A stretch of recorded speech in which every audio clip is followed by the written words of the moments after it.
Explained by the Billy Meier Contacts. Mysteries, myths, legends, conspiracy theories, historical inaccuracies, and more, compiled by David Chance, revised July 2, 2025.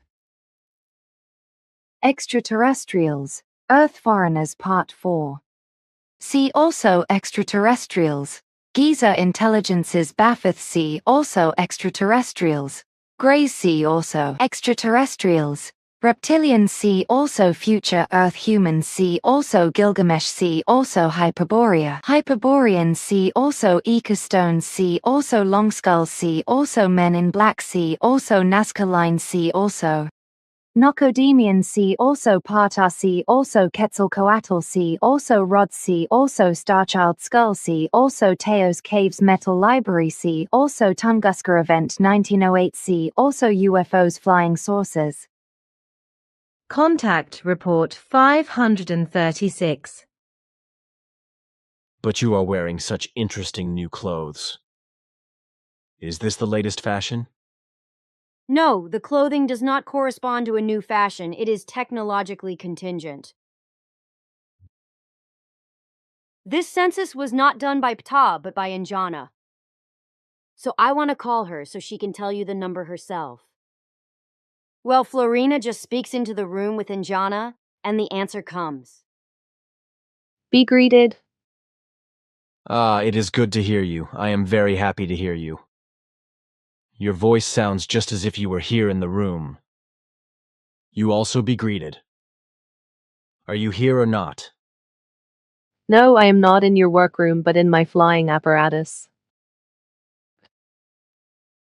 Man, girl, that was something new to me again. How you just talked into the air, and in the same wise Anjana's answer just came out in the room. Do you no longer need any equipment for that? The technology used is not new, but it is not in the form as you know it. We have been using this form of communication for several hundred years, but generally in connection with our activities on other planets only for 22 days, because now the necessary technological requirements are integrated into our clothing. This contains in its material a self-regenerating energy source and serves both as a transmitter and receiver, whereby the conversion of what is to be transmitted and received is constructed, so that the human voice as well as sounds are directly manifested in the room in a swinging wave-based manner, according to which you could perceive Anjana's voice as if she were present here in your workroom. And this is now part of your normal equipment? Yes. Do you now know where the name God comes from? Already in the book Psyche, I wrote in 1973/94 that the term comes from a foreign unknown people, because Askett explained it to me like that.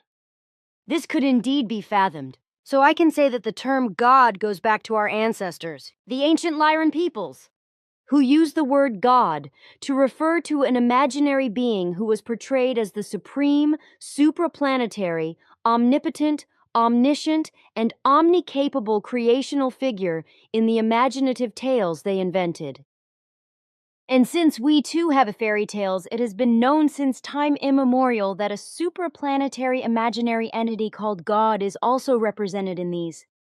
The origin of the term God, however, we only found last year. In 2011, when we were given access to very old Lyran fables that had been lost until then, and from which it emerges that the fables were, the fairy tale figure God is attributed to Sirius refugees, who were generally only called the peoples of Kudra in the Nisan system beyond the sun, because they settled on the other side of the galaxy, respectively beyond the galactic center, just beyond the galactic central sun. Parts of these refugees emigrated to the Lyra areas when they were discovered by ancient Lyran explorers. Contact Report 538. If you would say something about what is actually meant by a real democracy. I must make it clear that the whole thing is entirely in line with our Play-Aran understanding of democracy and has nothing to do with the understanding of democracy among the peoples of the world. My statements will only reflect what is planetary in relation to our democracy and how it is handled. My explanations are only intended to clarify the understanding and the state of democracy as it applies to us, Pleiaren. And as an explanation of what we Pleiaren understand by democracy, I will set out the following.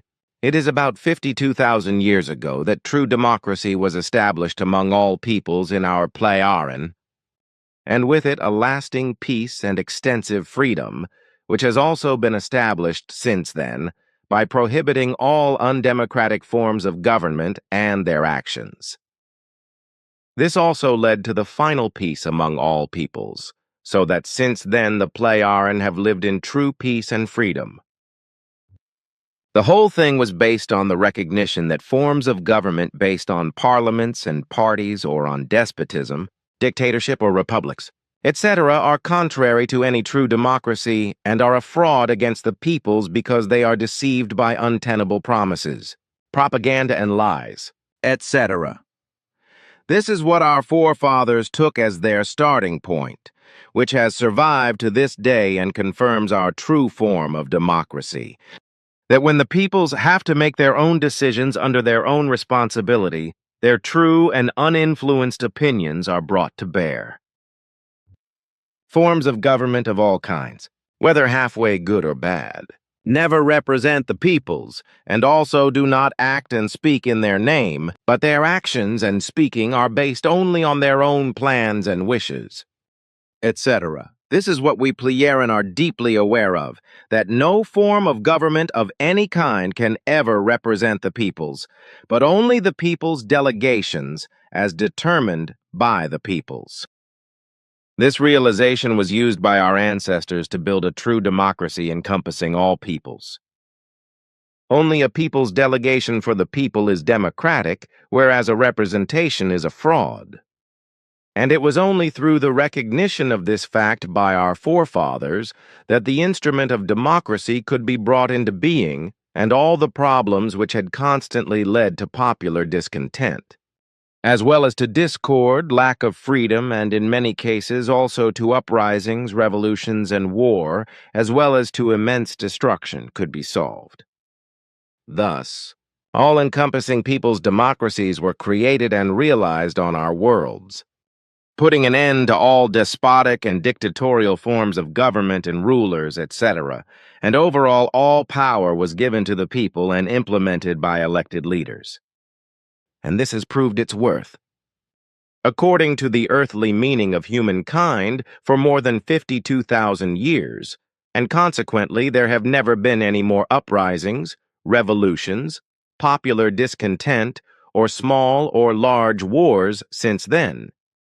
Thus, our distant ancestors as a whole have found the final solution to all political problems on all our worlds, and have shown all peoples the way out of the path of the dictatorial rulers and governments and into a true democracy based solely on the extensive power of the people, without representatives or deputies. Contact Report 539. So now I want to ask what is actually involved with concentrated feed for cows. But I asked you last year, whereupon you said that you first had to work out exact clarifications in this regard. Have you been able to do this in the meantime? Florina and Injana have taken on this task because they are in constant use for the inspection work on Earth. Contact Report 540. Urmasan means the bearkeeper. Urmasana is the female name and means the bearkeeper. Urasanian means Lord of the Bears. Urasania means Lady of the Bears. Torian is called Lord of Kindness, and Toriana is called Lady of Kindness, while Orden means the Great Wise One, and Ordena of course means the female version, the Great Wise One. If you record it, an article on the computer, then I can retrieve it from there and record it with our technology. Contact Report 541. In principle, we no longer make general forecasts, as I explained to you some time ago. What we are still doing in this respect are only observations based on old forecasts, which, according to our own information, we continue to follow up. This is also the case with regard to fundamentalist Islamic extremism in the world in general, and we are currently observing, for example, on the basis of factors based on earlier forecasts, what is happening in the state of Mali in Africa, where the same Islamic fundamentalist extremist delusion of destruction of world cultural heritage is developing as it was in Afghanistan by the Taliban. And when will this be put into practice? It will happen in less than 4 weeks. So this is as good as a prediction. This is not fair, my friend, because I did not want to give such a prediction. Let it go, dear friend. It might have been really mean of me, but if one does not dare, one does not gain. Besides, you did not break your word, because it was not in your mind to make a prediction. Actually, I confused you and elicited an answer from you, which you simply answered quickly and unguardedly. You can see it, so yes, but I am disconcerted. You do not have to be, because it was not done intentionally in the sense that you wanted to break your word. So let it go. A question for you also arises, namely, how is it with regard to friendships and enmities with you Pleiaren, as well as with regard to G-Vault and coercion? In the article I have written, that when friendships are sought after, that also enemies, and thus adversaries, will then appear. Hostilities and enmities and tend consequences in the sense that G-Vault and coercion arise, such as is the case with the Earth humans, do not appear, at least amongst our Pleiaren people. If necessary, we answer G-Vault and coercion with logical G-Vault force, but never in the sense that life is endangered.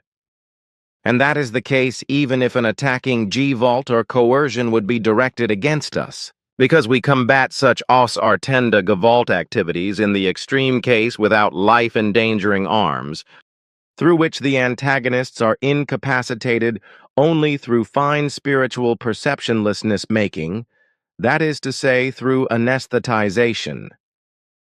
This, however, has no longer been necessary for thousands of years. However, this only applies for our own Pleiaren peoples, because it's different within our diverse federation, however, and in no case is it so bad, as it is among the Earth humans with their killing, murder, and destruction. Naturally, even with us Pleiaren there is resentment, irritation, malice, and bitterness, and so forth, because from these no human being's nature is immune. However, with us, these unvirtues are kept within limits and in no case ever get badly out of the control of the good human nature. Without exception, such virtuelessness holds only a short time, a few days at most, after which intellect and rationality, honor, dignity, compassion, and mutual benevolence again prevail and return to normalcy. However, hostileness, enmities, and effects of the getting badly out of the control of the good human nature never come to prominence. This finds the reasoning herein because with us, already from early childhood, through an ample education, an ample virtuousness, as well as the logical mastery of thought-feeling-based and emotional impulsations and working them out, is learned from personal discord. This speaks to the fact, therefore, that no enemies or any other similar forms also appear, with the winning of friends, because this would contradict our ethics and logic. It is simply maddening that misunderstandings creep in again and again because you do not speak in detailed enough plain language if you are not specifically asked for it. This corresponds to a mutuality, because you always answer only to direct questions, without giving further details thereof. And so, as you keep to in this regard, we adhere to this as well. This form of questions and answers is indeed also correct in principle, because thereby one does not go adrift into hardly important details. With which you are also naturally right again. Contact Report 542. What I have explained to you concerning electronic books refers to both Zaphanat Paneahas, Quetzals, and also from our committee and my own experiences. Electronic texts, which also exist with us Plearan, of course, in much more sophisticated forms, serve only for the dissemination of information and communication. Contrary to this, we have bookworks, however, that do not consist of paper and cardboard covers, but of uncorruptible artificial materials, which are not inscribed in a form of printing process, but in a form that has the resemblance of a photographic technology. These artificial materials for bookworks are, as said, uncorruptible, and the bookworks find great popularity among our populations and therefore frequent use. In particular, since we are permitted to have your papers and books, your educational works, these have actually found dissemination in great measure. Electronic bookworks are not made out of it, except in the wise that they are reproduced in appropriate mode on large screens, suitable for reading for all audiences, and then can be explained to the audience during teachings with the creation energy leaders. You Plearan also do sports and competitions, which, as you once said, are largely in accordance with the earthly Olympic Games, but as you also do other sports. Do you also practice extreme sports that are life-threatening or simply primitive? I explained to you earlier that primitive extreme sports and competitions that are life-threatening are not common and not given in our country, because we Plearan value physical integrity and the protection of life very highly, as you know. Boxing and other activities in a similar and in any other primitive framework, as well as other extreme sports and competitions, etc., as you called them, which directly endanger the body and life, do not exist with us, because such action and doing are beneath every human dignity. And even among primitive peoples, such things do not appear in the form in which they are deliberately practiced by so-called civilized human beings. And as for football, as it is practiced on Earth by adult Earth humans, we Plearan cannot accept this kind of children's game as a primitive adult sport and as an adult game, nor can we accept other similarly primitive so-called sports practiced by adult Earth humans. I can also say that we have never seen any primitive people, not even their children, fall into this kind of activity. It is understandable that children in the civilized world play football because they know and possess the appropriate balls. But that the human beings who believe they are grown-ups show such childish and even immature behavior is shameful. We Plearan would be ashamed to act in this respect, as well as in relation to other primitive things done by Earth humans who believe themselves to be adults. Every adult Plearan human beings would sink into their own shame and disgrace in behaving like primitive natives and running after a ball as a grown-up in order to push it with their feet through the air and then into a certain target. Our games, sports, and competitions for adults correspond to forms which are actually intended for the human beings who are grown up, and which are also not dangerous to the body or life. Nor do they pollute the atmosphere, as is the case, for example, with combustion engines in relation to motor sports. We also know of no fanaticism in this respect, which is peculiar to many Earth humans, as well as no forms of hooligan-based Ausartungan, behavior that gets very badly out of control of the good human nature. We Plearan keep our thought-feeling-based impulses under control in this respect, as elsewhere, so that there can also be no excesses and Ausartungan, etc., in any things, events, and situations, etc. But now my next question, which I have to put forward. It concerns you, the Plearan, and your federates. You Plearan are also active in your federation for the spreading of the teaching of the truth. Teaching of the spirit, creation energy, teaching of the life. And I would like to ask how far you are trying to go in this respect, and whether your Federation is also involved. Our Pleiaren spiritual creation energy leaders and other sages are active in teaching the lessons of our Pleiaren Federation to the peoples, but only as far as is desired, because we too are subject to the missionary condition of not missionizing. And what we do with regard to the peoples of our Federation, their spiritual creation energy leaders and other sages, we also do likewise with regard to foreign peoples of the world, if they have them under their care or if new contacts are established with them. There are also human beings who call themselves proclaimers and prophets of their own accord, namely, when they have knowledge of the doctrine or knowledge of future events. Which is why there is also talk of prophesying and prophethood, because future things are prophesied or spoken as a warning respectively, as a possibility for the future. In this way, the teaching spreads into all the vastness of the universe. But there must always be a precondition that the teaching is desired. Which is not always the case, because as a rule, even among the peoples of other worlds, traditional beliefs are prescribed, from which the believers can only free themselves with difficulty. The infamous and deceitful as well as infiltrating missionary work, by which the human beings are misled and persuaded to believe, as it is done by the earthly religions and sects, is absolutely forbidden. If the human beings want to turn to teaching, this must be done in their own interest, as well as out of their own decision and of their own free will, and without infiltrating influence.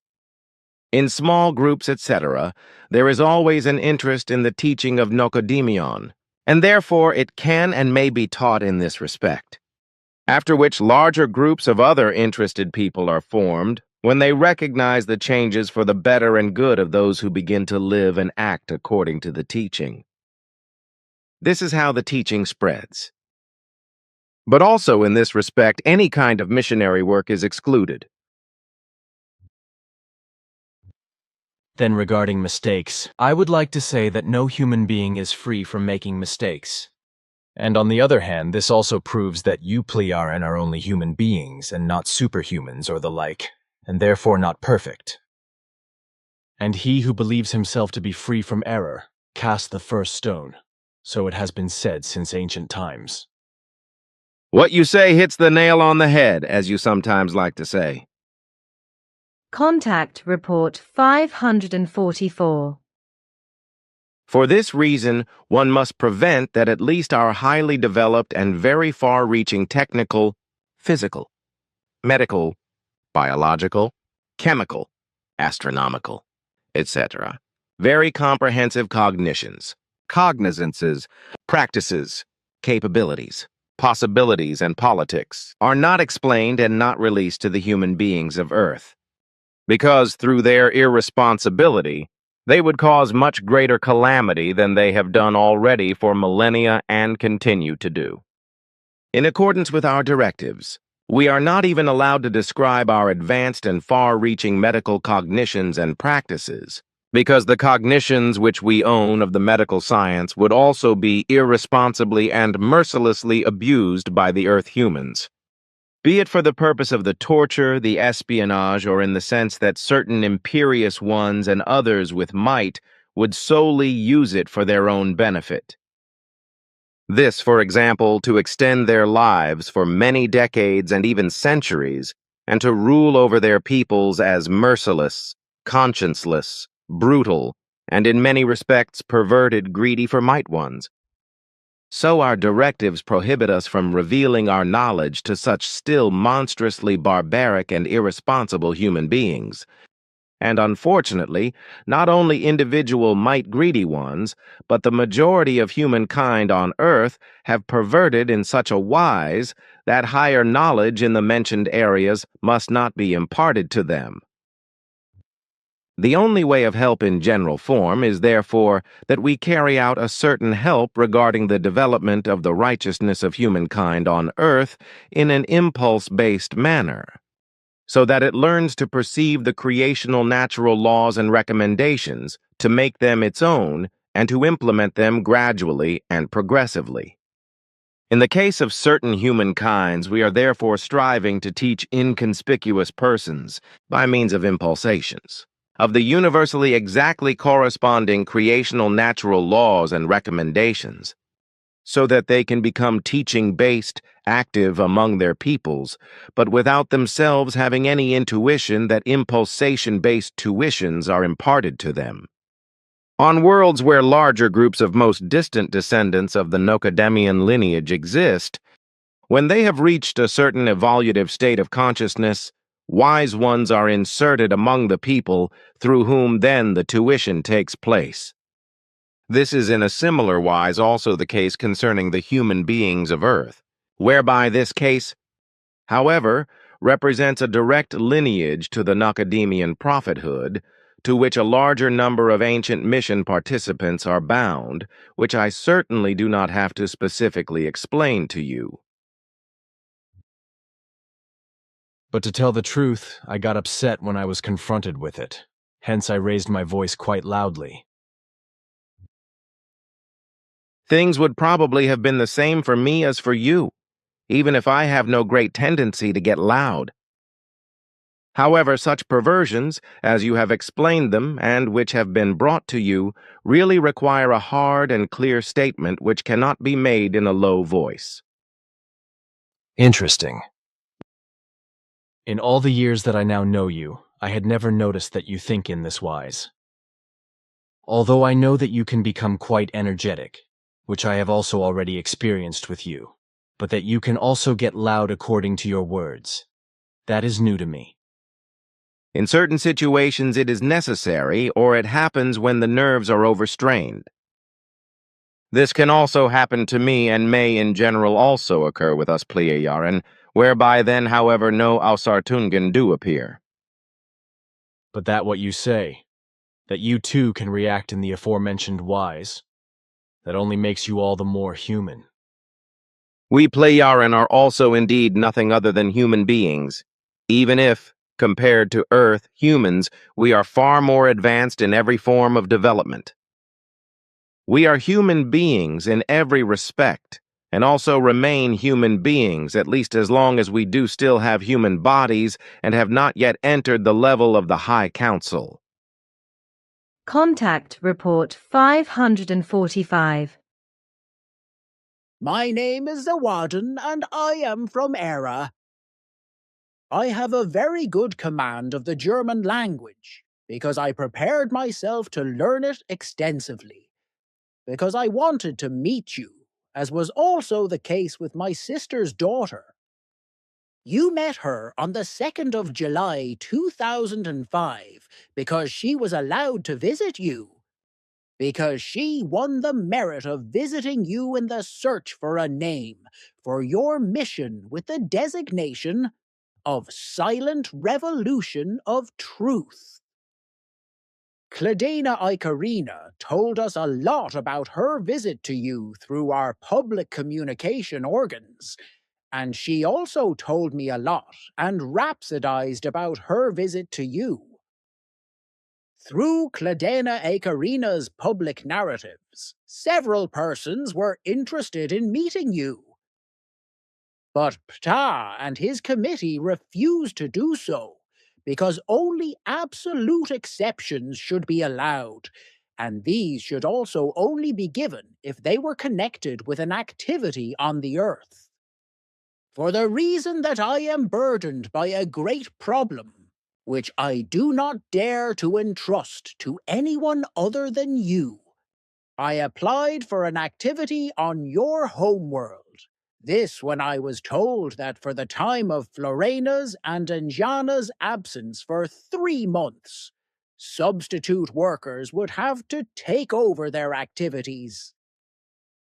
Through my application, I gained the possibility that my work could lead me to this planet, and also to you. This was connected with the strict duty to learn all the necessary facts about you, your mission and your trusted ones, as well as about the history of the Earth, the earthly history of humankind, up to the present time, and the general state of affairs in all things. And since I knew that you have an unusually good command of the German language, and that you are also interested in the study of names, I naturally learned everything to the best of my ability to visit you, and to communicate with you in a good wise. And to my name is to say that it means he who is loved by the gods, and my age I can tell you at 298 years. Cladena Icarina likes to call herself just Icarina, and also wants to be called that, which is indeed her desire. Icarina has grown into a young woman, and she is very diligent in her efforts to educate herself in various important matters. She asked me to send you many good wishes and greetings, and also to tell you that she embraces you in her thoughts, and that she thinks of you very often. She would like to visit you again if there is a chance for her to do so. That is very sweet, very kind, thanks. Also, give my best wishes to Icarina, and my best wishes for her life and learning. Icarina also appears to me again and again in my thoughts, because the girl has made a great impression on me. Despite her young age, she was so very grown up. It is a bit embarrassing that at my age but I really need your advice. What you are explaining makes me very confident and excites me joyfully. Your name refers to gods, and thus to deities who are individually referred to as God. In what context are these gods to be understood? Respectively, what is their relation to your name? Regarding the meaning of your name, are these gods to be understood as mythical creatures, as you call them in fairy tales as supreme beings, or do they have to be understood as Jeshvish? Ta once explained that with you Pleiaren, gods, goddesses, or a single god or goddess as the highest mythical creature in fairy tales, are attributed a meaning in the sense that a god, goddess, or gods and goddesses are imaginarily given fabulous power over everything and anything. In your fairy tales, these imaginary beings form something like a very wise world-directing omnipotence. Do you know about these things? The meaning of my name, he who is loved by the gods, comes from our traditional understanding of fairy tales, in which truly non-existent female and male beings are conceived as deities with supreme power, who have a benevolent dominion over life and all that exists.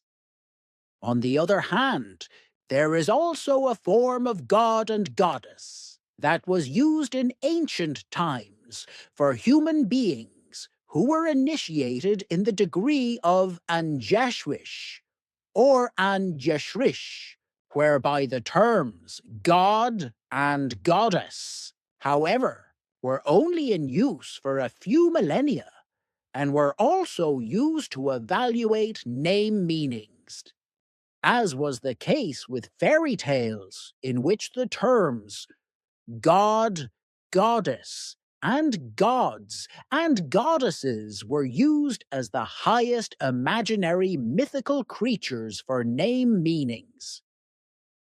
However, the name meanings coined in this wise very early on, with the correspondingly very old terms god, goddess, gods, and goddesses have remained unchanged until today. The use of the meanings with regard to the mythical creatures as god or goddess, or as gods and goddesses, however, remain purely fairy tale related, while the use of the meaning god or goddess in connection with Anjeshwish Oren Yishrish is related to reality and represents a great honor and value. Aha. Then one must always pay attention to whether the meaning of the name is fable-based in relation to mythical creatures, or effectively in relation to reality in terms of J-Schwishes and J-Skrishes. And according to the ancient naming system, the terms god, goddess, gods, and goddesses were also brought to Earth by the early Lyrans, Vegans, and Pleiaren, or... Yes, that is also how I learnt it. So then, with every name you have to consider, in terms of its meaning, whether it has to be evaluated in terms of an Jeshwish or an Yeshrish or a highest mythical creature. Emmanuel, for example, means he with divine knowledge. So I understand that divine knowledge is not the knowledge of a mythical creature, a god, but an Jeshwish knowledge, no? If this is so, then the whole of any meaning of the name that contains God. Goddess, gods, or goddesses must be specifically equated according to the meaning of Jeshwish, respectively, Shrish, or with an imaginary highest mythical creature. This corresponds to the correct understanding. Contact Report 546. However, before I get to the answering of the question, I want to tell you and also express my gratitude for the fact that I followed your advice and achieved an unexpected success. Consequently, all my concerns together with those seemingly unsolvable have evaporated. For this, I will always be very grateful to you, just as I will keep you in my memory as a good friend. Furthermore, Aikarina wants me to send you very dear greetings and tell you that she will never forget you. Contact Report 547. Things have changed fundamentally since then, and the danger that existed for us at that time in terms of keeping our secrets and the danger to our culture and habitats has been averted. However, in 1995, when we dissolved our stations on Earth, the danger still existed. According to our calculations of probability, from that time on, there was the impending possibility that we Pleiar peoples could have been drawn into a war. As we explained to you at that time, to which we obliged you to remain silent, an attack on Earth could have taken place. Namely, by a large armada of space planes of a planet-wide, dictatorially led and warlike multi-ethnic state, from the same space-time structure from which we Pleiaren also come. These peoples, who did not belong to the Pleiaren Federation, were very warlike and conquest-addicted in nature, similar to Earth humans. They had been constantly fighting with their own races for more than 1,700 years, and at that time they were about to penetrate the space-time structure of the Dern universe through their space technology, on the same path that also gives us the possibility to enter this dimension, where the Milky Way galaxy, and therefore also the Sol system and Earth, are located. With us, the Pleiaren, these peoples maintained constant and contentious contacts. And often warlike actions were also threatened because the dictatorial powers of the planetary multi-ethnic state called Hardem were constantly trying to invade and conquer the Pleiaren worlds. As a result, we had to be on constant defensive alert to these peoples, while also keeping our secrets, which were related to many things of our technology and which we had to protect, in order to protect ourselves against these ever-present aggressors. But through infamous machinations, they managed to get hold of the technology regarding the possibility of breaking through into other space-time structures. So they learned to master them in the course of time and also gained knowledge regarding the Dern space-time structure and the Milky Way, as well as the Sol system and the Earth.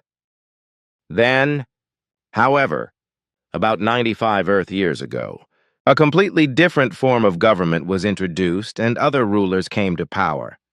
more peace-loving but still subject to the urge for war and conquest, but to a somewhat lesser extent than the dictatorial rulers. Consequently, they tried to join our Playaran Federation, but they were denied the possibility of being admitted, with the possibility of being admitted if they would give up all their warlike conduct and make peace in every respect, which they were not prepared to do in 1918 through some unpleasant events. They learned of our efforts in the Sol system and on Earth, in terms of Earth years, so that from then on they tried to come into this space-time continuum and to Earth, which we always managed to prevent. Then, however, from the terrestrial year 1977 on, new technical possibilities arose for the Hardom, which again increased the danger that they could attack Pleiaran areas and also advance into the SOL system to Earth.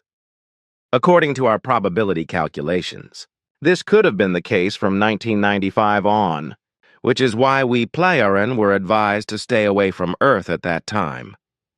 In order to avoid getting involved in warlike actions with earthly military armies and the Hardom, because our directives prohibit such actions on foreign worlds.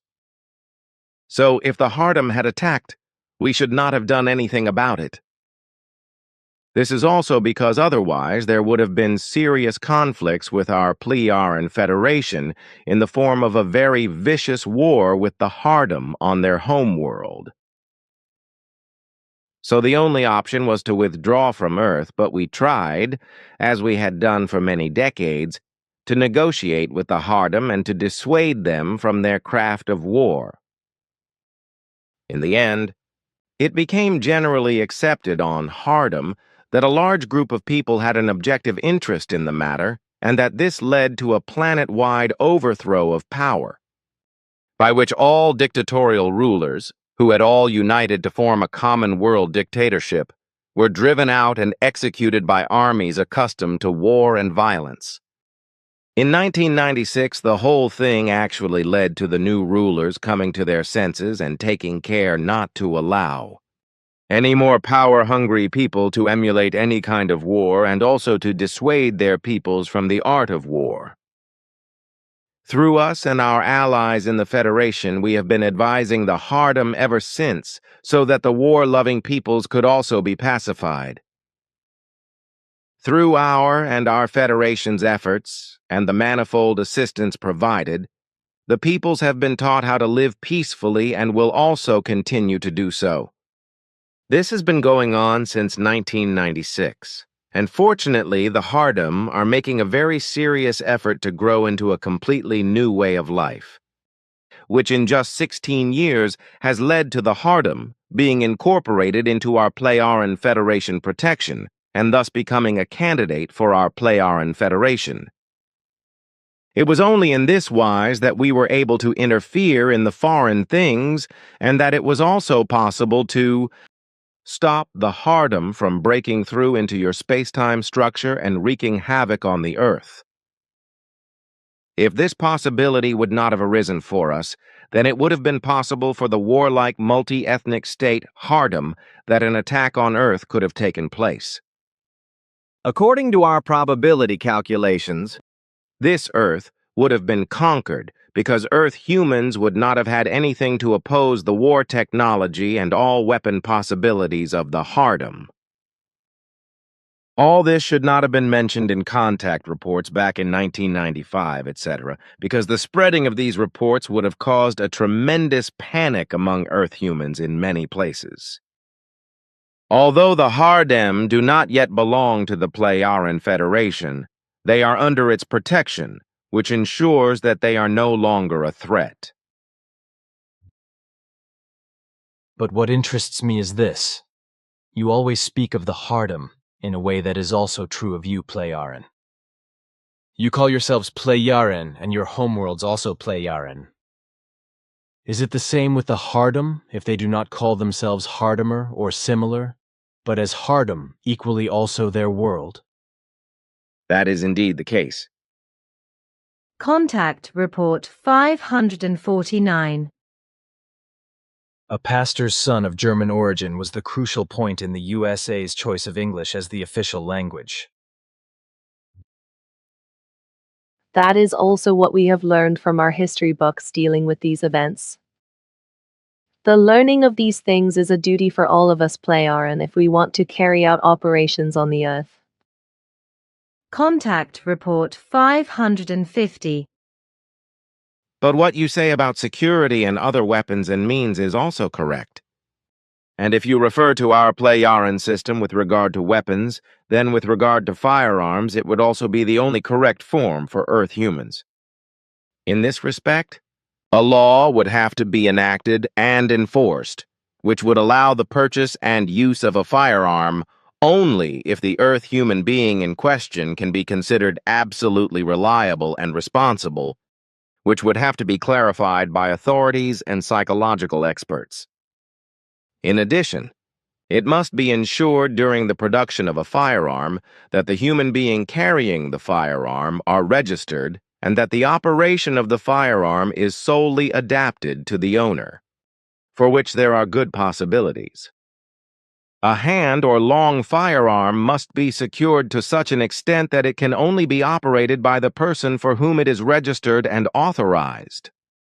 On an electronic basis, this is very well possible if the weapon handle is sensorially adjusted to the brain vibrations of the person concerned, so that no other human being can handle the weapon than the owner.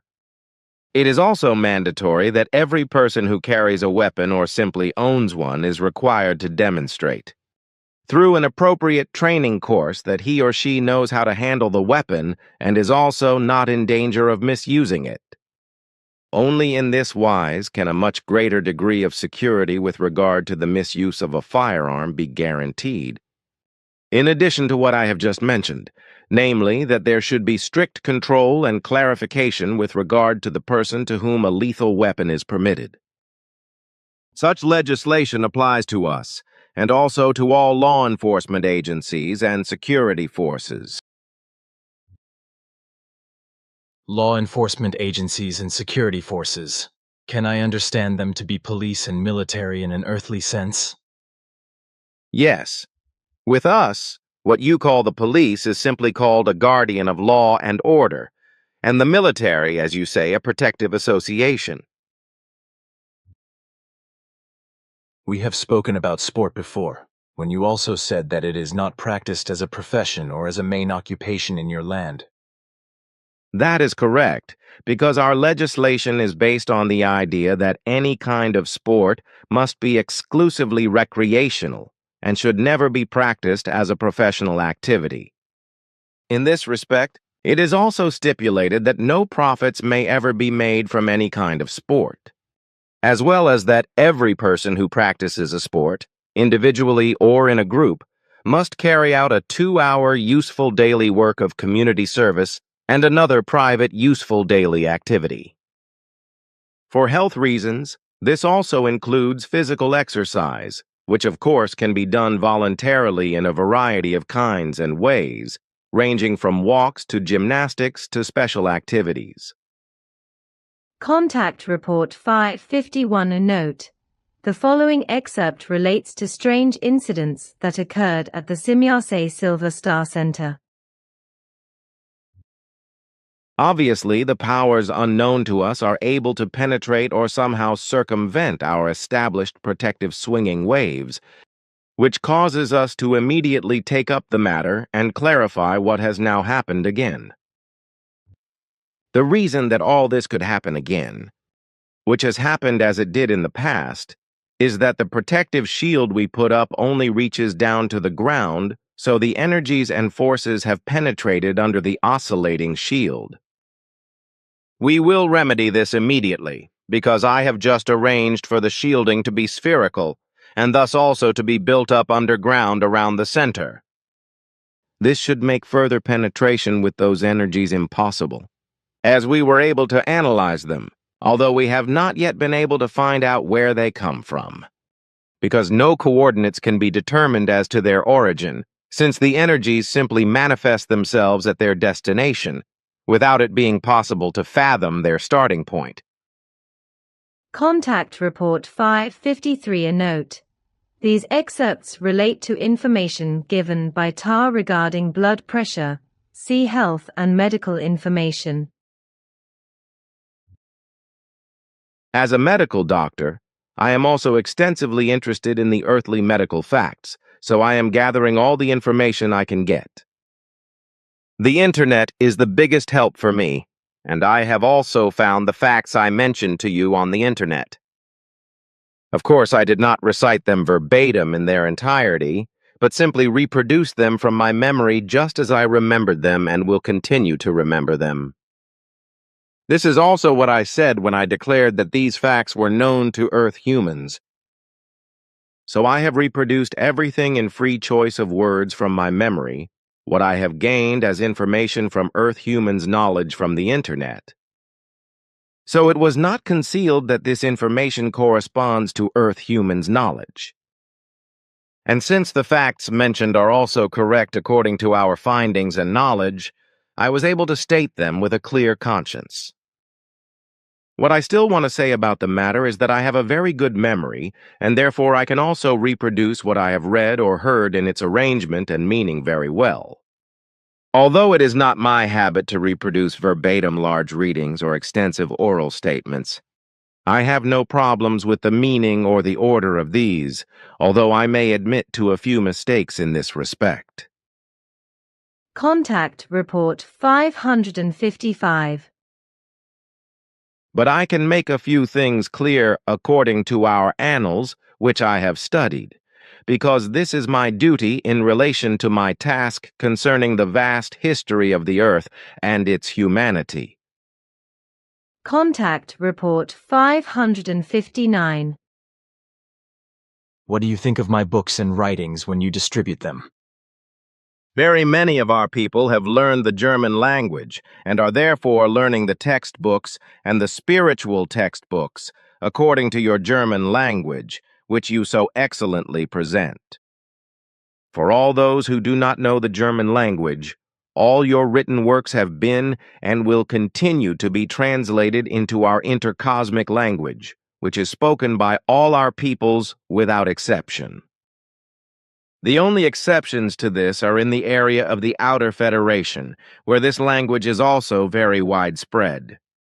The intercosmic Kosan and our Iranic language Aran, as well as our Play-Aran language Sarat, are based on our very old original language, which, as you know, is the real origin of the Old German and therefore of the German language of today.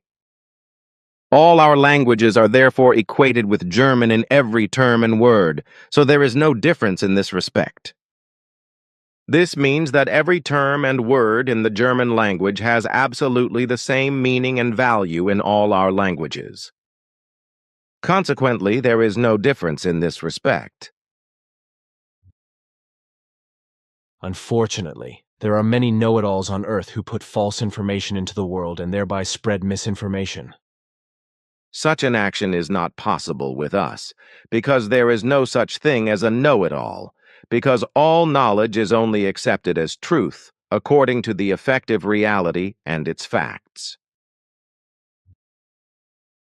You forget our lighting, which lets us see everything as if it were daylight. In a way, he Quetzal is, and he seems pretty upset. Indeed he is. Yes, he is even angry, which is why he is also immediately gone. That is to be understood. That also applies to me. Contact Report 560. Florina told me that you were at a committee meeting when she sent you my request. That is correct, and it was just at the right moment when I received her message, because it meant that we could decide over it in the committee straight away.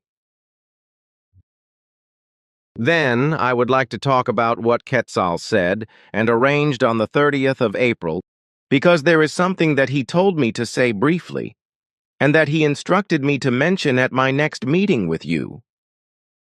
During his visit, he was very upset and angry after the inspection, so he was brief and left too abruptly.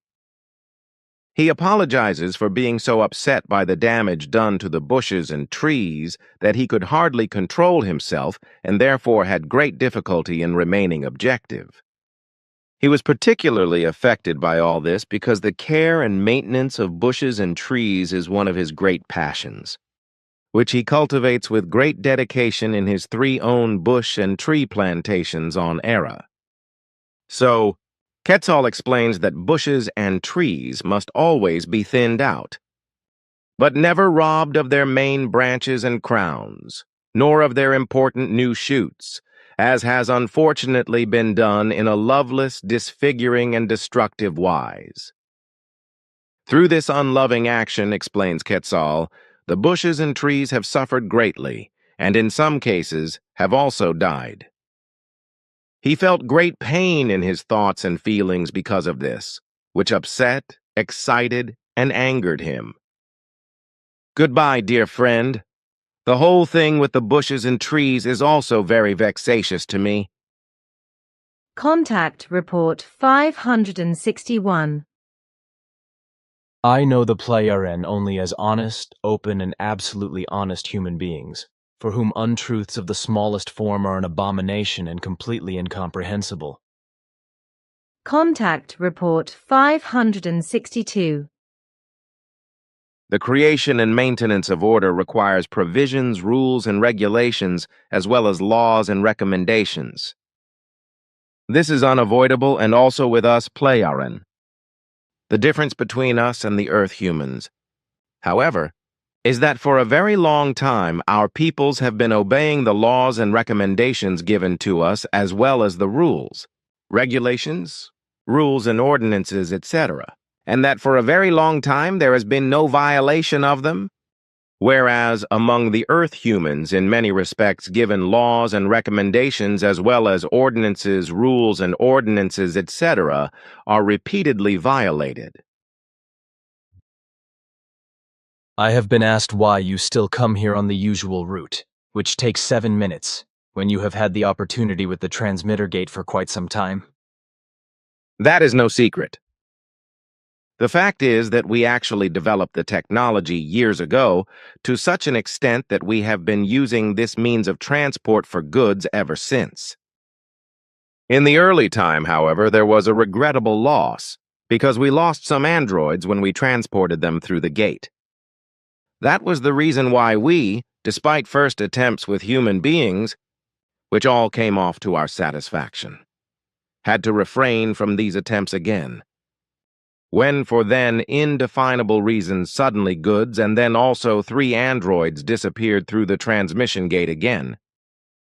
Only after a long time could the real faulty cause be found and eliminated. Since then, however, the transmission gate has only been used for the transport of goods and artificial organic life forms in a test manner. These tests will be completed this year, after which animals and human beings may and can also be transported through the transmission gate. If that is the case, then we who are visiting you will also use this means of transport from Era or from my great spacer flying machine. Then the traveling via the beam ships is no longer relevant. But when will that be? It will be in July. But what about the beam ships? Can a transmission gate also be used by them?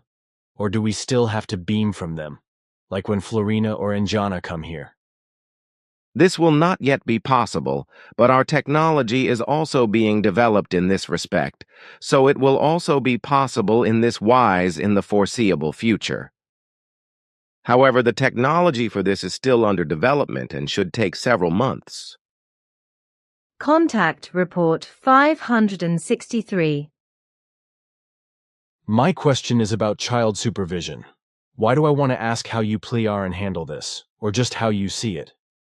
Here on Earth we have not only families with children, but also nurseries, playgroups, kindergartens, scout groups, general schools and youth organizations, etc., in which the children and adolescents are supervised by designated supervisors, who are also responsible for the children and their safety and actions. And please also mention up to which age you will place children and adolescents under supervision before they can supervise themselves in a certain wise and should also take responsibility for it. If I may speak as a father, and if I should also mention our general approach to the care and supervision of children and adolescents, there is indeed a lot to be said.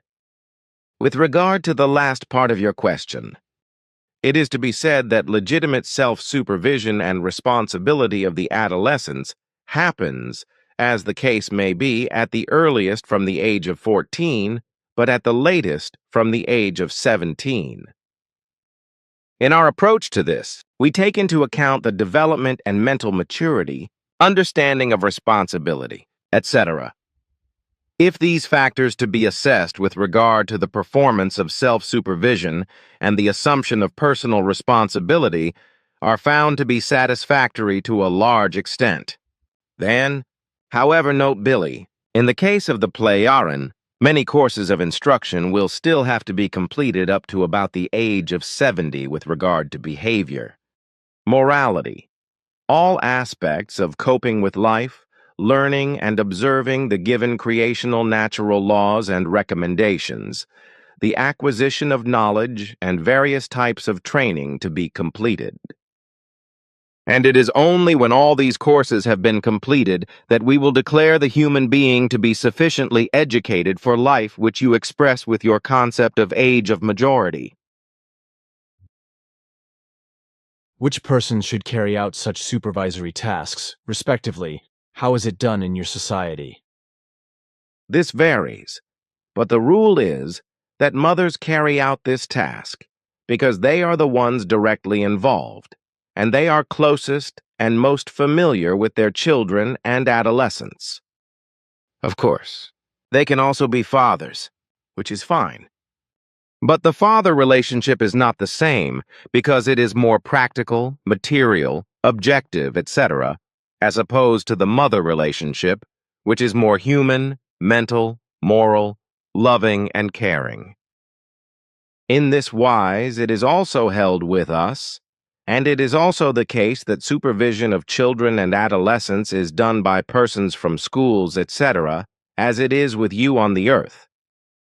Parents.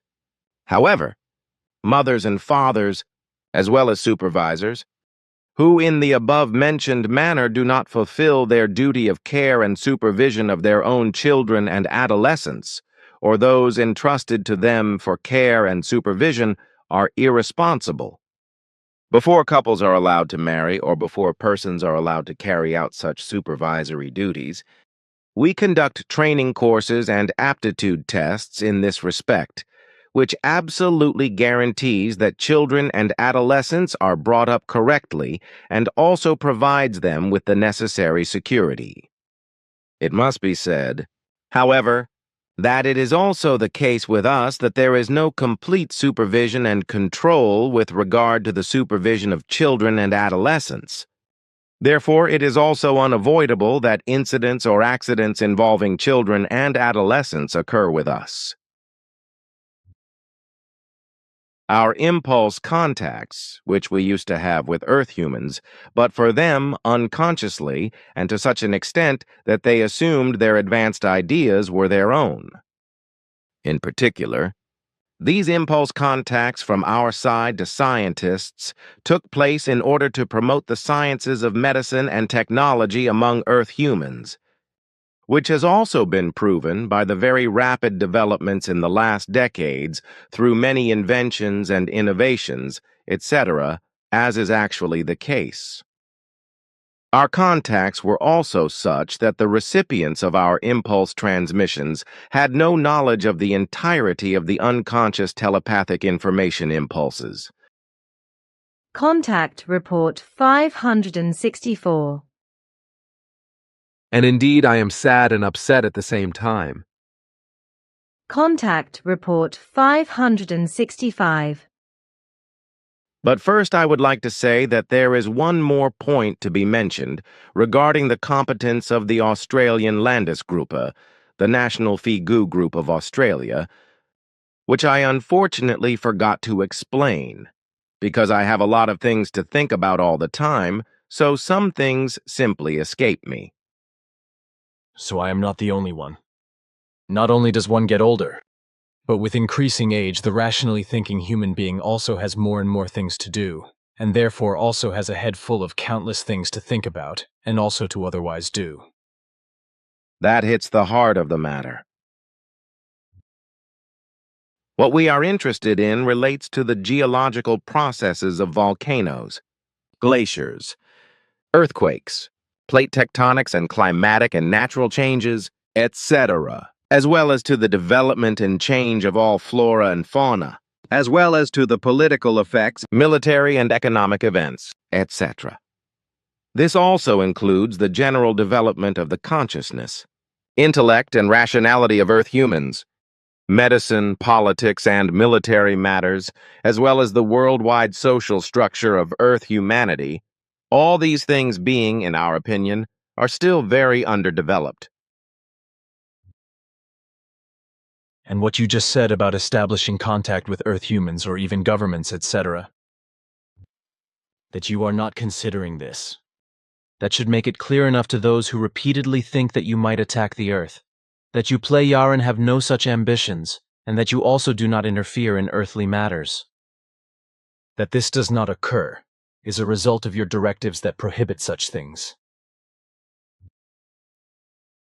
But what about this? That there are so many extraterrestrials walking the Earth and supposedly in and working with the governments, as always claimed by certain people.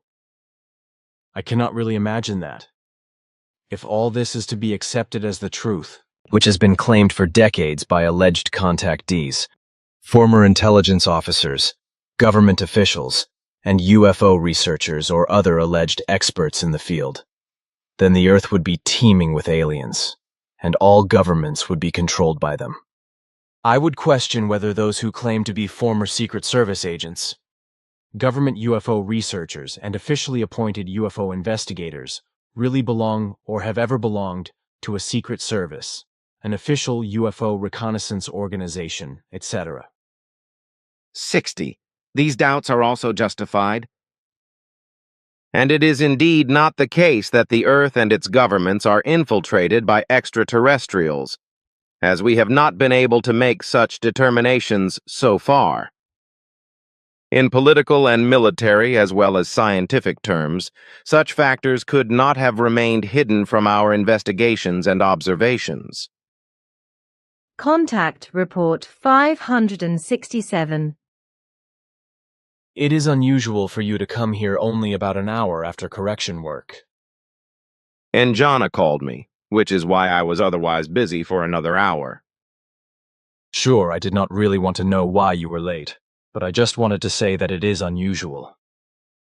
There was nothing more to my remark. Little misunderstanding by me.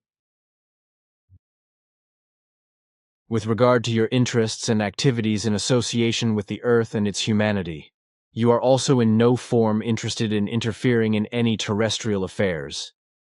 Your areas of observations and interest on the Earth are mainly scientifically related to the planet's ongoing geological processes, such as the observation of volcanic activity, plate tectonics, earthquakes, the oceans and other waters, the glaciers and the Arctic and Antarctica, the Earth's climate and the changing of fauna and flora.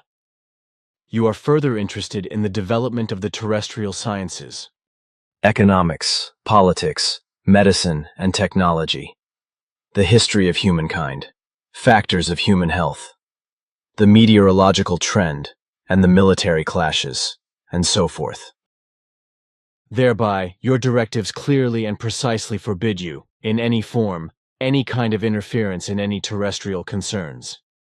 Constituting an absolute exception in this regard were the suggestive development impulses which you transmitted to the terrestrial researchers, scientists and engineers, and so forth, in the 19th and 20th centuries, and also even during the first decade of the new century, that is to say, the third millennium, for the general development and for their progress, in order to render assistance to development and progress in every regard. But in order for you to be able to do that, It required a special clause in your directives which allows such suggestive impulse-based assistance when a planetary humanity has reached a certain general stage of development. That is my recollection anyway, as you have explained it to me on various private occasions. Contact Report 568. Answer: Skrill beings have as much to do with mentally disturbed and depressive human beings, in that the Skrill may brutally attack and harass the human beings as a result of a psychic conscious depressive disharmony, which is an absolute rarity and therefore no reason for fear, anxiety, and danger. Skrill beings are beings that switch between their foreign dimension and other dimensions, which is why they are called dimension changers. The term Skrill means ausgeartete, ones who have gotten very badly out of the control of their good human nature. See Figudikt for the root word, Ausartung for the Pleiaren. The Skrill call themselves Skrill, which in their language means dimension changer. Without a doubt, the human beings are human beings, but they are brutal, bestial, and extremely sex-crazed, male and female. The only horror about these other dimensioned beings is that they are completely ausguarded and are able to change from their dimension into other dimensions, where they attack and rape living beings in the other dimensions. But this does not happen very often, so the human beings of other dimensions, such as our dimension, can only clear and pave the way for these Skrill by a special psychic depressive misbehavior. This is to say that these Skrill can only penetrate into other dimensions and work there if other living beings of other dimensions clear the way for them by self-destructively driving their psyche to malfunctions and thus collapsing in a psychically depressive manner. This, however, is so rare that with regard to 1 million psychically depressed human beings, it might just happen to one who can be attacked by a Skrill being. This is all known because some Pleiaren scientists have been able to get in touch with these Skrill and learn about their way of life and all the trappings. Contact Report 569. People keep asking me if you also do martial arts. That is the case, but we practice martial arts to such an extent that very few and harmless injuries of any kind can occur, so everything is harmless. If I compare our sports in this respect with the childish football and ice hockey sports that are practiced on the earth, then our martial arts are directly harmless against them. We also have sports with balls, such as dodgeball, basketball, badminton, and volleyball, in addition to many other sports such as orienteering, gymnastics, and dexterity sports, etc. We also know relatively safe ball games, as well as various others, but they are always such that there is little or no risk of injury. What about extreme sports?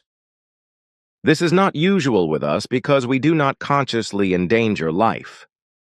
Doing extreme sports is irresponsible and shows very strong forms of adrenaline addiction and pathological overestimation of oneself, combined with foolhardiness, lack of conscience, and irresponsibility towards one's own life, possibly also towards other human beings. Contact Report 571. Your fit of laughter before the correction work also brought me to laughing, dear friend. Contact Report 572. Surrealism is therefore based on something completely imaginary, imagined, illusory, deceptive, and on something strange and utopian, unreal, intangible, and unreal. In my opinion, the whole thing has nothing to do with fantasy. What is your opinion? Surrealism really has nothing to do with fantasy, but with pathologically unreal and imaginative illusory ideas, which in a certain sense show unreal forms of delusional structures. The whole of surrealism thus corresponds to something unreal, confused and erroneously alien to reality, which is a sign that the human being, who is temporarily or permanently addicted to surrealism, lives in a completely abnormal world of thoughts and feelings, which he cannot reconcile with reality and thus behaves towards it in one of the many forms of outsiderhood. This corresponds to a certain pathologically absurd, confused thought behavior, which cannot be reconciled with a really healthy combination of real ideas about reality. With regard to the human beings who create surrealistic things, such as so-called works of art, etc., or who are also only temporarily addicted to surrealistic ideas, they are unstable with regard to reality, and therefore, at least in certain moments, openly break through a certain unreal and unworldly reality and unfamiliarity with the world in terms of ideas, thoughts, and imagination. Does that also exist with you? No, this phenomenon is only known to us from Earth. Contact Report 574. Last week, Ava and I came into our offices, and their both computers were on, even though we had turned them off during the night. Could it have been Florina at work? That is correct, but it was not only Florina, but also Njana, who both searched the internet for certain information. Contact Report 576. It is a great need for me to embrace you and also to express my thanks to you. Your advice and the corresponding explanations you gave me really mean a lot to me and have let me find my decision. On the 2nd of November, during a private conversation, you told me that you had received new techniques from the Sonarn that might give you better insights into the 4 groups that operate around Earth. That is correct, but I cannot talk about it in detail, because I have to keep silence about the exact activities and processes, as well as the details of the new technology, at least officially. We ourselves have been reluctant for some time now, as a result of disinterest, to investigate the background and existence of the 4 groups. In September of this year, however, something special happened which made it necessary for us to take another look at the 4 groupings, or at one of them in particular. This prompted us to look for technical aids from Asket's friends, the Sonarn, in order to get to the bottom of the particularities we had noticed. As a result, during the last month, with the means made available to us by the sonar people, we have carried out in-depth investigations and have thus obtained important information about those particular aspects of the grouping to which we were particularly interested. As a result of our investigations in this regard, we have been able to clearly establish that the grouping in our interest is not of terrestrial origin, but is in fact Earth foreigners. With the new sonar technology, we were also able to penetrate the materials of their round, triangular and boomerang-like flying apparatuses, and use special equipment and devices to get inside their flying apparatuses without them being able to register this. In this way, we gained knowledge of the life forms themselves inside their flying apparatus and also of their technology, which is still inadequate compared with ours. We were also able to take a look at records which provided us with a lot of interesting information. Also in this respect, that it has been impossible up to now for the Earth foreigners to locate or otherwise recognize our Playaran flying machines. So we have remained unknown to these strangers to this day, which will remain so, because we continue to shield ourselves and do not wish to have contact with them, as our directives also prohibit us from doing, as a result of certain serious negative observations we have been able to make about this species. Our linguists were also able to decipher the language and written language of the Earth foreigners in less than 9 days, which also allowed us to gain extensive knowledge. We were also helped in this by tiny recording devices, which we were able to beam into the interior of the foreign flying apparatus, which provided us with a great deal of interesting information and which could also not be registered by the foreigners because their technology in this respect is still extremely deficient. In the end, we were also able to determine the origin of the Earth foreigners, so that we now know where this group is going, or from where it came to Earth and continues to come here. I am not allowed to say more about this. We also know from our investigations and studies that these Earth foreigners are not able to penetrate our space-time structure. Contact Report 578. And what you say concerning your shielding from view and detection, I know, of course, but I did not know that it is permanently present. How does it stand when you visit me in my workspace? Also to say is that in Mahrauli in India, the human beings there had always seen Asket when she visited me at Ashoka Ashram. The protective device is also active in your workspace. Therefore, if you were observed, only you could be seen, as well as only you are able to see us and to touch us. With Asket, it was a different case, because when she came into the Ashoka ashram, a bell-shaped protective umbrella was over it, which made it impossible for any viewing or detection from the outside. And with the consent of Asket, you could make pictures of her beam ship. Then this was also only a viewing channel open to you, and indeed likewise, when you had photographed the flying apparatuses of Simya, Se, and Quetzal with your camera. And that I told you nothing. That had a reason. Gladly I would have spoken to you about it, but I was bound to our directives, which do not allow some information to be passed on. Our committee was probably informed about the whole thing. However, the accountability rests with the entire creation energy leadership, which on the one hand was naturally also informed, and on the other hand is collectively responsible for the directives and their compilation and compliance. Since now, as a result of our newly won findings, a new state of affairs has been revealed, which clearly states that no danger exists for us Pleiaren and for the entire Federation through the workings of the Earth strangers on the Earth. The overall creation energy leadership issued an annulment of the directive specified by me with regard to the necessity of our silence. Therefore, I now stand able to talk and answer you. Contact Report 579. On the other hand, I would like to tell you what has happened as a result of your advice to me, which I am very pleased about. Your advice was correct to a large extent, and for this I feel compelled to come straight to you to thank you. And that left me no peace, which is why I am also here now and want to discuss with you privately about the same thing. Contact Report 581.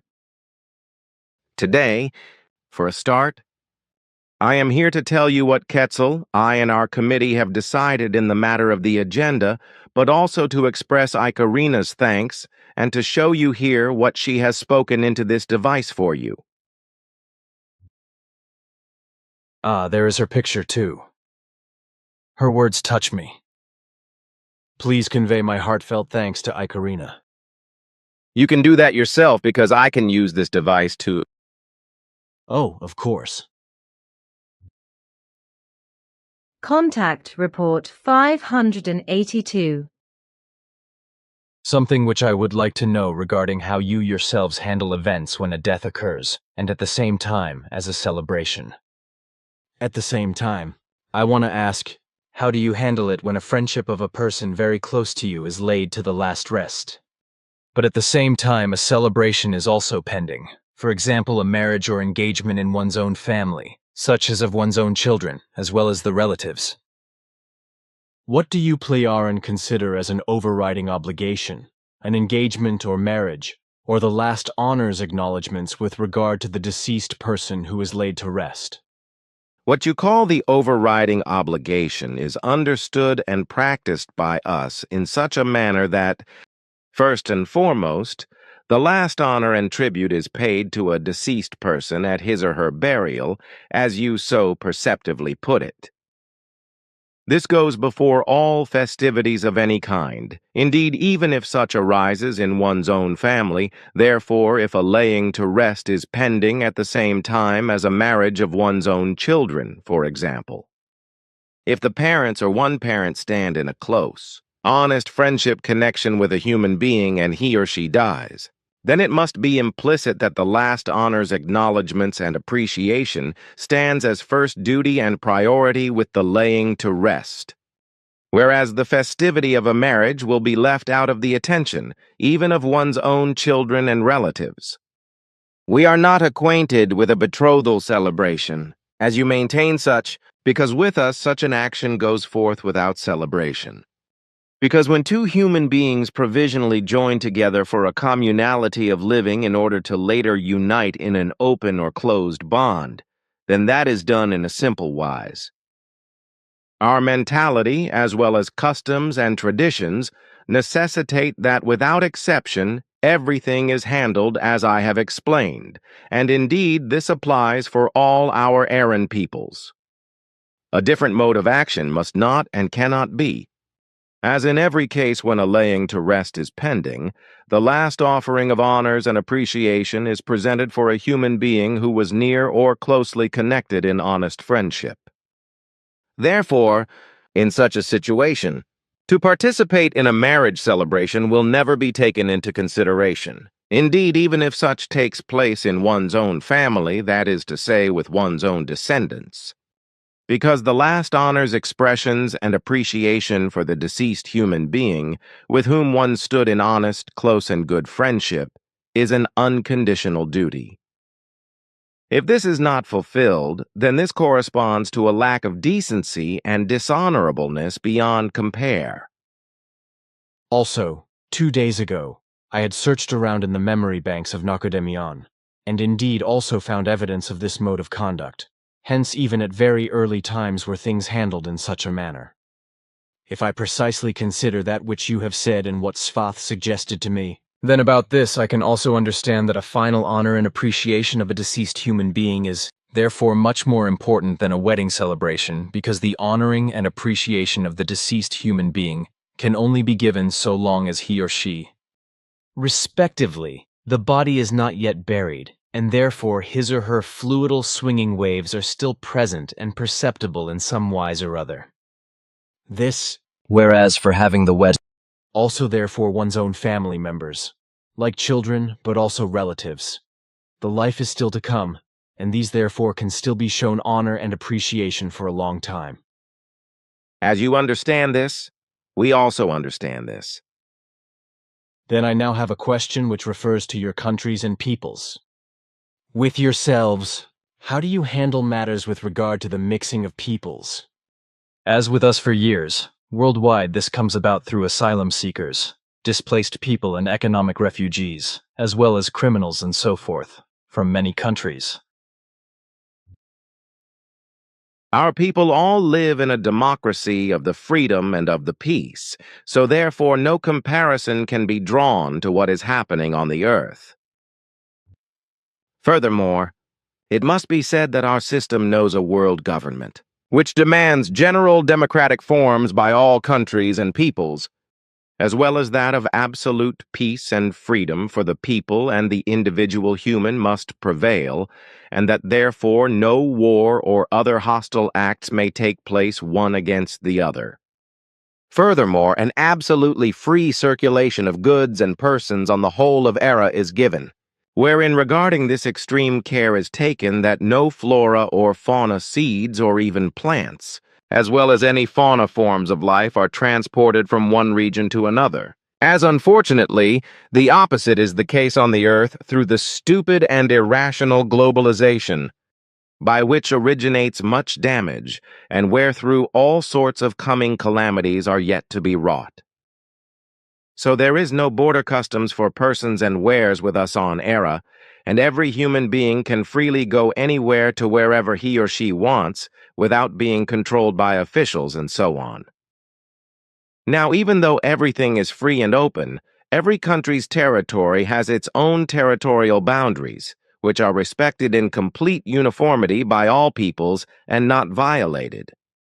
Each country and nation governs itself in spite of the world government, and indeed independently according to their own customs and traditions, wherein no regulations of the global governance are given, because this is only authorized to ensure that our world system of values is preserved with regard to peace and freedom and for the legislation of the planet, as also with regard to the dealings with the governments and peoples of other planets.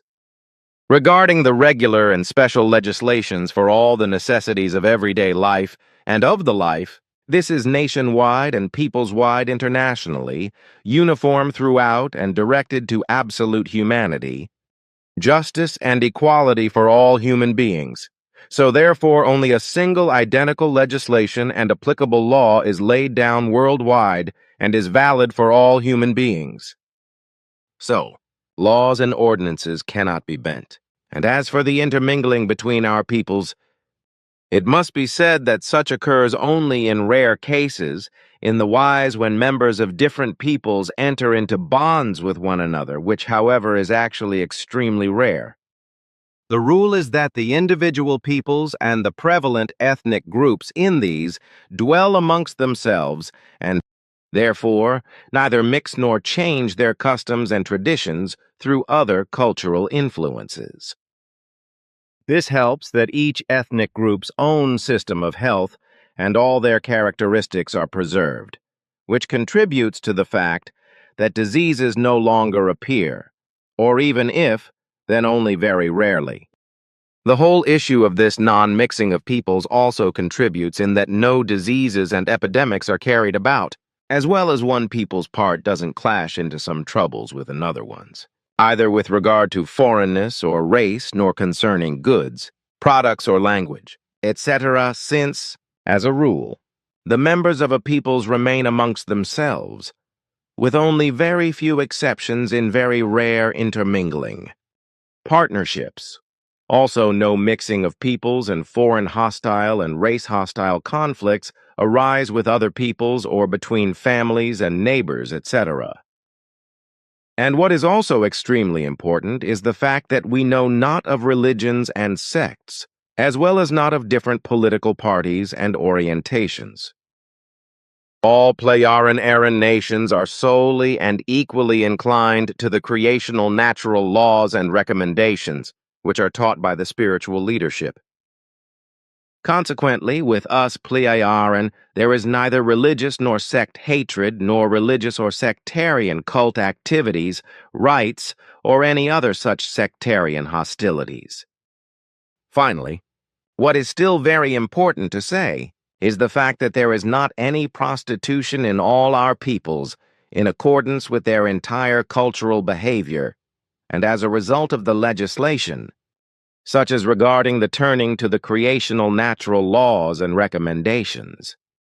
Everything is so regulated with us with regard to the democratic determinations of the people, that all peoples, that is to say, their populations are information technology connected with the center of the world government as well as with the respective people's authority, which itself works out, on the one hand, agenda items as well as proposals from the authorities of the people or individual persons' proposals, and puts these up for the evaluation and vote of all populations. Regarding this, all peoples, that is to say their populations, are requested 3 hours before a vote, that is to say before a ballot, as you say in the given situation, to be present for a ballot for a certain period of time at the corresponding devices or those several which are mounted in public everywhere and in dwellings for voting operations. The accrued matter which is brought to a vote will then firstly be officially announced just 3 hours after the populations are present at the ballot devices.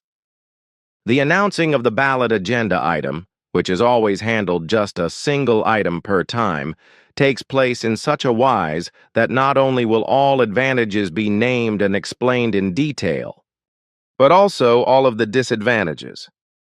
Only after this, when all the facts of the positives and negatives are cited, begins the period of the considering and reconsidering of the ballot agenda item put forward, for which a period of around 30 minutes, according to your terms of time, is set, while the human beings of all populations can electronically make known their position, that is to say, a yes or no, which of course will be automatically registered and tallied up.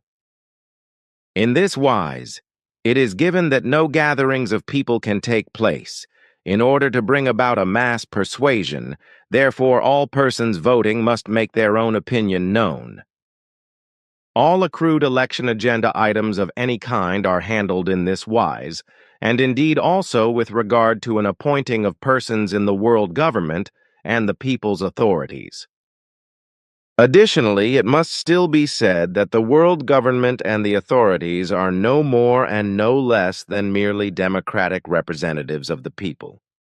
These exercise only the supervision with regard to the compliance with the laws and regulations, as well as the decisions of the indigenous peoples, together with their corresponding assigned forces of order, whereby, however, they have no self-determining gewalt, because the determination of all concerns and things is situated solely in the might of the planetary or national population.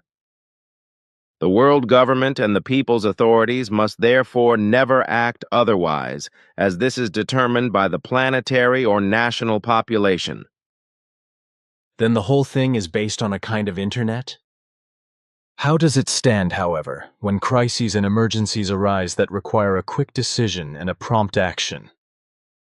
According to your understanding, you can call the whole thing as such.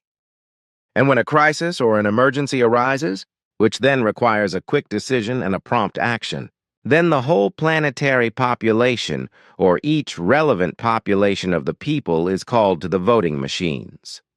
Namely in the form of a general mobilization alarm call, where only 1 hour's time will be given for that to become active. Then every person has the right to duly raise comments, which are heard and discussed, from which ultimately a logical decision must come forth, which is then put to the vote. However, such situations are more than extremely rare. Consequently, a last such mobilization dates back 2 decades. However, if such a case of a mobilization occurs, then that can perhaps take a long time until something is well regulated? Such can actually take up much time, whereby, however, crises and emergencies are extremely rare, as I said a little while ago. And who leads and then directs the whole thing in such situations? And generally, what is the nature of such crises and emergency situations? When it comes to planetary matters, they are carried out and handled by the spiritual leadership familiar with the matter and in collaboration with the world government and the world's population. When it just concerns matters pertaining to a country, then the authorities of the peoples concerned and the corresponding populations are needed.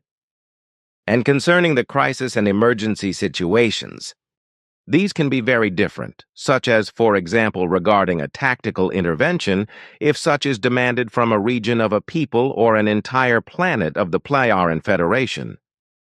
Even extensive relief operations in one or more peoples, or even a whole planet of the Federation may be possible, such as in the case of threatening dangers from outer space or with natural disasters, and so on. Then with regard to Era, actually there are seen more external, that is to say, extraplanetary situations, than just those that apply to Era and its population? This is the case. Yes, because on Era we have reported, for as long as anyone can remember, no more crises and emergency situations, neither with regard to natural events nor with respect to the population. How nice if that would also be the case on the Earth. But if I gather correctly from your words, then at the very least not everyone in the Playaran Federation stands in such a high level of development as you Playaran, or am I wrong here? Is there in the Federation perhaps still peoples who are somehow unpeaceful and make trouble?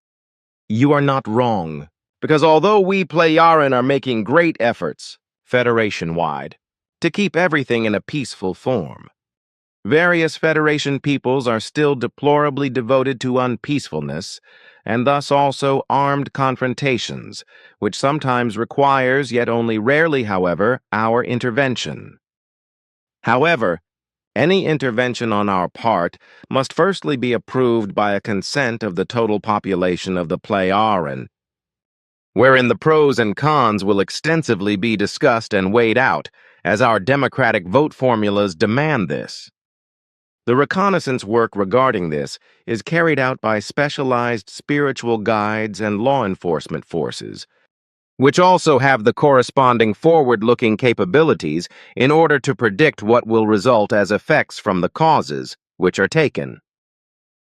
And how about it? When lots of folks come forward for a word, is there not a mess? And when I think that the entire world population gets in on the act, then much attention is taken to ensure that order prevails, and therefore no Ausartungen comes forth.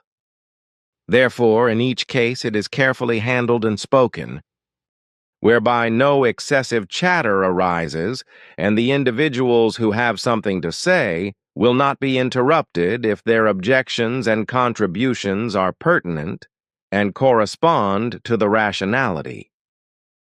Thereby, the rule applies that only short and concise objections, clarifications, and suggestions, as well as the listing of possibilities and necessary actions and so forth, will be made. Those fond of speaking, who want to run the speech marathons, there are indeed those, unfortunately, but every such word barrage is interrupted, and the word is passed on to the next person who has something to bring forward. The fact that several people talk together, this is not permitted. Therefore, regarding this, there is no mayhem. Therefore, it may well take several hours or 2 or more days under certain circumstances before a promising rational solution comes about and to a vote, which is useful and gives enough consideration to the crisis at hand or the emergency problem. with us one says long speech, short sense. Unfortunately, with the running of long speeches without actually saying something substantial, this is also the case with us on the earth in politics. This is also expressed in our group every now and then, because similarly, not everything is perfect with us. Some humans just like to hear themselves talk. But it is gratifying to hear that this problem occurs not only with some of our group members, as well as with the politicians and people of our earthly peoples, but in your population as well. If I now understand correctly, then it is with you in such discussions of voting. Commitment and action, since around such it is indeed my opinion, therefore no joyful chattering, but given the opportunity, only reasonable words, statements, action requirements, and modes of behavior. That is so. Each speech marathon will be stopped, and any problems at hand of any kind must be quickly, well, and efficiently handled and supplied a solution. Therefore, nothing should be pushed onto the back burner, as you tend to say at times. In addition, it is correct what you say, that long speeches often yield little or no sense at all, but lead only to endless and fruitless discussions, which causes much more unclearness than clearnesses and valuable decisions because no effective solutions can be found. Good and proper decisions come about only through summarial, concise, and thus unambiguous and clear, as well as through the rationality-carrying words. That is also my opinion. If I have understood correctly, then one could understand the whole of your democracy similarly to a democratic rural community, as we still have this in Switzerland in the cantons of Glarus and Appenzell, whereby beforehand, regarding the election process, no propaganda, that is to say advertising for a matter may be made, as this is however the case elsewhere than the mentioned rural communities in Switzerland. So that with you no mass persuasion can take place, as also no gathering of people can take place as you had said, being that the election agenda is called only a short time before the elections open. And since the time for the election is only 30 minutes, and so each person is practically situated only by themselves and with their own opinion, no nationwide and partisan election propaganda can take place. Also, as a result, no party system and no party dictatorship can take place, and I find that fair, good, and democratic. That is correct. We handle a direct democracy in this wise, which in every respect prescribes that neither the world government nor the authorities of the countries and their peoples may take any of their own decisions, nor make regulations, unless the entire planet's population has decided about that based on a ballot and has considered something as right. As I explained, all countries, that is to say, their populations, have a uniform legislation, valid planet, wide, and a determination of might, as well as with regard to all other things that uniformly affect all peoples. If the authorities are elected in a nation, then this of course pertains only to the nation, that is to say, its population, although the voting process remains the same as if a planet-wide vote takes place. So only the people can determine who belongs to the people's authority or to the world government. This is indeed so because such a process of a direct democracy corresponds solely in this wise. Contact Report 583. My greetings to you as well. And at the same time, I want to apologize to you for my abrupt departure and my behavior during my last visit on the 30th of April last year, note Billy. 559th contact, because I was angry and very upset. Today, however, I am better able to control my emotions than I was a year ago, when I was very angry and frightened, so I would like to express myself in a more objective manner. Contact Report 584. How do you plural feel about neutrality? We cultivate it very seriously. But what is it like in relation to your federation? On all the worlds of our federation, the same laws, rights, and regulations apply, both to the world governments of the different worlds and to the governments of the people. Our Pleiaren world government is the guideline for all other world governments, as it is also the case for the governments of the people. No world government, as well as no people's government, which you call, for example, cantonal or district and municipal government, etc., interferes in any way in the interests of others, because they maintain neutrality throughout. On the 1st of March, you said that you Pleiaren on other worlds of your federation are entitled to intervene in emergency situations or in the maintenance of order, etc. What about your neutrality? Interventions are only made according to established treaties with the different worlds. But such interventions do not mean more than assistance, which, above all, is only given when it is demanded by the majority of the respective world population.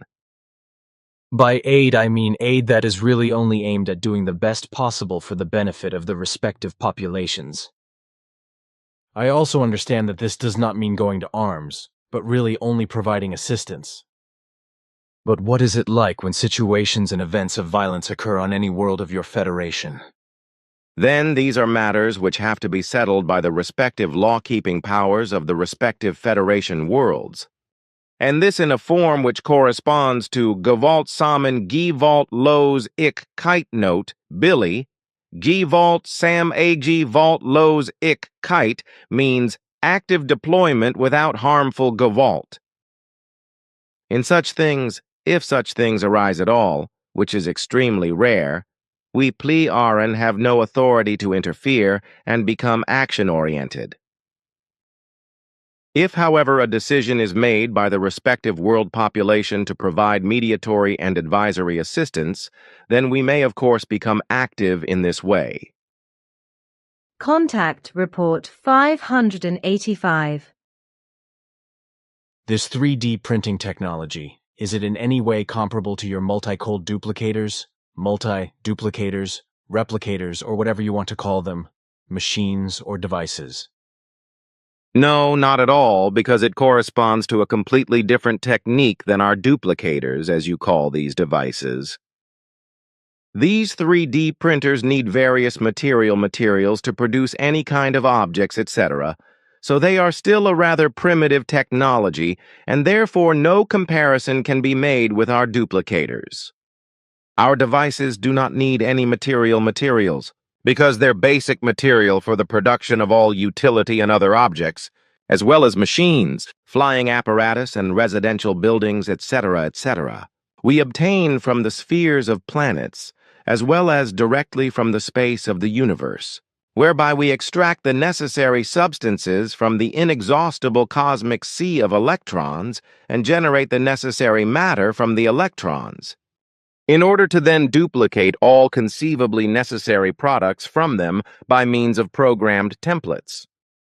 I know that, because you said something in this context. I can remember it, because we talked about it on the 18th of May, 1991 at the 238th Contact Report, Pleiadian Contact Reports, Volume 6, pages 452/453. But I wanted to go into it and ask you again in connection with the 3D printer, especially whether this printer might be a first primitive forerunner of your multi-duplicators. My question is not just about wild animals that you do not hunt, but also about all other animals and all the creatures. You are also producing meat through your multipliers, which, as I mentioned in the extract, is equivalent to animal meat. This synthetic meat, on the one hand, is it made up of animal protein and all the other substances that animal meat has? And on the other hand, is it also possible for you to synthetically generate different kinds of meat from animals and from creatures and also their meat taste?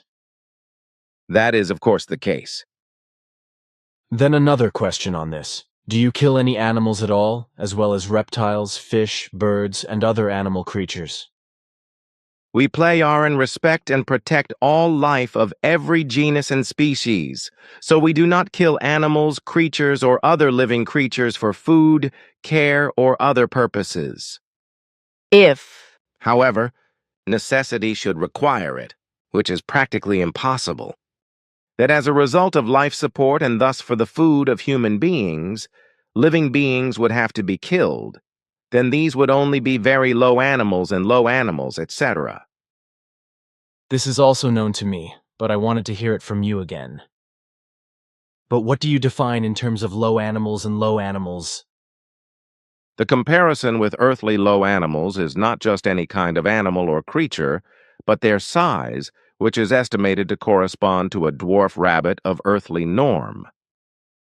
However, killing is only permitted if no other food source, such as fruits, vegetables, and herbs, etc., is available. You also keep pets, such as the Olrak, which runs around Quetzal's compound. Quetzal also has cattle and horses, etc., which he has brought from Earth to Era, because he loves to play farmer in an earthly way, and often sits in his log cabin, which he has built in an earthly style. When he is there, in fact, I had to laugh out loud when I saw him, and he is reading old earthly newspapers. He has glasses on, but they only contain window glass. He finds it very romantic, so he pursues this leisure activity in his leisure hours. Many of the human beings on Era, as well as in our whole Federation, also indulge in some kind of speciality which they cultivate in their leisure time. We call it a hobby. Contact Report 586. Then I would like to talk about why you are not allowed to accept gifts from Earthlings, because I am always being asked to give you, your daughter Simyase or Florena, etc. things. It is simply not to be understood that you are forbidden to do so because of the possible introduction of bacteria and viruses, etc. into Era. It is true that if you drink or eat chocolate with me, you will first have to neutralize it with your little device, and you will always be surrounded by your own personal shield, which will protect you from being infected by bacteria or viruses here on Earth. It should not be forgotten that when you are with me, this shield also neutralizes everything you come into contact with, including me. On the one hand, our directives determine this in this way. On the other hand, we have to protect ourselves from all the earthly influences which are harmful to our health, because the Earth is full of dangers for us with regard to bacteria and viruses, etc. So we must be extremely careful not to come into contact with any germs that are harmful to our health or in any other way, so as not to endanger our own health on the one hand, but also to ensure that we do not introduce dangerous germs into our flying apparatus or onto Era and other of our worlds. But how is it that you used to bring all kinds of things from Earth to Era? This required special permissions, whereby the things, as you call them, had to remain in quarantine for several months in specially equipped flying apparatus, where all objects, but also animals and creatures, etc., were neutralized with regard to dangerous and harmful bacteria and viruses, as well as vermin, etc. You could also do that today, couldn't you? We could, but our directives prohibit it. In special and important cases, exemptions can be granted. But these are very strictly weighed and are hardly ever granted anymore, because in the past, very bad experiences were made by importing objects, animals, and creatures, etc. to Era. Then it is also clear now that when we come together, you make me neutralized by vibrations each time, so to speak, and harmless to you in terms of bacteria and viruses. I knew this from the first meeting with Simya-se, because she told me in confidence. But if we are now talking openly about it, then this can also be said in the end. Which is nothing to object to. What else interests me about the exemptions? When things from other worlds want to be imported into Era, to what extent are such exemptions granted? To which persons, and also for hobbies? In principle, all persons can apply for exceptional permits, which as a rule are also granted, although all security precautions must be taken and observed.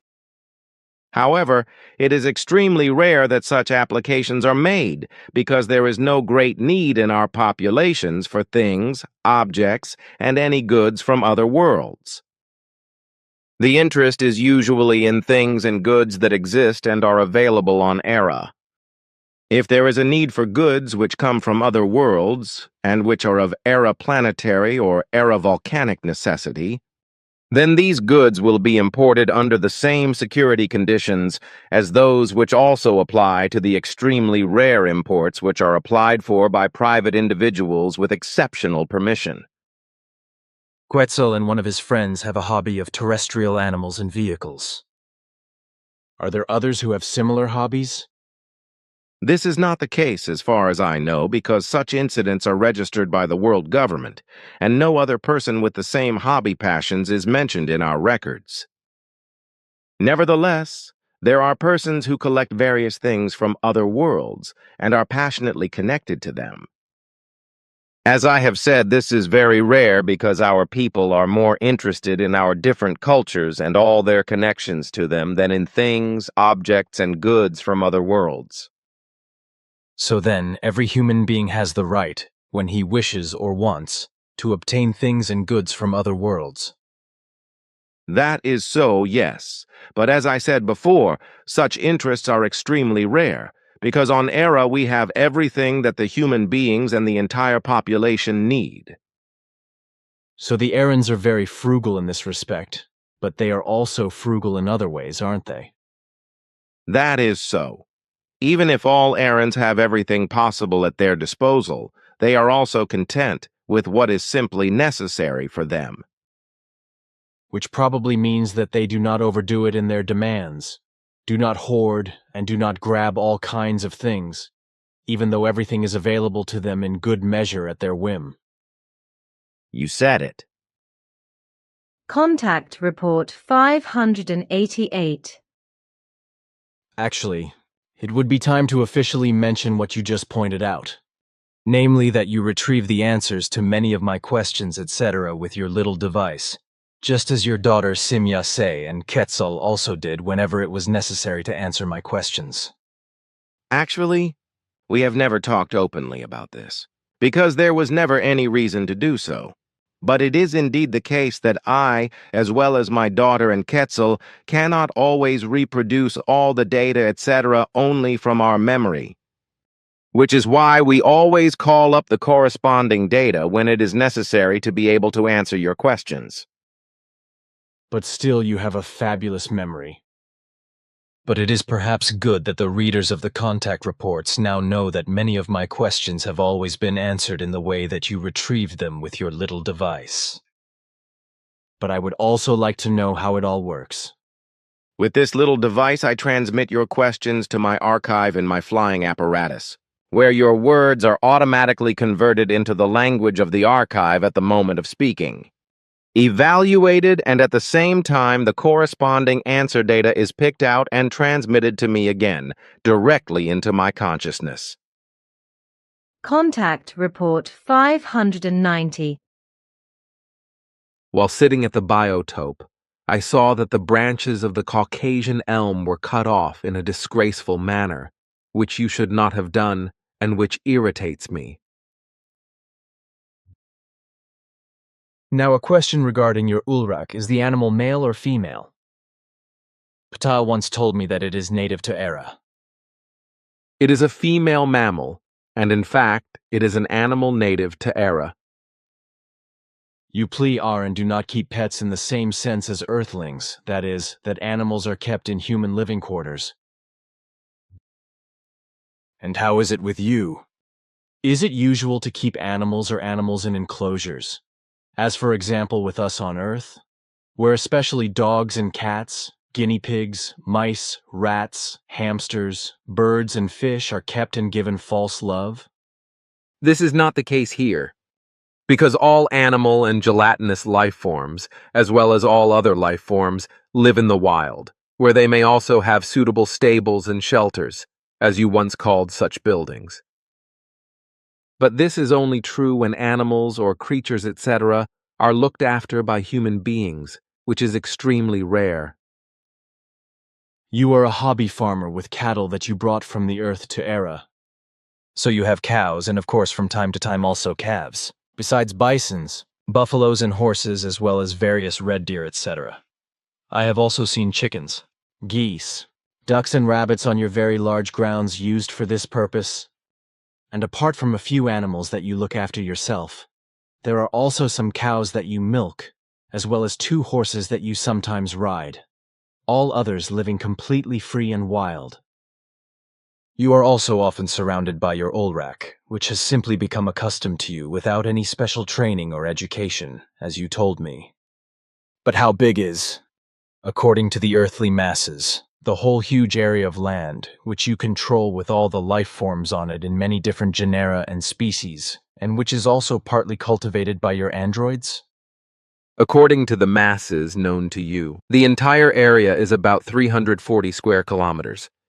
But my personal property per family is only 1 hectare, while the rest of the land belongs to the general public, but is made available to me for the purpose of keeping animals and other forms of life.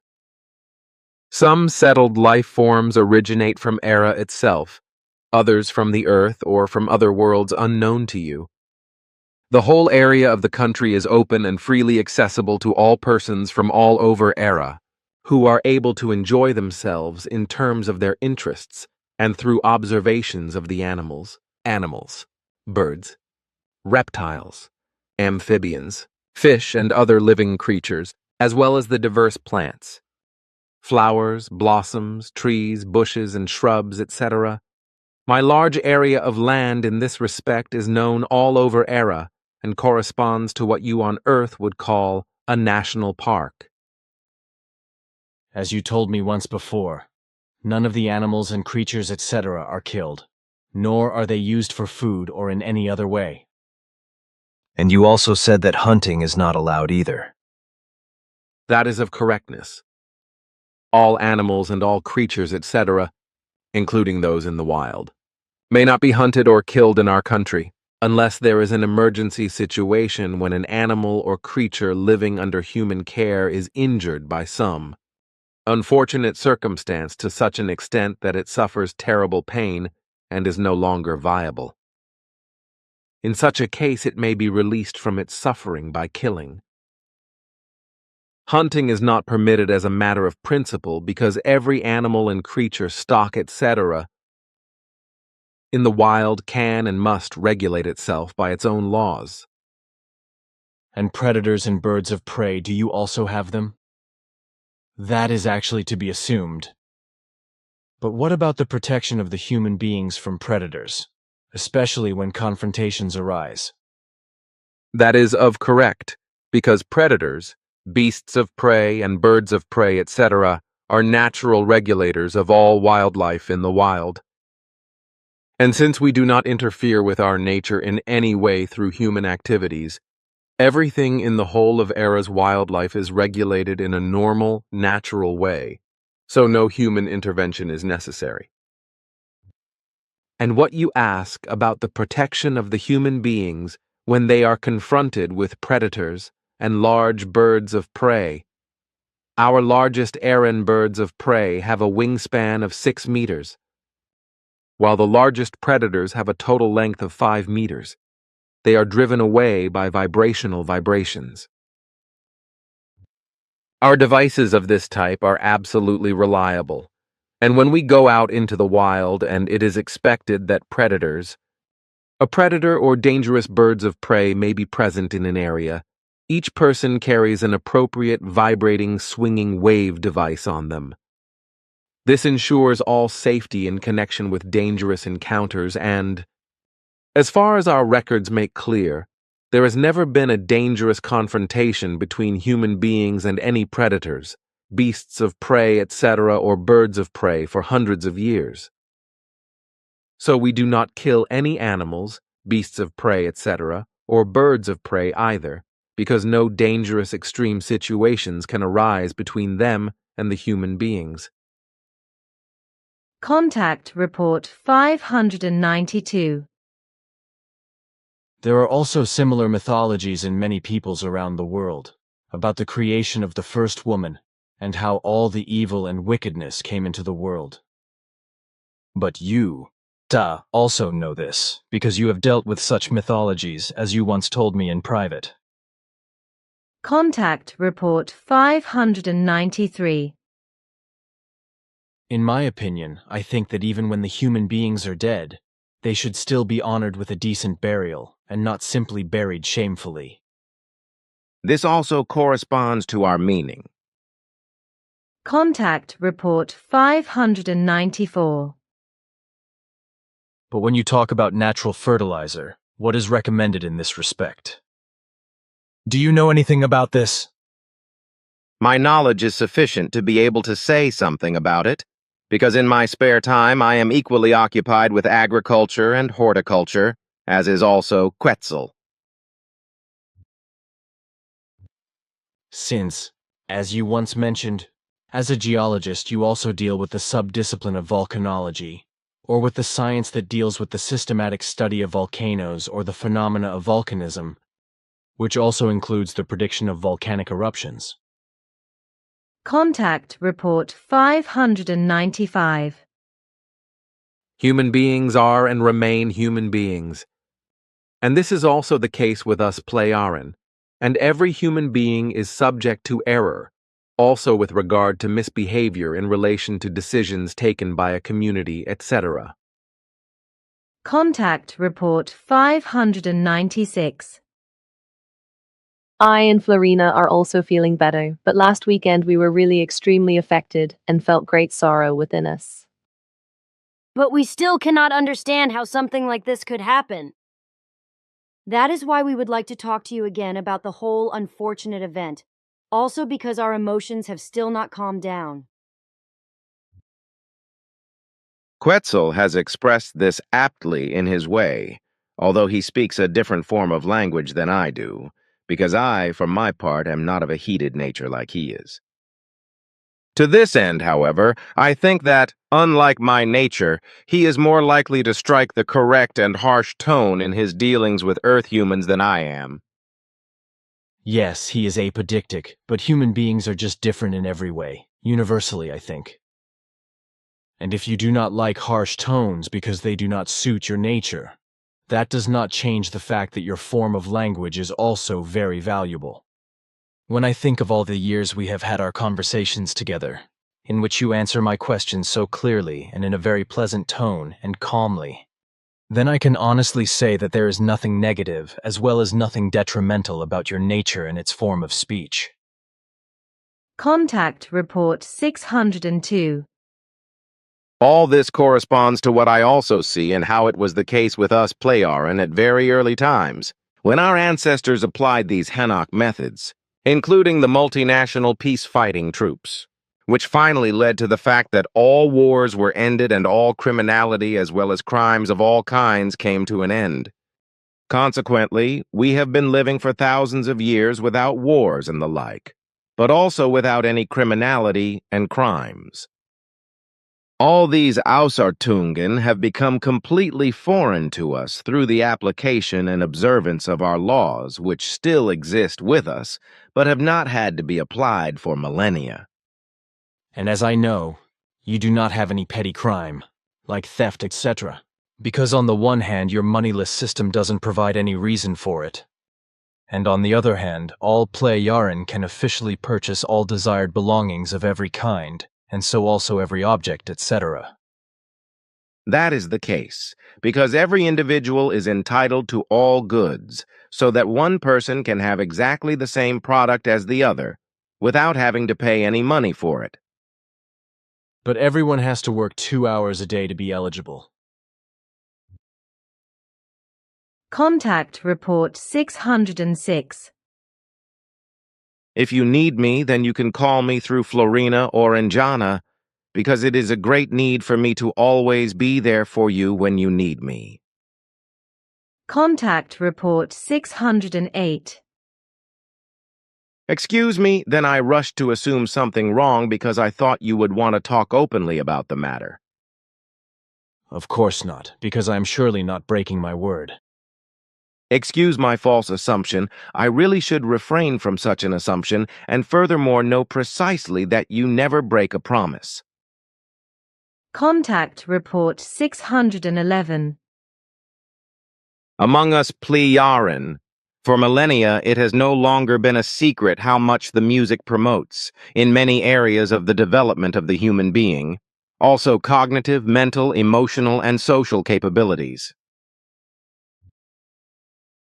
That is naturally correct, to which I must also say that I find the chirping of blue tits very harmonious and enjoy listening to it. Contact Report 612. I wonder why you photographed the previous device, Stack Cutter, and now want to do it with the new one.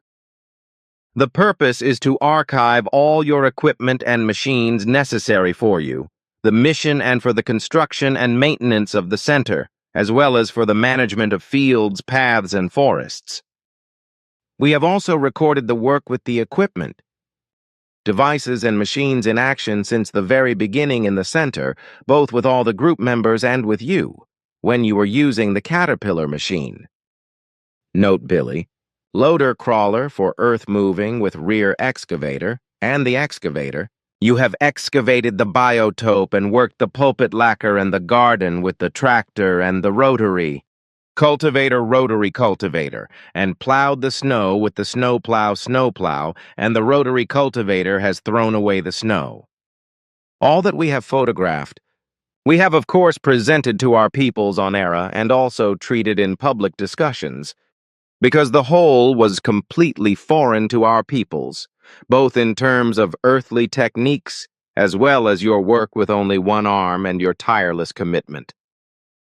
Our peoples could not imagine that, so the whole thing was only comprehensible to them by showing them the records. Then I can also mention, because I was asked how the development of the transmitter gate actually proceeded, that you and Quetzal, when you come here, have been walking into my office through your latest achievement for quite some time, just through the transmitter gate. This is in contrast to Florina and Injana, who still appear here by beam. There are no other possibilities in their aircraft, although the existing ones are fully sufficient. And I also want to assure you that I will come here at any time, if that is possible for me and you call me. The technique that is now at our disposal allows me to come to you at any time, which is always a great joy to me, if I am not kept from an importance that would prevent me from coming here. You mean with the technology at your disposal, the transmitter gate, right? With this technique, you don't need any more time, or just as much as you need to go through it. Of course, that's what I'm talking about. And this technique also makes me independent of time. Contact Report 613. But if you want to play chess with me now, Edward, because I feel the need for it? Undoubtedly, dear friend. So let's play chess. Contact Report 616. But now I have a question about the books, articles, and writings that you have from my pen, and that you translate into your languages. So, I have been interested for a long time in how you use them to make them accessible to your people? We have talked about this before, but I can go into it again. All right, everything will be translated into our languages, both the languages of individual peoples and our world language. The translations are then used to produce books which are distributed to interested parties and are therefore very widely distributed. I know that, but what material are the books made of? The material you would call paper-like, but it is artificially made of electrons which are present in immeasurable mass throughout the material part of the universe. Another question, which is probably a bit stupid, because you once said that we should not make electronic books, because they would not do any good for effective learning. Nevertheless, the question is, do you also not produce electronic books yourselves?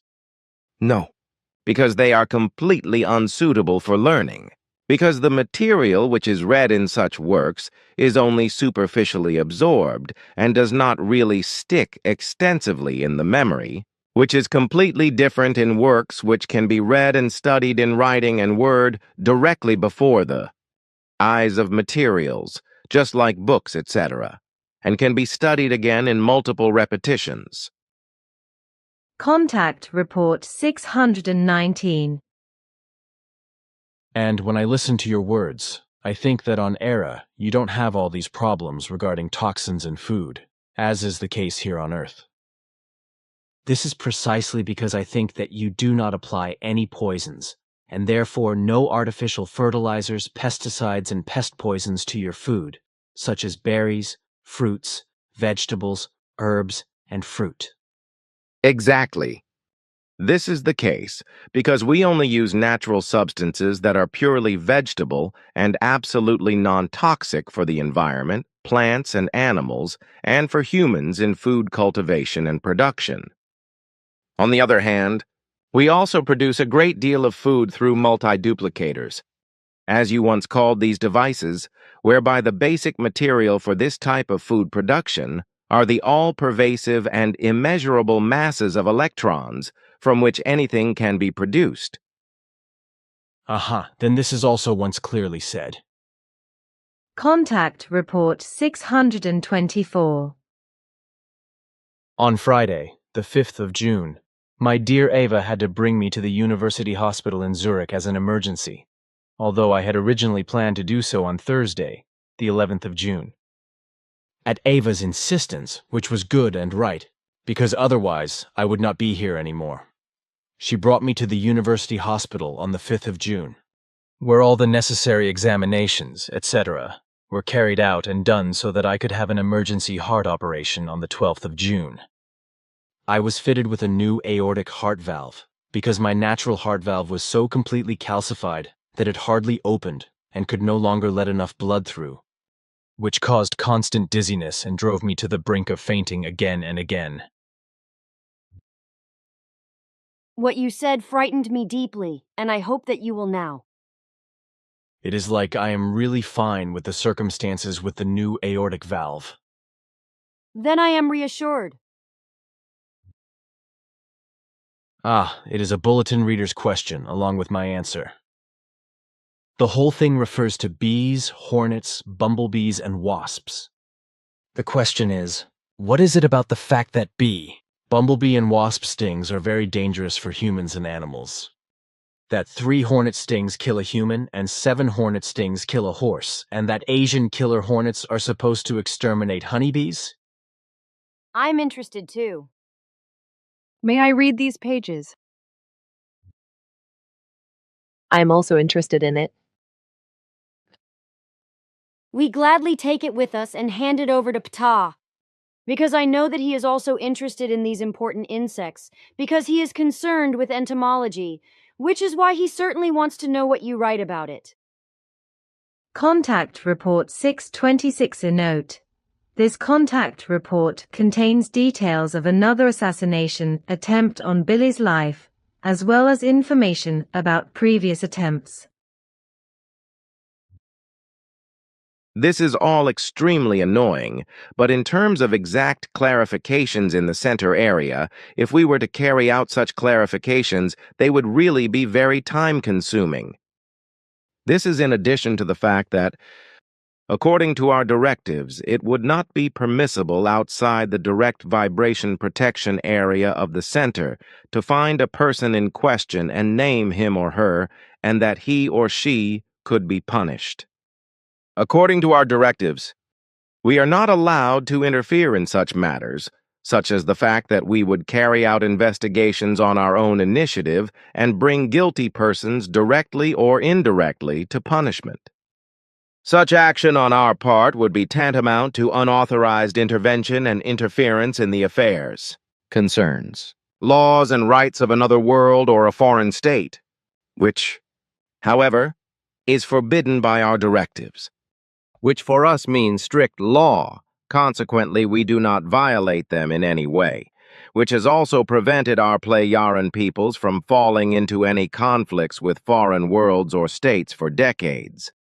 So, of course, we also adhere to our directives on Earth, which must be understood and followed as legislations, and which also guarantee that we Plejaran would never exercise and carry out warlike, conquering or otherwise military machinations on foreign worlds or in foreign states. So, even though we Plejaran are equipped with very effective weapons, which have no equal on Earth and are so superior to all Earth weapons of any kind, and so highly futuristic for Earth humans that they themselves have not the slightest objection to them, we never use them for purposes of aggression, offensive actions, or conquest, if necessary. However, we use them for defense, in which case we act exclusively according to the traditional rules and regulations of the Nocodemian directives or laws, which stipulate that only non-violence by force may be used without exception, which also stipulates that enemies or culprits may only be put out of action by suitable non-lethal means and may only be killed in direct self-defense. We Plejaran have not engaged in offensive warfare or other military actions for tens of millennia, just as we have not been forced to engage in defensive actions in this regard for thousands of years. However, if offensive actions were to occur against us, we would of course respond and act defensively, but strictly in accordance with our directives or laws, which prescribe non-violence by force in every case, as you described in detail during our last official 625th conversation on the 15th of August. And what remains to be explained is the following: our self-chosen, or desired by peoples and worlds, tasks on other worlds, so also on Earth, are on the one hand always and thus without exception of an observing, investigating, and peaceful nature. On the other hand, however, in certain cases also in a form of secret, impulsive aid to development and progress, if the respective state of development of the peoples concerned is given for this purpose. Thus, in a voluntary, pleasing, and altruistic way, we are active in terms of development impulses with regard to medicine, technology, and other sciences, as well as the teaching of the truth, teaching of the spirit, teaching of the life, as well as with regard to the living together of human beings in a family, acquaintance, friendship, community, as well as with regard to the manifestations, developments, and laws of the social life of states, peoples, and worlds. These remarks and explanations bring an open and strong light to your presence on Earth. It had been asked long and often in this regard, but I thought that without a question to that effect you should speak of it once, which you have now done. 2 things. Firstly, when it is said that Florina took my written pages and now also Bernadette's book with her, or that things will be taken with her, then this is not to be understood literally, because you are not allowed to take any materials with you. Subsequently, it must be said once that the taking along consists in the fact that the materials are photographed and thus records made by you are taken along. That was always the case, which is why I do not understand why you are talking about it. So that there is no further misunderstanding, because it was variously assumed that materials were taken by you, which you are not allowed to do. The fact is that I always print out copy pages from the computer and prepare them for you to photograph. On the other hand, sometimes you also take what you need directly from the computer. Contact Report 627. I wish, however, that you take good care of yourself and your health, and that you take something that I give you to remedy the present lack of your well-being. If you take this remedy here, which is well-being stimulating and strength strengthening, then in a few minutes it will be better for your well-being. I will gladly accept. Thank you. It is tiny and no bigger than a pinhead, but it tastes good and somehow very refreshing. It is my pleasure. On the one hand, that I may help you, and that you have taken the remedy, which is a rarity because you always refuse our help, and on the other hand, because it will now quickly increase your well-being. Contact Report 628. About 20 minutes ago, we talked in the kitchen about the fact that you protect yourselves against the earthly environment against bacteria and viruses by a vibrating screen.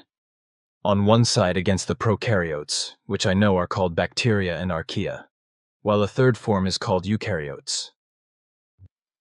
I explained to the listeners in the kitchen that you are carrying a tiny, millimeter-sized device with you, which has a vibration protection screen around you, with a radius of action of about 1 meter. Sphere of influence, half diameter. Sphere of action, that is to say a diameter of 2 meters, which protects you on Earth, or on other foreign worlds, etc., from bacteria and viruses, but also from insects and vermin, as well as from dirt, rain, etc., and from any atmosphere. This protective umbrella, in which you are also given your own atmosphere, which I did not explain, allows you to embrace me or each other, allowing the umbrella to be squeezed imperceptibly to a fraction of a millimeter without being damaged in any way or ineffective for you as protection. In the same way Quetzal, Simyase, and Ptah provided me with such a personal shield when I was on Era, as well as on a few other worlds where atmospheric conditions prevailed that would not have been breathable for all of us who were there. Special suits we had only on a small Oddvelt, whose gravity was so small that we could have drifted off into free space. Contact Report 633. Earthlings who have fallen into this kind of arrogance, violent psychopaths, and I am talking exclusively about these, because such wrong behavior does not appear in our peoples, because our educational concepts prevent such forms in childhood and teach equality and equal treatment, etc., to all people, have degenerated in their thoughts and feelings as well as in their behavior towards their fellow human beings. Contact Report 641. I would like to ask you about the state of the world's population, because in the last 2 weeks I have been asked about it several times. Our records on the 31st of December 2015 at exactly midnight showed a result of 8,634,006,014 Earth humans. I would be interested to know how you make your notes and calculate the final result. Our recordings are made by an automatic registration every second from 00 hours on the 1st of January during the following 365 days until 00 hours on the 31st of December. The automatic registration is carried out by appropriate equipment, which on the one hand records all deaths and all births, but on the other hand also simultaneously calculates the total population resulting from dying and birth processes. Describing these apparatuses might be a little complicated, might it not? This is in fact the case, for it is a series of highly developed ultrafine techniques which are not even unparalleled on Earth in their beginnings, but which are described theoretically in science fiction novels and presented visually in science fiction films. Yes, I know this from the Enterprise and Star Trek movies. For example, but in this respect only human life forms on planets, etc., can be recognized, but no person-specific registrations of entire planet populations, as you can do. For this technology, the earthly researchers, constructors, physicists, and scientists first need the basic ideas and findings that still have to be made. But there is still a long way to go. Contact Report 644. It is not possible to hide what moves me. It is always the same, and it cannot be changed, because it hits every time. But it is easier if you do not know anything in advance. That is why we decided together not to fathom such irreversible events through foresight anymore, and consequently I had no knowledge that Silvano's life ended on the 8th of February. But just as you are, I must also judge my own condition, and not only with you but also with me. Events of this kind repeatedly evoke the same impulses. This makes no difference between Earth humans and us Pleiaren, for such impulses are common to all normal people. Unless they are psychopathic, thoughtless, senseless, and self-referral, egoistic creatures who are delusional and believe that they would stand above everything. Yes, I know. They are just those who live in the delusion that after them, if they have to leave the world, the universe would therefore perish and dissolve. But it is pointless to talk about it, for such creatures, as you call them, are autocratic, self-opinionated, unreasonable, and believe themselves to be insanely omnipotent or absolute, omnipotent, unrestricted, and omnipotent, which they do not realize in their delusion. That is how it actually is. But I would like to mention that Florina and Enjana observed the burial, recorded the profound necrology, and transmitted it to me. In addition, I would like to bring up something that would seem astonishing and macabre to some people on Earth if I were to say it openly, but which happens often with us, albeit not every day. It is about that. I know this from your father Svath, and indeed my cousin Max Bachmann and I dealt with it in the late 1940s. Contact Report 645. And what about you, Pleiaren, with traffic accidents? You don't ride on roads with bike vehicles? You glide through the air with hovering vehicles? Our planetary airways are designed and secured in such a way that accidents caused by collisions, etc. are impossible, and consequently human lives are neither harmed nor lamented, nor is there any material damage to the hovering aircraft. Contact Report 646. As you have told me several times in the course of our conversation since 1975, the pear or avocado fruit was already genetically manipulated more than 13,500 years ago by extraterrestrials or by Pleiaren immigrants in the tropical regions of Earth and called pear by the people of that time, because the fruit was also used for feeding pigs. So there was a cultivation of naturally genetically modified avocados, which have been used as food by humans ever since. Contact Report 647. But if it is possible for you, then Florina will bring the woman to you in the coming night at about 21:45 hours. Her name is Joganda, which means the woman who withdraws into herself, and she is 362 years old. And this also applies to our people, although, as on Earth, the Pleiaren nevertheless advocate both forms. While the official marriages remain open to us in a way that is on an equal footing with the free alliances, which do not take place officially. There are no official legislations and regulations for the marriage guidance and/or an alliance guidance with us, because we Pleiaren regard such alliances as private thing, into which no law has to interfere if not offenses take place, which must be punished, which appear, however, very rarely. If it turns out that two persons wish to enter into an official marriage, this will only take place after a longer period of clarification and probation with regard to the persons concerned. in order to be able to guarantee in advance that harmonious marital alliances arise in which no problems arise which could lead to the dissolution of the marriage alliance. Of course, we Pleiaren are only human beings and can make mistakes, even in this relationship, which is why it can happen, but really only in extremely rare cases, that officially advocated marriage alliances are dissolved again. In the case of free alliances in which two or more persons join together, the persons concerned also carry out longer periods of clarification and probation before a real union takes place, and only very rarely does the alliance dissolve again.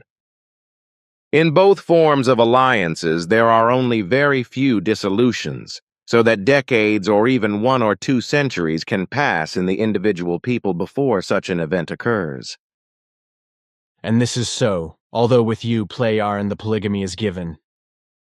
That is true, but it is not only polygamy that prevails, because many also cultivate monogamous alliances, for which there are various reasons of an individual nature.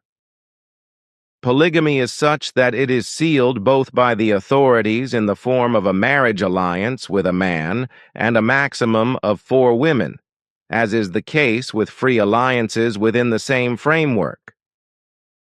And what can be said about same-sex alliances in this respect? The same framework applies here, although the majority of same-sex alliances among our people are not polygamous but monogamous. And if I already ask, according to what you say, I assume that among you and your people lesbianism, bisexuality, transgenderism, and male homosexuality are respected as normal, natural, and not ostracized, as is idiotically the case here on Earth, where such people are ostracized, persecuted, and even maltreated and murdered. That is right. Then how about pedophilia and sodomy with you? This does not appear in our people, because already in early childhood, appropriate early clarifications are made and educational as well as medical precautions are taken to prevent such degenerations, because they are prevented with us already early. That should be our medicine and education as well. It would be nice. Contact Report 648. But for my part, I consider it very questionable how many people on Earth are dishonorable and undignified and can act in the way it has now been brought up.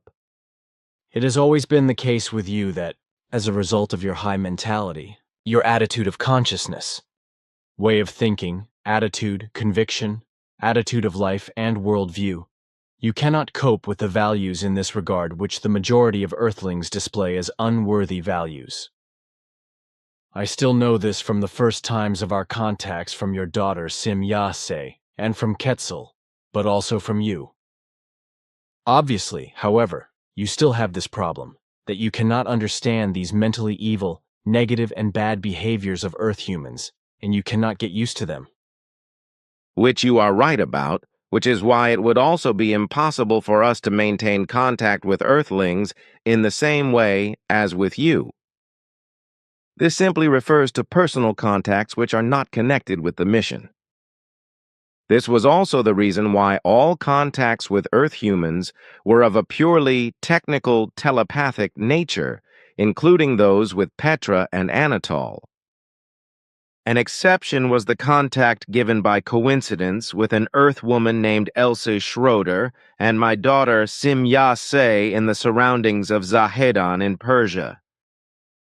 I remember that. It was 1975 or something. My daughter was very frightened and was hit very badly by the mental vibrations of the woman, after which she was also unwell for several days. Contact Report 649. I recently talked to someone about the gene manipulation that was done by the Syrians on various people to turn them into combat machines. Has the question been put to you if you can retrieve the conversation record of the conversation part of the Syrian gene manipulation statements from your father Sfath? Unfortunately, I do not remember when he taught me this, but I must have been about 10 years old at that time. The conversation of his teachings and explanations took place one afternoon in his pear-shaped beam ship, through his apparatus. I remember that. So at the 251st official contact, I recited some things your father Sfath had taught me about the history of Nokademion. Henoch and Enoch, but also about the Syrians and the gene manipulation they had done on various peoples. And is it at all permitted that one can now officially talk about this matter of gene manipulation? Whereby I mean which gene it is that was manipulated by the Syrians, and that many of the gene manipulated also came to Earth and spread their hereditary gene manipulation here. This still exists in many Earth humans to this day, and for thousands of years has brought much violence, war, murder, and manslaughter, but also many other calamities over Earth and humankind on Earth. You no longer have to remain silent about this today, so I can give you the record of my father's teaching and declaration of the 11th of June, 1947, a Wednesday, which you can call up and record. Excerpt from the Teachings and Explanations by Sfath, from 11th June, 1947. The genetically manipulated have all sorts of readiness, as well as a strong propensity for risk, whereby they are also strongly success-oriented. The genetic manipulation was carried out in early times by Syrians on various ancient peoples in order to misuse them for warlike purposes. The hereditary gene manipulation on the X chromosome of both men and women was reprehensible, forming them on the one hand into a willingness to use violence, to fight and to take risks, and on the other hand, into beings who, in many relationships, were extremely coldly calculating and intent on their advantages. So the carriers of the manipulated gene variant were better fighters and are able to always decide everything to their advantage in every situation in life, but first of all, in their warlike actions, whereby they always had good chances of success in fights and in dangerous and critical situations. So they were more willing to accept risk than non-genetically manipulated ones. This gene manipulation was carried out especially on men, but also on women, who, as a result of this gene manipulation, also infested their offspring with the manipulated X chromosome, which the Syrians called the battle gene. However, this gene manipulation had no or much less effect on the women themselves because, in contrast to the man who only has one X chromosome, the woman carries two X chromosomes. The manipulative modification of the X chromosome also led to a more aggressive, violent, and impulsive behavior, which is why this kind of gene manipulation was also carried out to make fighters out of the people who defended their homeworld against battle-tested aggressors for the Syrians who were incapable of fighting and who had been given Syrian freedom. Earth human behavior is very complex and is influenced by genes as well as by personal and fellow human behavior, environment, and circumstances. The manipulated X chromosome can unfold its full effect at any time with every human being on Earth, whether female or male, which leads to many violent degenerations, as earthly history of humankind proves sufficiently. It has to be said about these conversations that, in the meantime, since my father's instruction and explanation in 1947, earthly scientists have discovered gene manipulation, but have no idea that it is an artificially created gene manipulation of the X chromosome of male and female humans by the Syrians, so they regard the whole thing as a whim of nature. The fact is that, interestingly, they call it warrior gene, with the name MAOAL gene or monoamine oxidase A gene, respectively, while it was called combat gene by the Syrians, so the two names are not far apart. Uh-huh. Then once again some statements from earlier conversations are confirmed. But this will certainly again call antagonists and know-it-alls as well as envy and hatred to the wall to insult me with lies. Although I have not heard anything about the research of earthly scientists in this matter, it could not have been any different than that the researchers sooner or later had to come across this gene manipulation on the X chromosome. That was inevitable because a certain had studied the discussion reports and began with appropriate investigations. And how large is the percentage of earthly population in relation to the gene manipulation that still exists today and in the future? And is it possible that those people who are still gene manipulated and who do not have such manipulation of the X chromosome are suggestively influenced by the manipulated and also become violent, etc., by the still gene manipulated? We do not have precise data on this, but only estimates which show that the entire Earth's population is roughly equal. And with regard to suggestive influence, our findings show that even non-genetically manipulated people can be suggestively influenced by genetically manipulated people for the use of force, etc., as these are characteristic of the effectively genetically manipulated. However, it must be said that the influence is much smaller than from gene manipulated to gene manipulated. An equilibrium, aha. Then it can be assumed that everything is beautifully interwoven. And that non-genetically manipulated people can be suggestively influenced, as of course also genetically manipulated people. Depends, in my opinion, with regard to the strength of the influence ability of the individual people, on how the people in question are influenced with regard to their character traits, their sense of justice, their steadfast own positive opinion, their courage to resist degeneration, dishonor, inhumanity, injustice, lack of dignity, as well as the courage to decide for themselves, self-determination and attitude to life, behavior, perception of responsibility, perception of reality and truth, righteousness, etc., are of a kind. And I think the less of these factors people have in a positive way, and to a good extent, the less resistance they have to influence.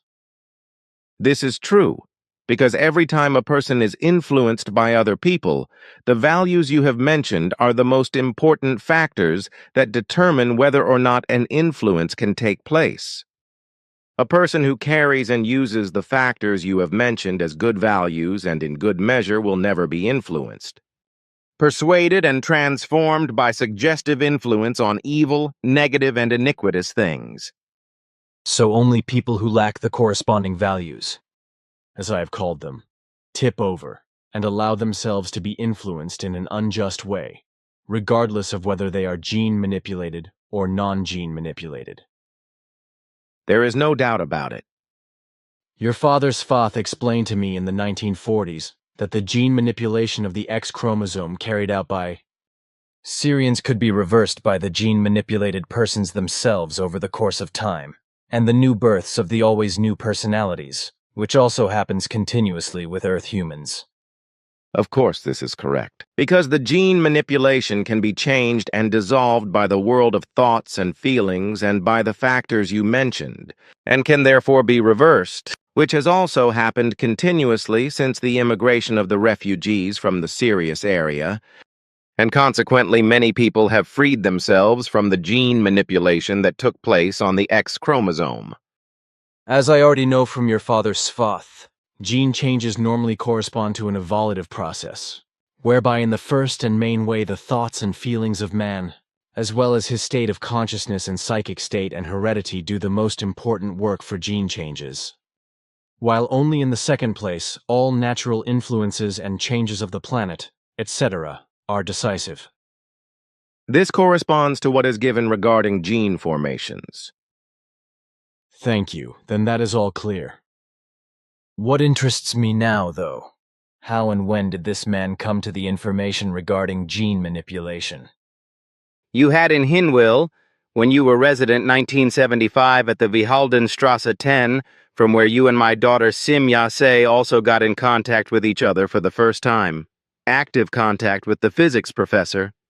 However, like other names in this context, you should not openly mention its name for reasons of the protection of personality. Professorial was very interested in everything that arose with regard to our contacts as a result of newspaper articles and word of mouth. You told him the story of the Syrians, and with it the history of gene manipulation as my father taught you, with Professor recording everything on a sound recorder.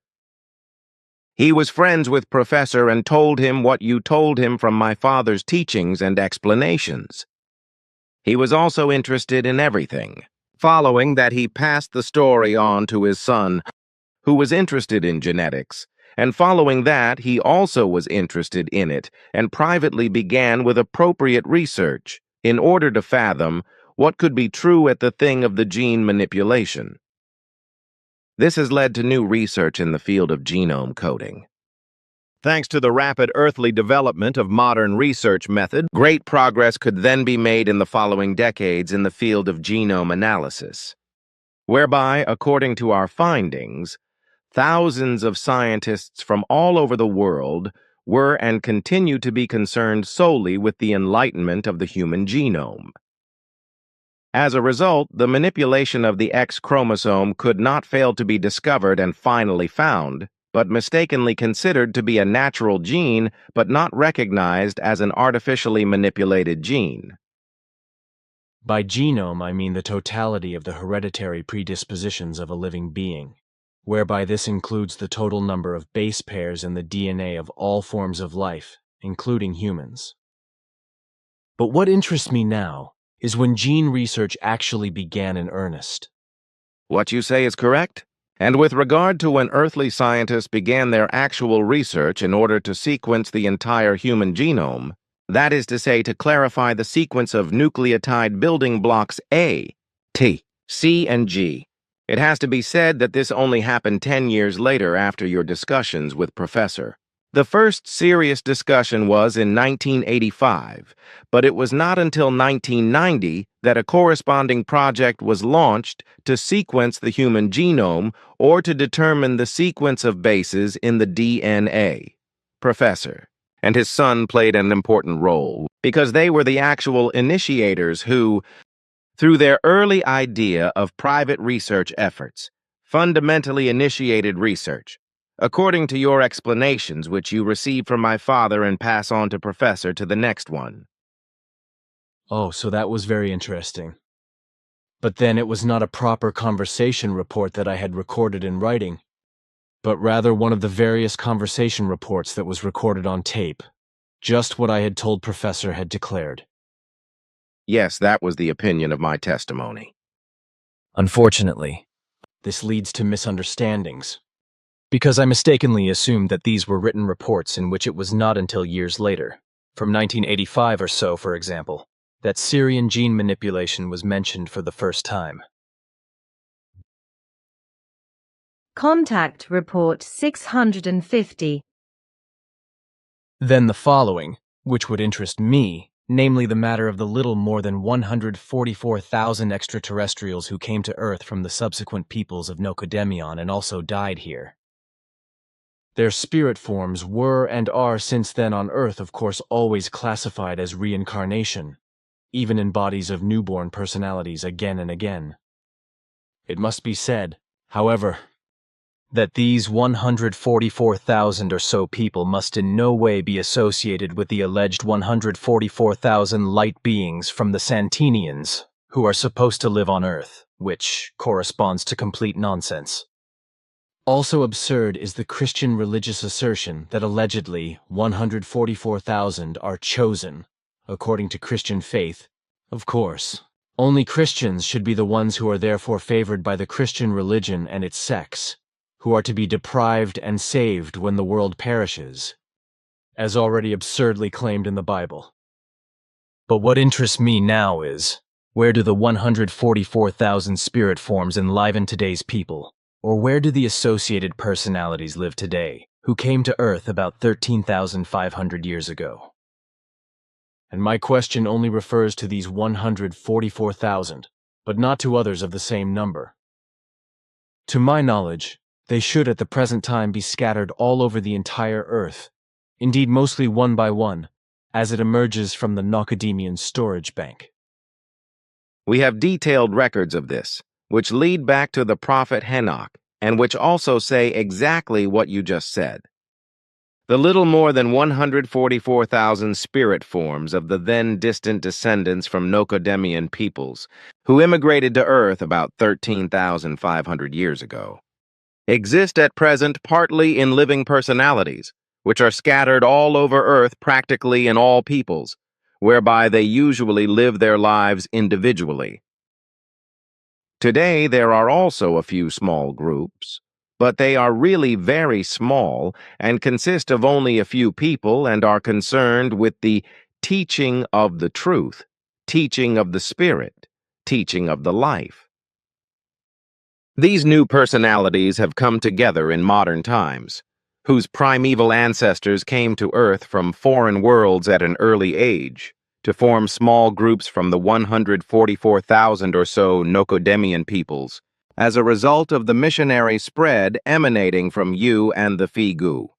Thus, it is said that these small groupings have arisen from the ongoing mission efforts, whereby among these groupings there are of course not only personalities who come from the 144,000 or so former successors of Nocademion, but there are also persons among them who possess pure earth-created spirit forms, following that they are pure earth humans.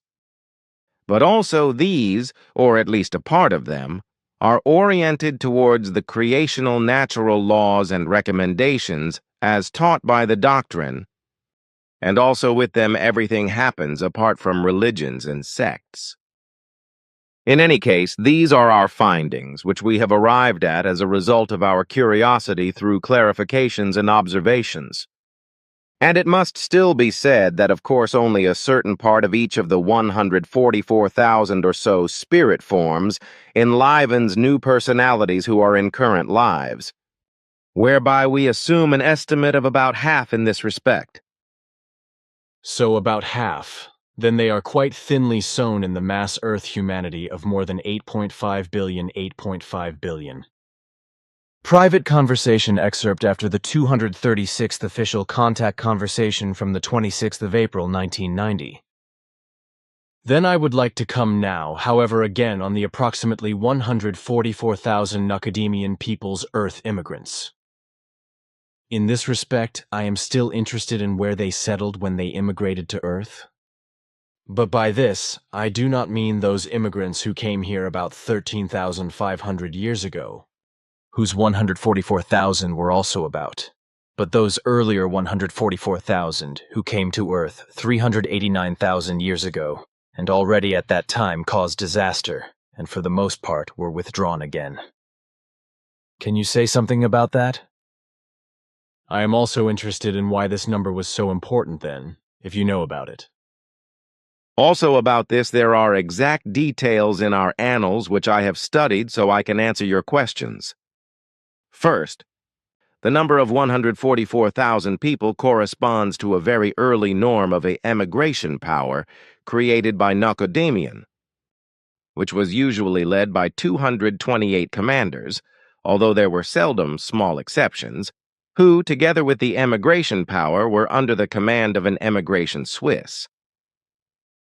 Such emigration powers were volunteers who idealistically agreed to spend the rest of their lives with humans on other worlds, as well as on Earth, in order to teach them many helpful things about life management and development. For the first time, such an emigration force was sent out millions of years ago, followed by several more in 4 galaxies over all times, and thus also into the SOL system, and finally to Earth.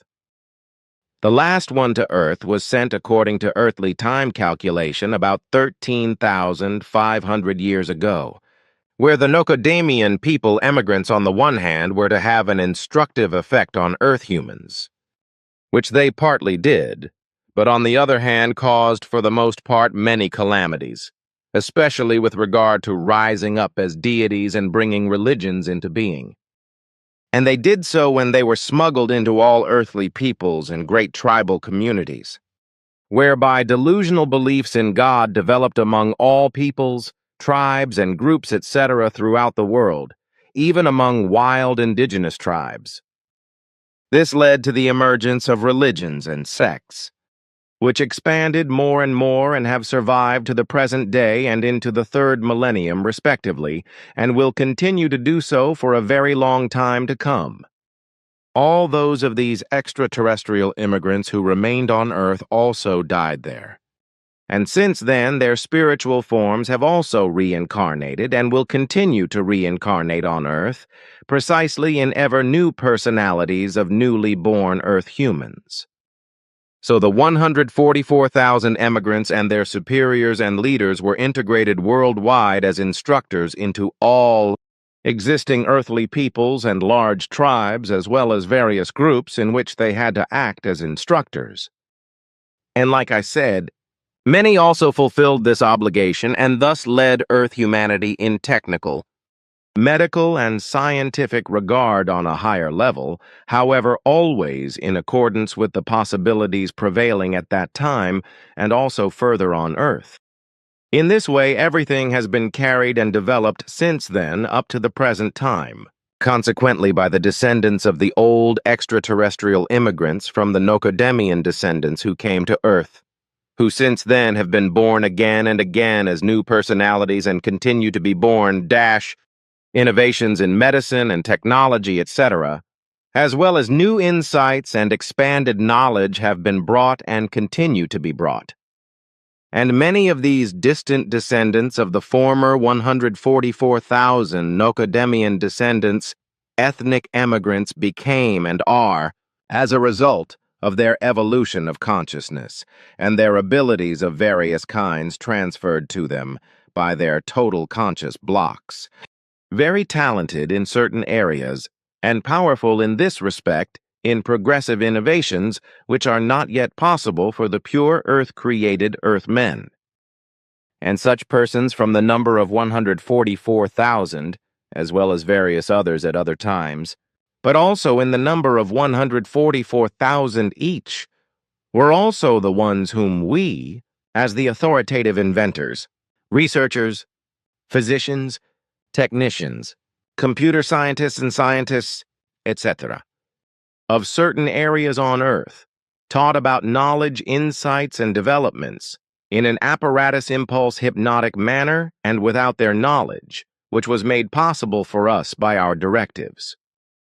Therefore, when we committed ourselves to this teaching activity, we were only allowed to take care of the distant descendants of the former immigrants of the Nocodemian descendant peoples who were in active life. But we were not allowed to take care of any pure terrestrial human beings who existed from the ground up. How often did the Nocodemian descendants of such emigration powers, each comprising 144,000 people, come to Earth? And what would also be of interest to me here would be the number of people who have finally remained on Earth and died there as a whole of these immigrants, so that they were born again on Earth as new personalities and continue to be born? It would really be very interesting to know this, if you have records of it. Such records actually exist in our annals, some of which are directly attributed to the prophet Nocodemion, but also to his successors Henoch and Enoch.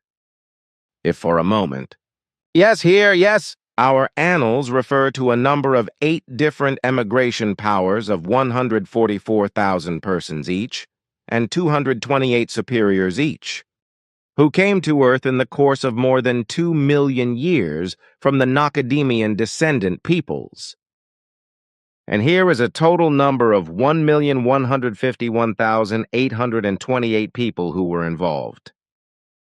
Of these persons, 575,914 remained on Earth, died there, and are born again with their old reincarnating spirit forms as new personalities. And these have been decisive since time immemorial with regard to all developments and great achievements of humanity on Earth, are also active in the modern age and will continue to be so in the future. Through their help, in the course of time, many pure Earth humans could also develop to a high level of knowledge and can. Consequently, a great deal of progress has been made for some time in all areas, and in every respect also by pure Earth humans, I think. Is it not? That is true, but it is still mainly the reborn new personalities of the former Nocademian descendants who are in the foreground. Can I understand it? But how did it happen that 144,000 each agreed to give up their highly developed culture and live on Earth with early humans like Homo erectus? On the one hand, they were pronounced idealists who were willing to provide development aid, so to speak, as is similarly the case on Earth, where such aid is provided for third world countries, etc. On the other hand, they were also very active in the field of development aid. Then it kind of rubbed off on Earth humans. One can say so. But on the other hand, there were also genetically manipulated refugees from the Sirius regions among the immigrants from the Nocademian post-driving peoples, as well as the mistakes. Criminals of the home planets who preferred, instead of being sent into exile, which was extremely drastically and strictly handled, to emigrate with such emigration powers and to be freely instructive to early humans in the manufacture of various products, such as tools and hunting weapons, clothing and food containers, etc. Primitive art, music, and all kinds of knowledge were also taught to early man by these immigrants, as well as knowledge concerning the heavenly bodies, medicine concerning medicinal plants, etc., and the use of fire, etc. And how and where were the distributions of these immigrant persons made among the early earthly human beings? Small immigrant groups were formed which were integrated into earthly early human groups all over the world, while others joined early humans as loners or lived as their own small groups, which then also mixed with the early humans over time. In these forms, it was possible that mergers with the immigrants and the early humans could come about, which was, however, not always simple, but often connected with fights, which also claimed deaths on both sides. But in the end, everything regulated itself in one way or another, so that the teachings could also take place and bear fruit. So the whole thing was not easy, but therefore the actual creators of all progressive inventions of the early humans were to be led back to the immigrants of the Nocademian descendants peoples.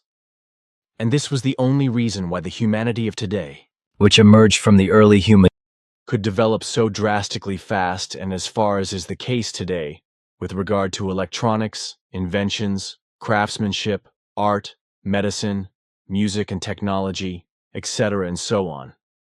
In principle, it would not have been possible without the direct immigrants from the Nocademian peoples, and without their distant descendants and all their teachings, as well as also without your apparatus impulse hypnotic influence of the descendants of the extraterrestrial.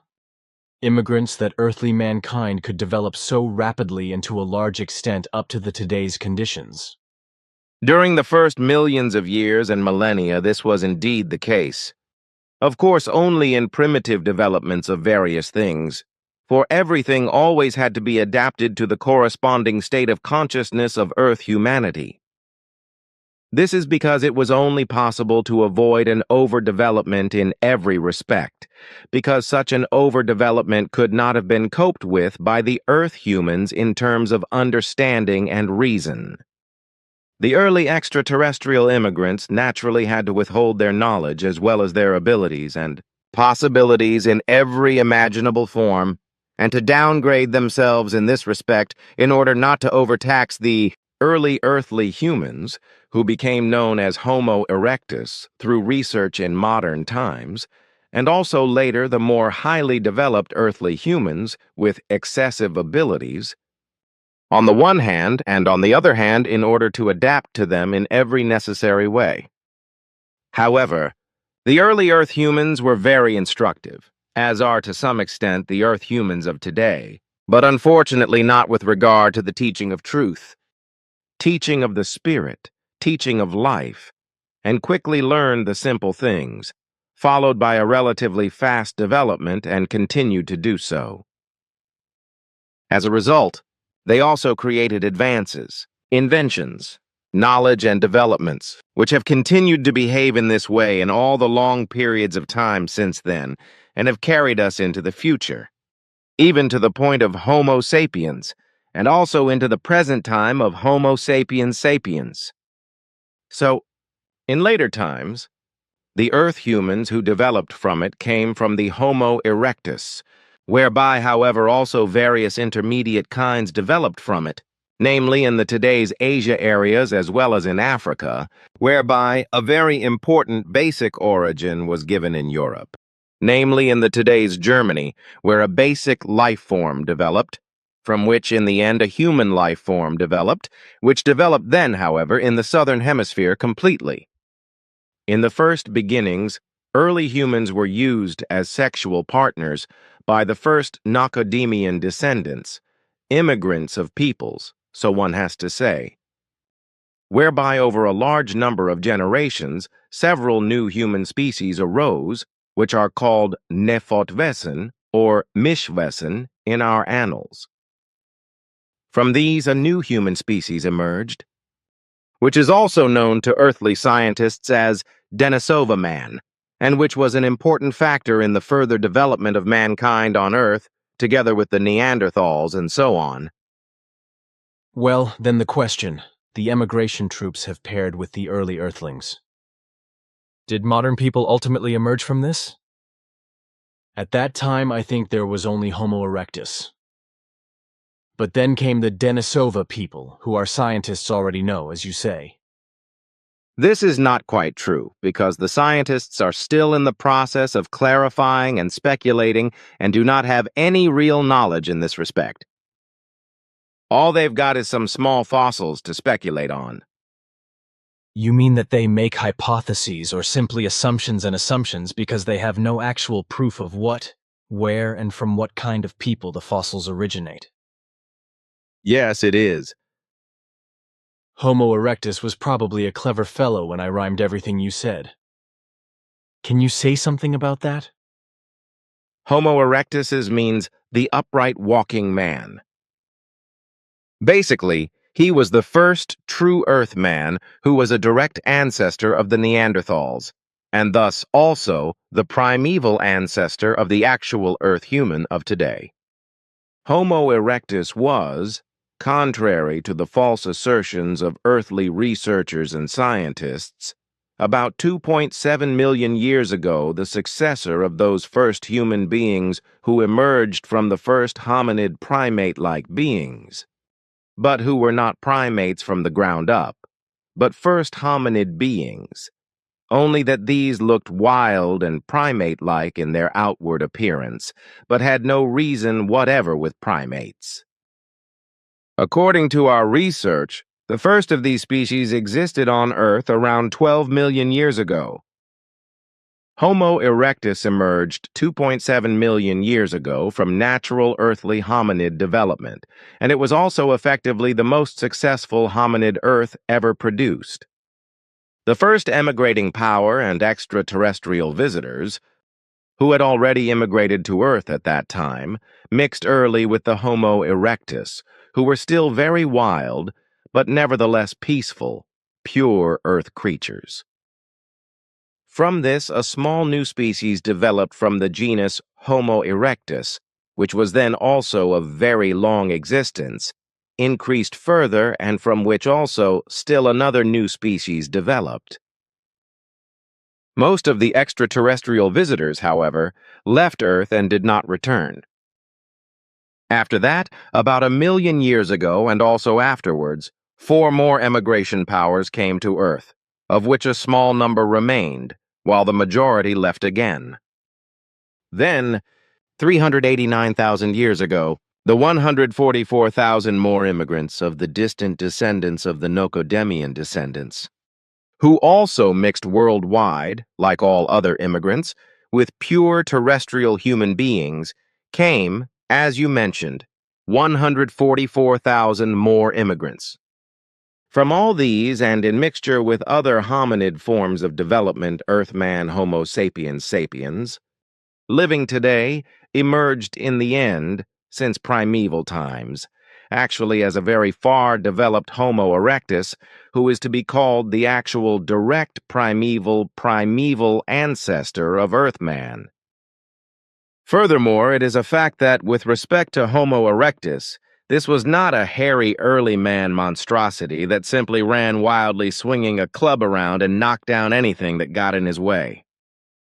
The Homo erectus did not just growl and make any dull noises either, because in fact it was already able to articulate itself understandably. So the early ancestor of the terrestrial man was different in this respect from the false views of terrestrial researchers. Homo erectus already had a lot of abilities very early on through the teachings of the extraterrestrial visitors, e.g. with regard to the production and use of fire. He was also not simply a cave dweller, even if there were such exceptions, because he effectively built huts for his own use, made hunting weapons and tools, partly cooked his food and built boats for water, etc., all through the teachings of the extraterrestrial immigrants. And these abilities, along with many others, which Homo erectus had learned through the immigrants, he also passed on to his descendants, whereby these values have been preserved up to the present time in the terrestrial human being and have, moreover, been extraordinarily extended in terms of development. Already at the first time of its existence, Homo erectus was very adaptable and comparatively peaceful, which has been preserved to this day in those terrestrial humans who are not affected by the hereditary gene manipulation of the X chromosome caused by the Sirians.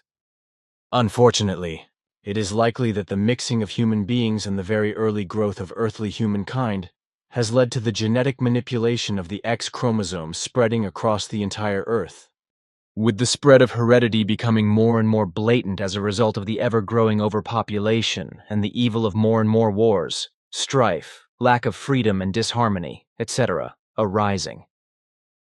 That is how it can be explained and seen, yes. If I may go back to it, you said that according to your estimates about half of the 144,000 people in modern times would be in active lives.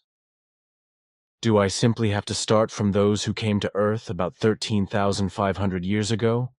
Or do I also have to include those who were left behind of the other and former emigration powers? Our estimates refer to all those left behind of all emigration powers. That is to say, to the known number of 575,914 of all emigration powers of 1,151,828 persons, whereby according to our calculations in modern times, and thus also at present approximately 287,707 personalities are in active life on Earth, whereby the majority of them work in many important fields and only very few are of minor importance. We cannot exactly determine the exact number, because we do not yet have any possibilities to fathom the state of consciousness very precisely. And all these about 287,707 personalities are distributed practically in all peoples of Earth, if I have understood correctly, right? That is true, and we include in it the constant change that results from the change of deaths and births. Thank you. Then we will finally have clarity in this respect as to how everything has happened. This also refutes the weak-headed assertion of those lunatics who swear that humanity on Earth was created by extraterrestrials, such as the Raelian sect and other sects spread this nonsense. Extraterrestrials have in very early and also in more recent times only interfered in the development of the ancient terrestrial early human beings, which is why they have played certain determining roles in this respect and have also brought calamity to the Earth. This, too, in the wise of their mating and mixing with the terrestrial early humans beings, and so bringing the Syrian genetic manipulation to the Earth. The latter has then spread on a large scale among the earthly humankind by way of heredity, and has through aggression, disharmony, jealousy, wars, murders, manslaughter, unpeace and unfreedom, etc., brought a great deal of calamity and has preserved it up to the present time. But so this did not happen as a result of a creation of Earth humans by extraterrestrials and alleged Elohim, etc., by extraterrestrial immigrants, who mated and mixed with the early herd people. On the one hand, only the Syrian gene manipulation and other gene transfers caused by race were spread worldwide by inheritance. And on the other hand, already early, the generally all-encompassing and at that time possible primitive development was promoted in various relations. Only in these forms did the extraterrestrial immigrants of all times make reference to the terrestrial human beings, but never in such a way that terrestrial humanity was created by them, extraterrestrials. So the effective truth is that humanity on Earth has emerged as its own creation from the development of life forms on Earth itself, although certain genetic factors of extraterrestrial immigrants have remained in it from the early days of early earthly humans and also from later times, as well as Syrian gene manipulation in large parts. And that you, Pleiaren, through your teachings, try to do something against the misconduct and the mischief of the old extraterrestrial immigrants. Just by teaching and informing, you consider this simply as your obligation, because the old immigrants belong to the Nacademian descendant peoples, just like you, Pleiaren. That's the point, isn't it? That's so, yes. Contact Report 651. How do the Pleiarians and the members of their federation feel about alliance love, or about entering into love relationships? How high is the proportion of Pleiarian women and men in the total population who are classified into a polygamous alliance? Our federations are in no way subject to the provisions, laws, and regulations of the relevant Pleiaren forms, for all federations have their own, over which we Pleiarans do not exercise control. However, in all federations it is given that their own regulations, laws, and ordinances are largely, but not necessarily, aligned with our Pleiaren values.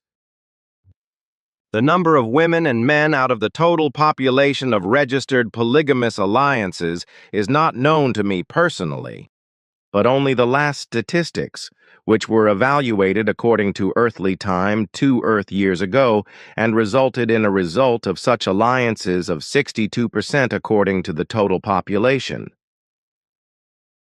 The rule with you is 1 to 3 or a man to 3 women, but more rarely also 1 to 4. But what about monogamous alliances? Lack of alliances or being single or alone and unregistered or free alliances, as you say, which are called wild marriage by us. Can you please also name the data in this regard? Of course. Monogamous alliances are listed here according to statistics with 5%, non-alignment with 7%, and free alliances with 26% of the total population, whereby here also, in this respect, no numerical data are given. That'll do, thank you. The next question is, in spite of the high level of consciousness and self-control of the Pleiaren, are there still problems with jealousy, claims to possessions, and comparable emotions between partners who have united in an alliance love? Unfortunately, such unworthiness can also appear with our Pleiaren peoples, but in extremely few cases such unworthiness results, which are usually regulated without exception peacefully in the end, and whereby the misconstrued in this way end their alliance for reasons of reason and remain from now on usually unaligned. Good and patented regulation, I think. Then the following question. How do the Pleiaren keep it with the personal freedom within the alliance love form? Are there any obligations and mutual dependencies that restrict freedom? Every form of alliance contains obligations for all persons of both sexes who are in alliances, which must be clarified and adhered to jointly in the alliance partnerships between the performers of the alliances. Personal freedom must not be negatively affected in any way, but must be preserved and exercised. So, in the case of alliances of all forms, The necessary obligations must also be discussed and complied with in mutuality, with no dependencies whatsoever being allowed to appear, which could restrict freedom, because, as I explained, personal freedom must never be negatively affected. Personal freedom inevitably excludes degenerations of any kind that could question, damage, or dissolve the alliance, and consequently, degenerating incidents in alliances are extremely rare. How do the Pleiarani women and men practice everyday life in a polygamous alliance? Does the man live alternately with a woman with whom he may have children? Or do all of them live together in a polygamous alliance of united partners in a house or in a common dwelling? In this respect, there are various forms, depending on the agreements between the husband and his wives. Thus, both polygamous alliance communities in a single dwelling may be possible, as well as polygamous alliances in separate dwellings in one place or in different places for each woman and her children can be maintained. This depends on the agreements of the allies. Then that's clear too. Then the following question: who takes care of the upbringing of the children in a polygamous alliance? Of course, the education of children is without exception the task of the biological mother and father. Sure, can't and shouldn't be any different, I guess. Then this question: do Pleiaran women practice same-sex love or sexuality among themselves? This is not the rule, but it can be absolutely possible, which is also the case for rights, if certain women have corresponding bisexual predispositions.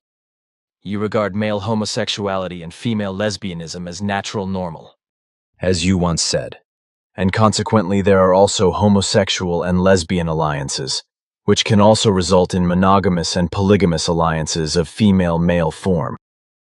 That's right, too. Then there was this question. It was once said that a couple should get to know each other better over a certain period of time in the Pleiaran, before an alliance is formed, and then it is examined whether the two people really should fit together and form an alliance. How exactly do the Pleiaran and their spiritual leaders determine whether two people fit together so well that they can enter into an alliance love? Such exams are absolutely voluntary, but are nevertheless conditional on registration and are recommended and offered by the spirit leadership and used and conducted by the allies of all kinds. For more than 3,000 years, no case has been known that an alliance would have been formed without these prior checks, which also applies to the free alliances. In this way, false alliances are so extremely rare that they are not recorded statistically. The tests themselves are carried out after very precise and varied clarifications, factor analyses and tests, primarily with regard to the type and condition of the partnership relationship, the character value, as well as with regard to partnership freedom, partnership behavior, partnership relationship ability, descendant parenting skills, partnership crisis management skills, partnership compromise skills, partnership handling skills, partnership willingness, partnership ability, partnership trust, partnership openness, partnership attitude, partnership communication, and partnership commonalities, etc. The entire list of clarifications, factor analysis, and tests includes 70 important moments, which also include non-partnership and social, but also psychological and interpersonal relationships, as well as educational and lifestyle values, etc., all of which, however, would have to be enumerated. Note in jhana, exam takes 3 to 6 days depending on the time. Contact Report 653. You promised me during your last visit to our private meeting that you would do some research in your annals, in order to be able to give me more precise information on my questions regarding the fact that you Pleiaran have been living in peace for more than 50,000 years. That is to say, without wars and revolutions and terrorism, etc., and also in a truly direct democracy. I am also interested in how it was before with regard to the forms of government and the administrations of your countries, and how did your united world or the community of nations on Era come about? As you know, on Earth we have various state governments up to dictatorships, as well as lower administrations subordinate to the state governments, as is the case, for example, in Switzerland, where the Federal Council, the National Council, and the Council of States form the supreme government. Then in the cantonal governments, as well as district and municipal administrations, and so on. Did you, Plejarin, have similar conditions in earlier times? Or what was it like? But now I have another question. Whether you, Plejarin, previously had similar forms of government to those that exist today on Earth. That was in fact the case, as the ancient records regarding a peaceful global world, leadership among several Plejarin folks were not heeded, for which reason insurrections, wars, revolutions, and diverse forms of terrorism occurred. But that resulted from the fact that 5 different folks distantly descended from the Nocodamian lineage had settled on Era, who were rivals to each other, about which, however, I should give a few significant explanations for your information. Of course, I cannot be too detailed with those, but will only discuss the most important information, because the whole history is so extensive that a day-long lecture would be required to discuss it all. Hence, I shall begin. Our folk, from which I myself am distantly descended, bore since time immemorial the designation Nokdemisdarn, which means, in the language of our ancestors, in brief, folk of Nocodemion. This folk comprised 11 folks, which had their homeworld on a planet called Arana in a star system called Istkura. When the astronomers realized that a destructive change was happening in the star system Istikura, in which our ancestors lived, and that an annihilation of the whole system was imminent and the destruction was spreading rapidly, through which the home planet Arana was also threatened with destruction, a resettlement possibility in another star system on another planet was sought for all the folks. Such a star system was in fact found after a few years. So all 11 folks, who in total comprised 510 million human beings, were resettled in the new system within 28 years, namely on 2 different planets in 2 different solar systems. The cosmic destruction process of the Istkura star system lasted 214 years before the whole system was entirely wiped out. The resettlement in the new star system, which was about 6 light years across, happened about 26 million years ago, and since then till the present time we have been based in the Plejarin system, which will also remain so. The resettlement occurred into 2 different solar systems on 2 life-bearing able planets in a large star system, that is to say a so-called open, loose star cluster. Already at the beginning of the colonization in the new star system, it was called Plejarin by our ancestors, namely an alteration of the name Plejara after the Yishrish presiding over the resettlement. Our ancestors chose this star system designation according to an old, passed-down tradition that stated that the first folk that colonized a formerly uninhabited but now habitable planet in a new star system should take for the name of the star system the name of the Ishwish, that is to say, Shh, or of the Ishrish or Shrish in charge of the action. Borrowing from the home planet Erana, the new home planet was then named, in abbreviated form, Era.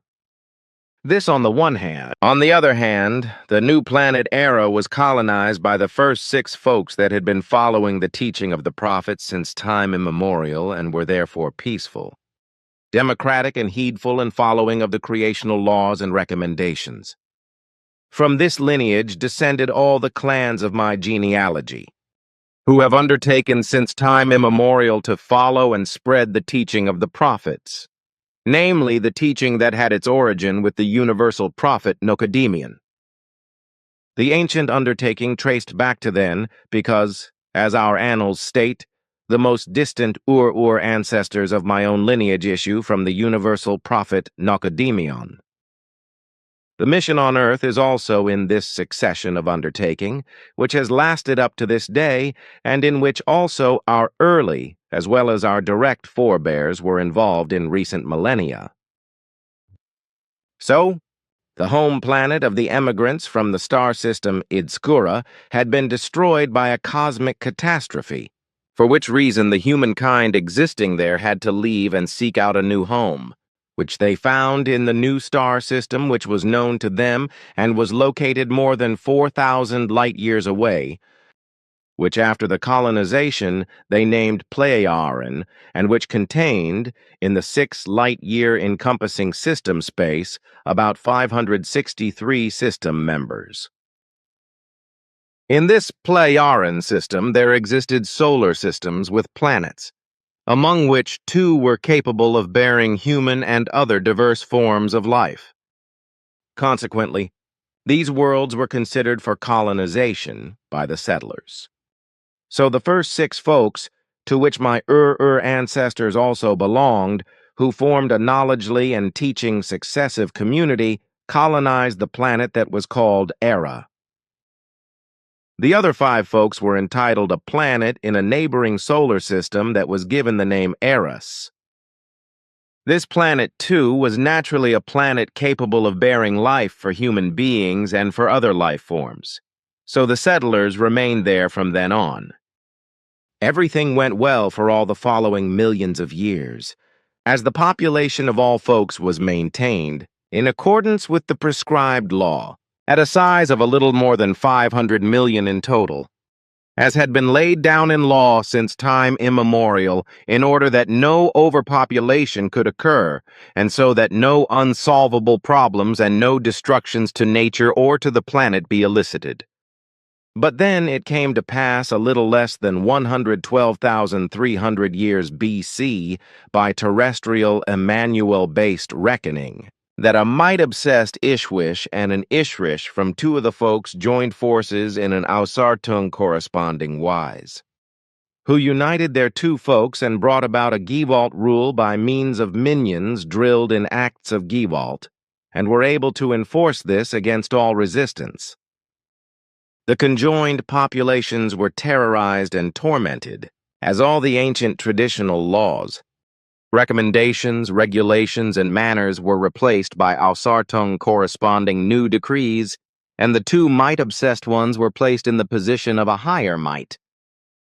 The process lasted more than 200 years and disabled the population in regard to their own powers of decision-making as well as in their intellect and rationality.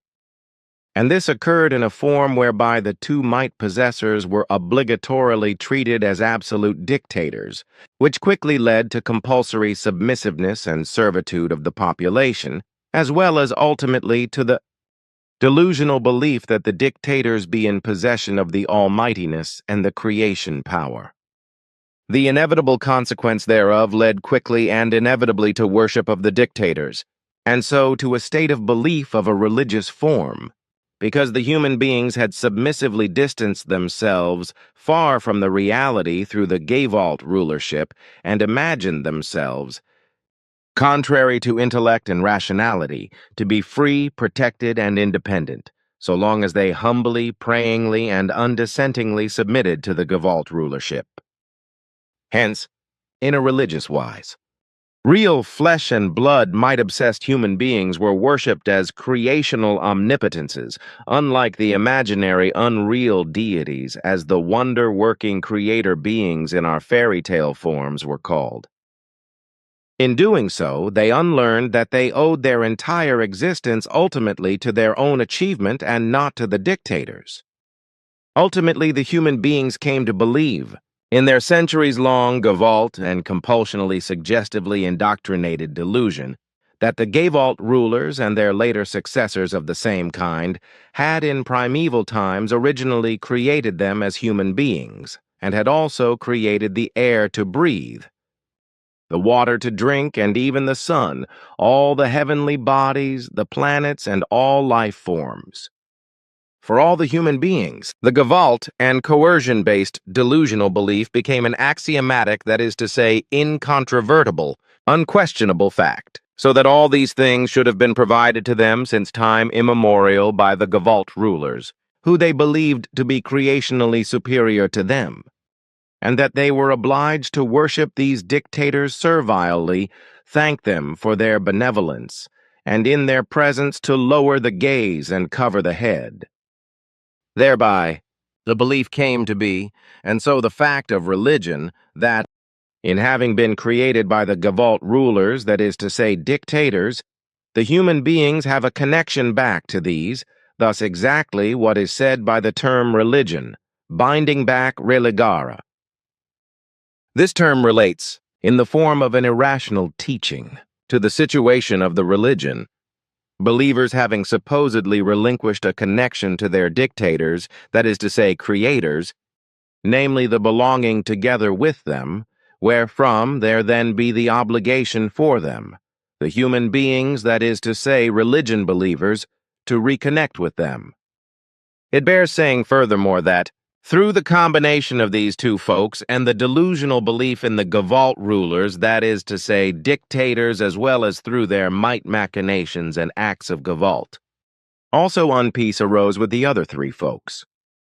From this circumstance there resulted terrible and destructive wars between all the folks and, 75,140 years ago, triggered a planetary catastrophe, which ultimately spread over the whole planet Eris and took on global and devastating proportions, namely in that the planet and its atmosphere began to die off and slowly but constantly made all life impossible. Hence, a mass exodus of the hostility-embroiled and embattled folks took place, and the nearest solution for them was to approach the planet Era as their nearest place of refuge and there to set down their craft with Gevalt. The anciently indigenous six folks on Era additionally wanted to become involved in no belligerent actions, so they, albeit reluctantly, permitted the Gevalt and invasionly immigration of the refugees and, naturally, refrained from their hostile entanglements, but did, however, endeavor in the name of the folk through the spirit leadership to put an end, through peace efforts, to the repeatedly igniting Gevalt and war actions among the Gevaltly immigrated folks, which however was completely without success. The population count of the Gevalt-doing immigrants consisted of 382 million human beings, thus all of those who had survived the war actions on Eris. Thus, the population count on Era rose to about 900 million, which naturally led to many problems and difficulties, which the anciently settled folks had to deal with, who naturally, in accordance with their laws, recommendations, rules and regulations, etc., were helpful to the folks of their neighbor system. They, however, did not conform to the laws and recommendations, etc., of the anciently indigenous folks, but continued their feuds and wars amongst themselves and against each other. And this continued for following centuries, yet the anciently indigenous six folks abstained and did not interfere, which was respected by the intruders. This respect resulted from the fact that they knew full well that the anciently indigenous inhabitants of Era were ready, in the event of an attack upon them, to defend themselves, and moreover were greatly superior to the would-be attackers in every respect. For that matter, it further bears saying, of the 11 folks of that time, thus only 6 of them were peaceful, democratic, and, in regard to their way of life, aligned with the teaching of the prophet, which already since very early times had determined in every respect within these folks their life, their deeds, actions, and behaviors, and comprehensively likewise everything else about them. In the course of time, these 6 folks formed themselves on our planet Era together into a single folk, and this folk vested supreme authority in a 9-person spirit leadership, which had the office of conducting the affairs of the folk according to the democratically charactered folk will, which has unfailingly remained the case to this day and also will remain so indefinitely. The other 5 folks practiced, as I previously explained, religious and higher human power-oriented belief forms. So for the sake of Gevalt rulers, that is to say dictators, whom they worshipped in a religious wise as their creators, which for our great folk was naturally irreconcilable with the reality, and thus also did not correspond to the real truth. All of these 5 diverse higher power believing folks were mutually unpeaceful and even hostile to one another, as similarly the populations were peaceless and loveless as well as aggressive amongst themselves. Hence, also after their exodus from the unlivable home planet Eris, they continued as before repeatedly to carry out hostile actions against each other and disturbed the peace on Era, until ultimately, 74,200 years ago, a global war took place in all those regions inhabited by the war-obsessed folks who were engaged in their mutual hostility toward our great folk. However, they respected our efforts for peace, and so kept at rest toward us and abstained from offensive actions against us. Yet this was also no doubt ensured by our much higher technology in regard to defensive actions, for ours were very superior to theirs. Insurrections. Wars, revolutions, and terrorism were inevitable among these folks of beliefly dictators because of the systems of government in operation over them, which were operated by the might-obsessed rulers. These ruled the folks in a gruesome wise, similar to how has been done on earth since time immemorial and as continues to be done, for this has been perpetuated into the present time. The whole of the undemocratic systems were on the one hand practiced in the form of monarchies, dictatorships and other Gewalt rulerships, as well as, however, through similar forms as are called republics, etc., in the terrestrial sense.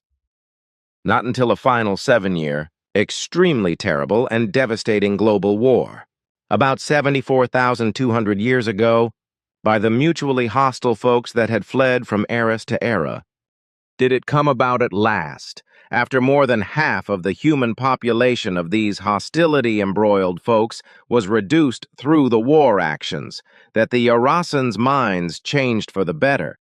A political upheaval and transformation process was then sought with many ideas, which lasted around 14,000 years and did not bring any success, but always remained present and was taken up again from time to time. The remaining war folks of Eris engaged in rationality-wanting quarrels, were at odds with each other and brought forward some objections and proposals that could not be implemented. So everything came to naught. They frequently imagined themselves to be disadvantaged, wanted special conditions, more might and rights. So time and again the whole matter fell through, and the old forms of government were continued and validated. That led again and again to insurrections, actions of war, to revolutions and terrorism. Not until the individual spirit leaders of these quarreling, warlike folks confederated into a spirit leadership and unitarily gave teachings to the war folks, were the Erisans stimulated to concern themselves deeply rationally in the framework of the ancient traditional teaching of the ancient prophet and to learn it comprehensively. But the efforts for that fundamentally came from the spirit leadership of the anciently indigenous folks, who intended to debut a whole planetary leadership if the warlike folks could assent to it. Yet the teachings giving and teaching lasted a further about 3,000 years, before the teaching was sufficiently accepted by and integrated into the thought world of all the quarreling folks that had fled to Era and had incessantly sowed discord there, that the human beings began to cultivate a better attitude in themselves and toward the relations with the population of their own countries as well as the population of other countries. Nonetheless, time and again there still arose aggressions and Ausartungs in regard to insurrections, acts of war and terrorism, and in general the responsible motives for these were religious and related to the various extant belief communities still believing in the Gewalt rulers and dictators. Eventually there came at last the point in time when, in cooperation with the indigenous spirit leadership, The spirit leadership of the hostile folks had also worked out a new form of state leadership, which was approved by all folks, according to the system of the old teaching of the prophet. Having at last grown weary of the insurrections, wars, revolutions, and terrorism, the countless dead and the destructions, ultimately, of the about 382 million human beings of the Gavalt-employingly immigrated hostile and embattled folks, more than half were killed by the global war, namely more than 217 million, and so there were only 165 million survivors. This ultimately led to the situation that the rest of the hostile folks were actually willing to heed the drawn-up rules and proposals of the spirit leadership and to approve these. That did occur only with great effort, but such that rapid progress was made and the human beings who had been devotees of the higher powers disengaged themselves from their delusional belief, broke free thereof and assimilated into the democracy of the indigenous Arans, and also unanimously into the rules and laws of the planetary spirit leaders who had been appointed by the great folk as the supreme planetary spirit leadership. Yet there was also likewise a spirit leadership responsible for each country, that is to say, state. Thus, for the entire planet and also for all the previously hostile, now however semi-peaceful countries, that is to say, states, the planetary unanimous leadership form of the spirit leadership could be implemented. Consequently, all extant formerly hostile and Gavalt-usingly immigrated folks of all countries were, in the course of the following 5,000 years, further given teachings by the spirit leadership in accordance with the teaching of the prophet, and led into a peaceful future. And since, through the Gavaltly migration of the formerly warlike folks from the planet Eros, the population of Era increased by 382 million human beings, of which ultimately only about 165 million remained following their global war, and therefore the prescribed norm of few more than 500 million human beings had been greatly exceeded.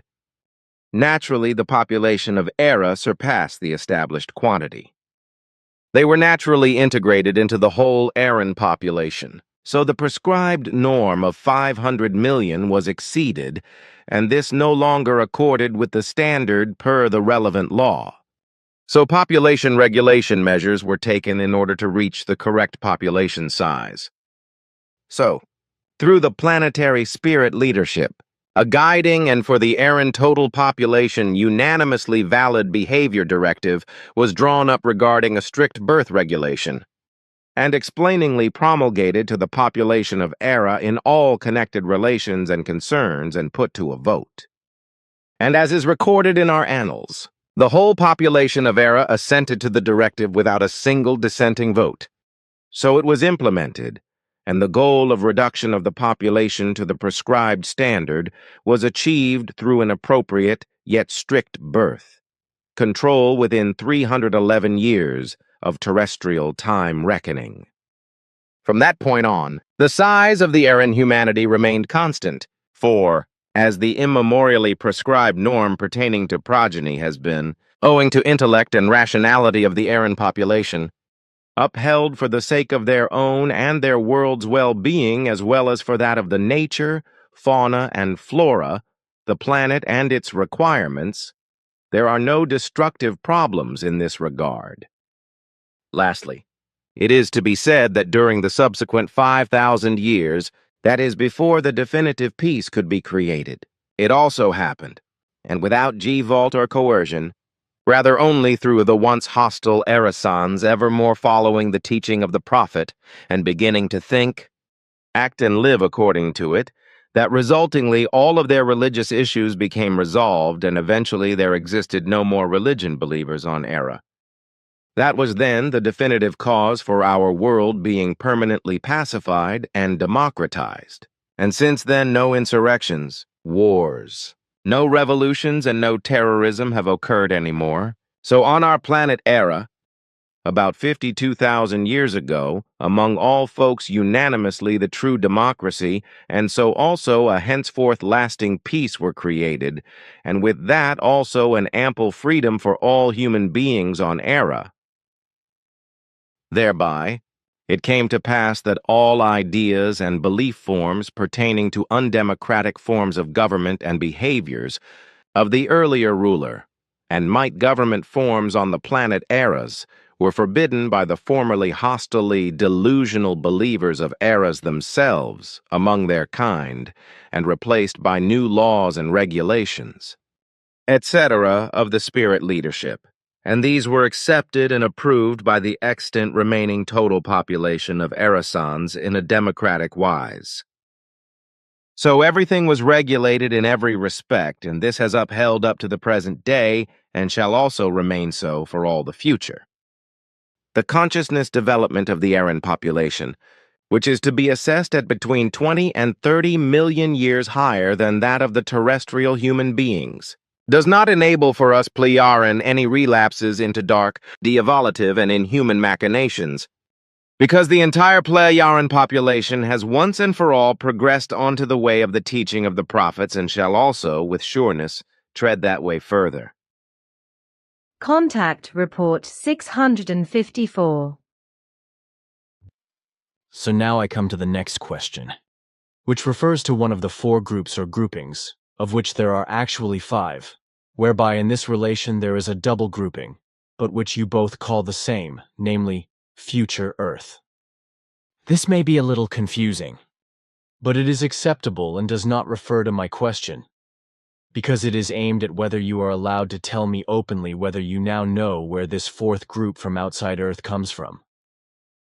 We know that by now, but I thought to myself, then not officially, was just a question. Furthermore, I think it has now become clear to me why you have always talked about grouping on the one hand, or about grouping on the other. Because if I have understood correctly, then you understand group to mean a closed community, and in a grouping several groups of the same or different kind, don't you? In that case, I have misunderstood you for years. you obviously did, because what you are saying is true. The term group is to be understood as a smaller or larger number of members coming together or belonging together, whereby these people form an ordered unit or a community, a circle of people who belong together on the basis of certain similarities because they have joined together on the basis of common interests and goals, as is the case with the Figu Corps. Group. On the other hand, a grouping forms a closed combination of several groups of the same character. For example, the Figu Core parent group and the Figu passive group, study groups, and interest groups. Thus, in this sense, a grouping comprises several like-minded groups. On the other hand, however, a grouping can also include a number of groups which are of completely different nature and interests, and are therefore not a closed unit, but which in themselves form an autonomous, and independent whole, although these groups as a whole have one thing in common. Interesting, but annoying for me, because all these years I have misunderstood your, and generally your Plejaran interpretation of group and grouping, and I did not ask Lachkop for an explanation earlier. But now it is clear to me what is meant by group and grouping. So if I have understood correctly, you are also talking about several groups in relation to the other groupings that you keep mentioning. So I was thoroughly mistaken that there were only 4 groups, because in reality there must be several of them. But then there are the grouping of the Earth foreigners and the 2 other groupings that are based on earthly things. Is it permissible to speak openly about this? What you say is correct, but we can only talk about it in a private way. You know. Yes, I understand, because although I misunderstood you for years, I did not exactly fall on my head and know that you have to talk about your directives again. But if I repeat, then you have spoken of one group or of 4 specific groups on the one hand. Therefore, the speech was of a single group or of 4 groups from a specific grouping, as for example of the grouping Future Earth, which consists of 2 groups. And according to what I now know, the other groupings must comprise more than just 2 groups, Perhaps 3, 4, 5, or more. Yes, that is how it is. Contact report 675. But something else that refers to you, Playaran. Because as you have explained to me, the majority of the population works only 2 hours or so per day according to our time, while the other time is used in a private way. You have told me that in your free time the Playaran work and maintain their large private gardens, which cover at least 1 hectare or 10,000 square meters. Others fly with their aircraft over land or around the planet, and land where other people work to do private work together. And all this happens without any financial compensation, because you have no financial economy anymore. But even if you are only about 530 million people on Era, there is quite a lot of work to be done to feed the whole population and to satisfy all their other needs. I will ask you how you manage this, so that everything can be created when the majority of your humanity works only 2 hours a day for the general public. Is there no problem with that? The whole thing would be impossible if we did not have our very sophisticated, extensive, and diverse technology at our disposal. Basically, of course, our planetary population also has to do a lot of work, which has to be carried out, but which is largely carried out by our highly developed technology. The main of all activities is carried out by elaborate androids, apparatuses, and machinery, which are monitored and controlled by the majority of the working population during the 2 hours of work. And these are effectively only surveillance and control works to be carried out by the majority of the Era population, according to times in day and night divisions, to which you once said, around the clock, in another context. The majority of the population, what does that mean? It must be understood to mean all persons at any age from 140 years of age, which is to be understood according to earthly years, and this is maintained until old age. Because every person in our society is involved throughout his or her life, either for the general public or in a purely private way. Our 530 million or so humanity is to be understood in terms of the people who carry out their work, which, however, do not include descendants up to 140 years of age, who also include a number of about 110 million. You mean 110 million? So there is no rotting in any way of the physical and thought-feel-psychological, as is very often the case with us on Earth after people retire and then know nothing more to do with themselves. But I didn't know that you wouldn't count the 110 million descendants, who are up to 140 years old, among the approximately 530 million of the working people. But I think that this has to be added up because your planet Era is about the same size as Earth, but has more mainland, as you once explained. We Playaran measure in this respect the possible population according to the fertile land that, when cultivated for food products, produces abundant food for the total population. As a result, no part of the population can ever be affected by famine, as is the case on Earth, where around 1 billion people are currently suffering from hunger and many die from it. And as far as such behavior, which you call rotting, is concerned, Playaran is alien to us, even if a person wants to withdraw from general work and only be active privately, which is of course possible but must be guaranteed. However, this is usually only possible at the age of 800, although very little use is usually made of it. Then it must also be the case that these people still have their entire livelihood when they retire from general work at the age of 800. How's that settled? They are fully granted everything necessary in every respect and for every need until the end of their lives. So they do not have to renounce anything in any way, but receive everything according to their desires, be it food or any things of any kind that they desire. So there are no people among you who are, as they say, poor or rich, if I understand your social system correctly, which is also due to the fact that you no longer have any means of payment or money. This is indeed the case, because since we have no system whatsoever with regard to a monetary or financial economy, but an equal structure of equality, on the one hand, with regard to social status, and, on the other, with regard to the values of goods, there are no social and no social differences. And this also not between the simple people, the spiritual leadership, and all those who have to carry out higher tasks than the normal daily general work. There are no differences whatsoever.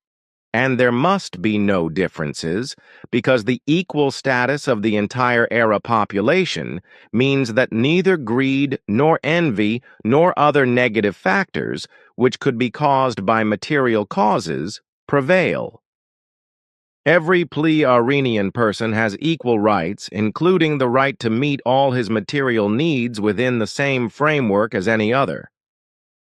Thus, all manufactured goods of any kind are available to any person free of charge, as are all other goods. And the rest of the majority of the population, what about it in terms of work and old age? How many percentages does this rest comprise? And what does it do?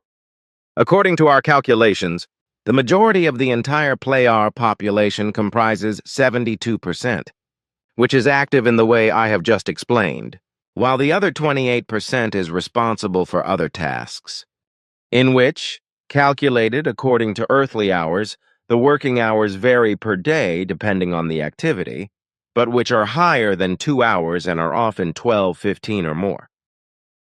This is the case, for example, with the exercise of tasks related to spiritual leadership, planetary control tasks, and various other important matters. Contact Report 679. Today I once again have some questions concerning the peoples of Era and their behavior in relation to various things such as work, state of consciousness, ethics, criminality and crime, etc., as well as the offspring of you Pleiaren. It would be good if you would explain how it is with you on Era, with the duty to work and with the responsibility for it. The other day you said that you have a total adult population of around 530 million and around 110 million offspring under the age of 140. As I explained in an earlier conversation, the peoples on Era remain among themselves, and only very few persons emigrate to other peoples, whereby the reason for this is usually living together with other members of the peoples, or if there is some unavoidable need to do so. Otherwise, the individual peoples remain among themselves and preserve their own folk customs and traditions, etc. With this, I also explain that there are no migrations of peoples on Era, but also no refugees for any reason, because there are no uprisings or even wars on Era, etc. Consequently, there are also no reasons for a flight from one people to another. There is also no hunger among the peoples of Era, for since we Pleiaren adhere to the planetary requirements for the preservation of all life, so in relation to Pleiarenian humanity, nature and all its fauna and flora on the land, in the waters and in the air, the entire natural food cultivation and the further food production for the entire Era humanity can be produced in abundance without any problems. As far as unemployment is concerned, which you mention, we Pleiaren do not have it, because all Pleiaren of both sexes are comprehensively integrated into our planet-wide system of labor regulation. So there are also no work-shy persons on Era who would exhibit parasitic behavior, as is often the case with Earth humans. Also, with regard to criminality and crime, there are none among the human beings of Era. For the evolutionary stage of consciousness and ethics and their stability of value, as well as the resulting sense of duty and responsibility, are so highly developed in every Pleiaren human being that negative deviations no longer appear.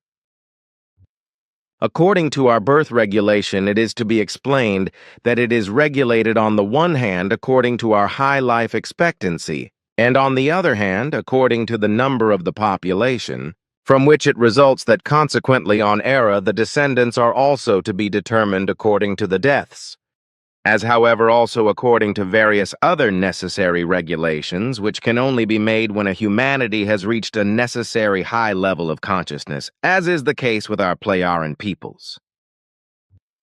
This is in contrast to us Plejaran, who are entitled to beget offspring at the age of 70 at the earliest, after which it can then take several hundred years until the next offspring is begotten, perhaps 200 or 300 years.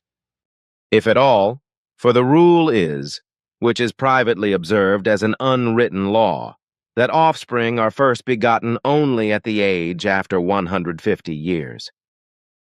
And this is so because all members of the population, without exception, learn several other fields of activity beyond the normal learning activity, which lasts until the age of about 70. Only then are all the main activity trainings completed, after which one enters into full and all-round active life. And since with us Plejaran each marital alliance or other cohabitation may only produce 3 offspring, the fixed number of adults of about 530 million and of 110 million offspring under 140 years of age can be maintained by the regulation of our birth control. The total Plejaran population of the world is regulated in such a way that it always remains approximately the same, which nevertheless means that the number of offspring can fall or rise by a few million, so that the number of around 110 million is not always exactly constant. On the one hand, offspring may only be begotten on request, but on the other hand, it can also occur that, as a result of various natural circumstances or necessities, more or fewer procreations are permitted. So when I gave the figure of about 530 million adults and 110 million errands under 140 years of age, these figures correspond to the present time. Your birth rate could not be introduced on Earth, I think. And the question, with regard to the peoples, are there no problems there with regard to the birth control that has been ordered?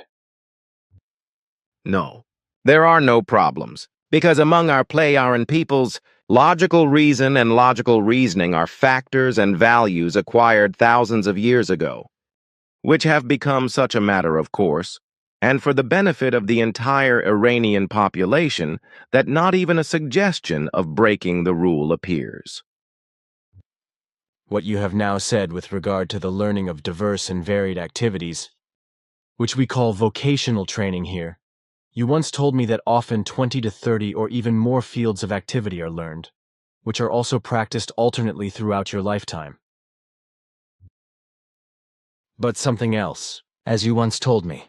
On Era, you also radiate catastrophic events from alien planets worldwide, as well as in relation to natural disasters and overpopulation, which perhaps also contributes to the fact that from the Era population, purely psychologically, there is a satisfaction and recognition in relation to the whole Eran forms of order. In addition, I think that Plejaran humanity is oriented towards this, and accordingly also works to ensure that everything on Era remains in good order in every way. For my part, I think that such emanations can have a good psychological effect, because there is no indifference among your humanity, as is unfortunately the case with the majority of Earthlings. And with regard to the entire Iranian world population, it is made aware again and again of the disasters and calamities that occur through overpopulation. So, planet-wide, information broadcasts are repeatedly broadcast, through which catastrophic conditions of uprisings, torture, war, murder, revolutions, terror, strife, misery and distress, hunger, diseases, epidemics, and terror, etc., on overpopulation worlds are pointed out. The reason, however, is not that of deterrence, but purely informative, to show what generally unpeaceful and barbarous conditions still prevail on those worlds which in every respect are still millions of years behind our entire Plejaran high development. The whole thing also has an instructive character in regard to the very early past of our primitive peoples, which occurred in the same or a similar framework, as is also still the case today in a very lasting way on other and still extremely uncivilized worlds and among their peoples, as is also the case with regard to the earthly world population. Contact Report 688. What will happen, however, when the Earth foreigners who have been moving in Earth space for a long time, or others who will sooner or later appear, which will also only be a question of time, is still open and will be an event that will certainly cause many problems for all Earth humans. It must also be clear that Earth foreigners or Earth future beings do not have to be the same kind as us human beings, because various Earth foreigners are beings who are not human and also not peaceful. Contact Report 697. How do you plear and create interpersonal relationships? And how do you make contacts for friendships and alliances? In a very natural way, by holding events and making acquaintances, as well as through meetings of all kinds, such as getting to know other persons through acquaintances, neighbors, family members, and friends, through traveling around, doing work, as well as through all kinds of other ways. So roughly on the same scale as we do on Earth? No, because the same thing that is practiced on Earth through so-called internet acquaintances does not exist here, just as it does not exist in the way that public bodies are searched for acquaintances and life partners. Then the next question. What is family life like among you? Plejarin, the upbringing of children, the organization of leisure time and the coexistence of parents, children, and young and old. This question is also connected with how the education of children and young people is organized. Whether there are schools like ours on Earth, what subjects are taught and learned, as well as what interests the children, young people, and adults have. In this respect, everything is given in a reasonable and correct framework.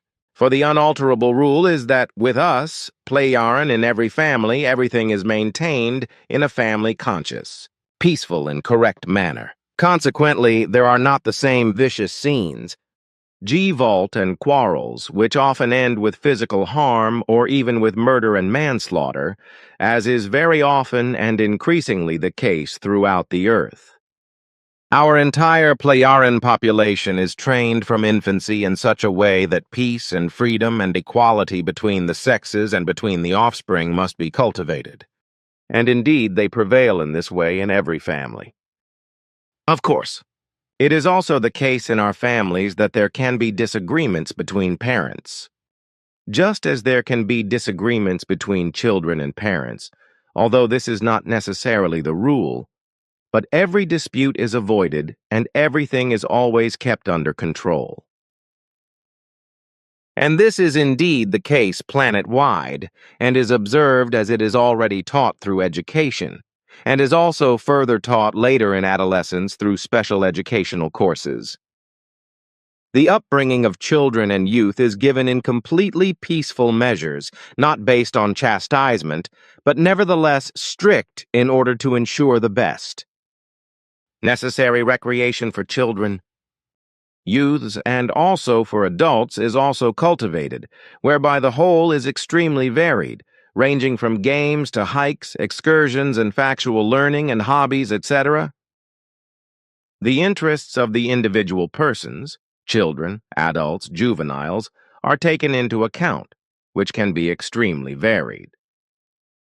And as to the question of the subjects which can be learned, these are, of course, according to our entire stage of development, accessible to every Plejarin and every Plejarin, according to their desire and ability, for learning and later practice, these subjects being as great in number as all our development so far created.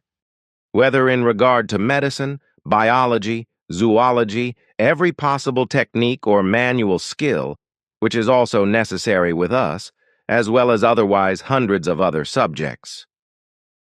That should actually suffice as an answer. Then, what should actually be a statement and not a question? Namely, how you Plejarin observe the events on other planets and whether you are interested in world events, politics, society, art, culture of the Earth, and in how the human beings are on the Earth and deal with their lives. I think that should be obvious, otherwise you would not come here and observe and analyze everything. And as you observe what is happening on other planets, I think you do that equally as you do here on Earth, in that you can control everything through your apparatuses and devices in such a way that nothing remains unseen to you. So the whole thing needs no further answer or explanation. Exactly.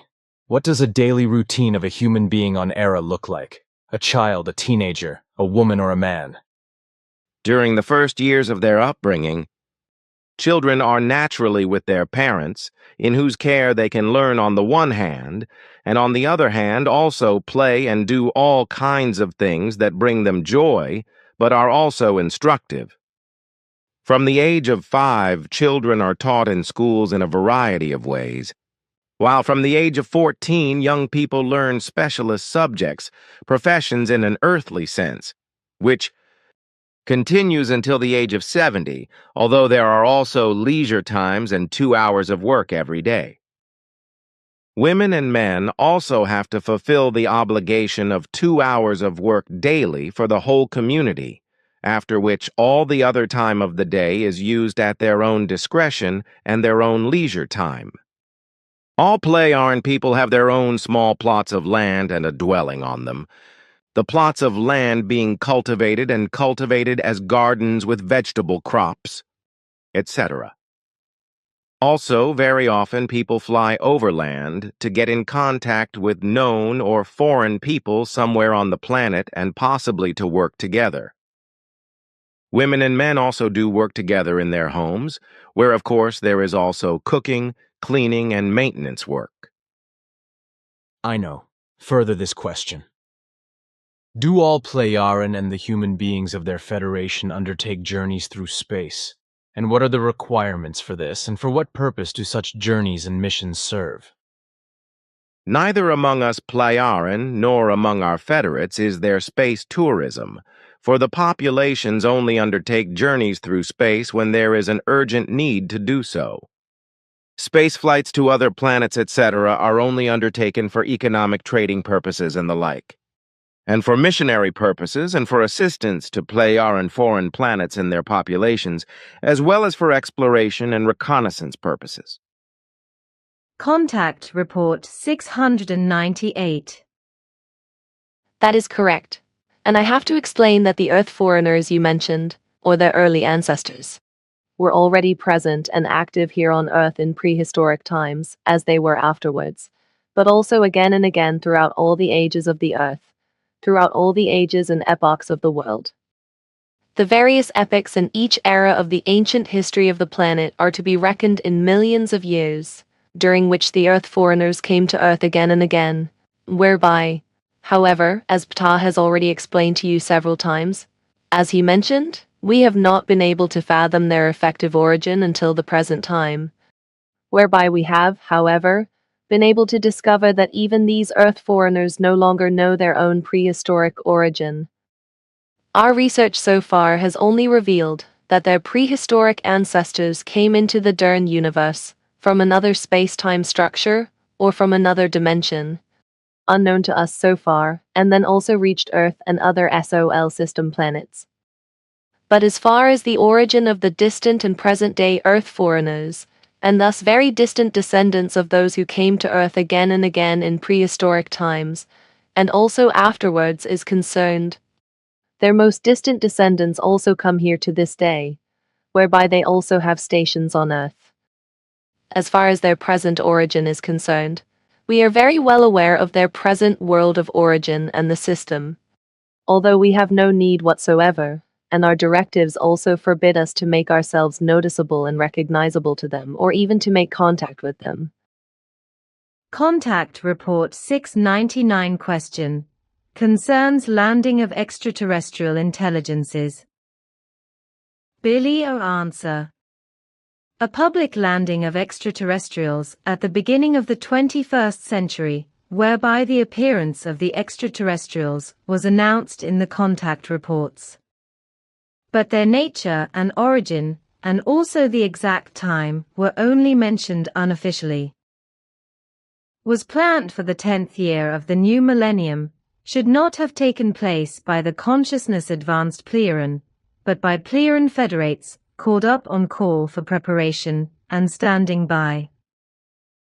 This, in addition to other extraterrestrials, who were to come openly to Earth, of which there was already talk earlier during contact conversations, but which was prevented by interventions of the Plieran because the hostile and warlike developments of the human beings were too dangerous to Earth, which they still are and will also be far into the future.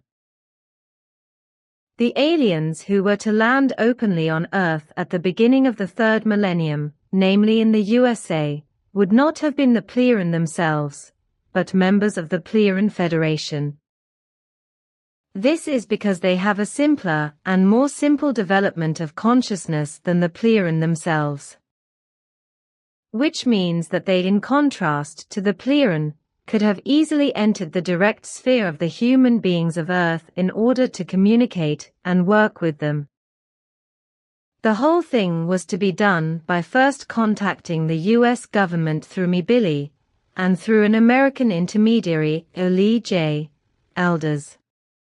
See Contact Report 115, Contact Report 117, and Contact Report 122. On the condition and precondition that the USA would have responded to a request from the Plieran corresponding to the aforementioned matter in the early 1980s.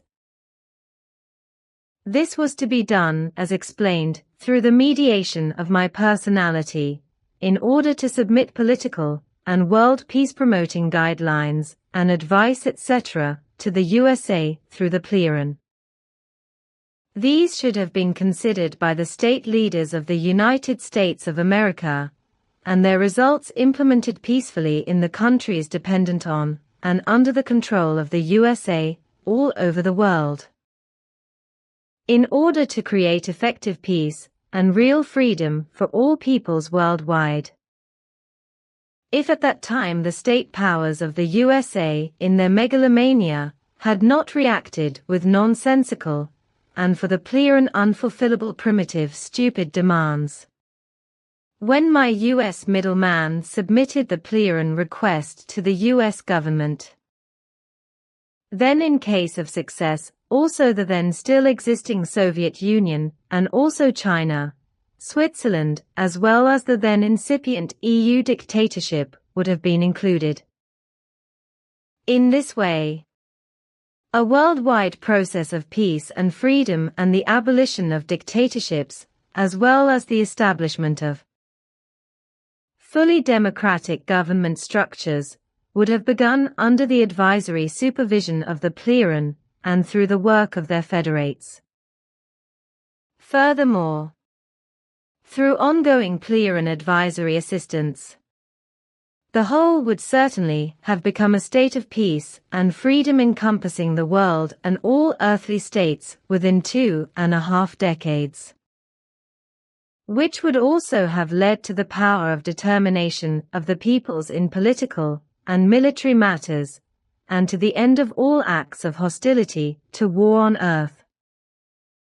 This would have created the basic prerequisite for a public landing of a delegation of peaceable Plieran federates, for whom it was decided and determined that they would have had to assist earthly humanity with advice and action in every conceivable good and positive way. However, since the state leaders of the USA, in their delusions of grandeur with regard to their insane, pathologically stupid, nonsensical, confused, self-important and power-driven demands, ruined everything from the outset and condemned it to failure, the plan of the Plieran to make an attempt to establish contact with the authoritative earthly governments was shelved again. However, it was left open to them and they waited a whole 20 years to see whether those who were active at the time, or those who followed them in the USA, would come to their senses and respond in the affirmative. But this was not the case. As a result, the whole program of the attempt to establish contact was finally discarded.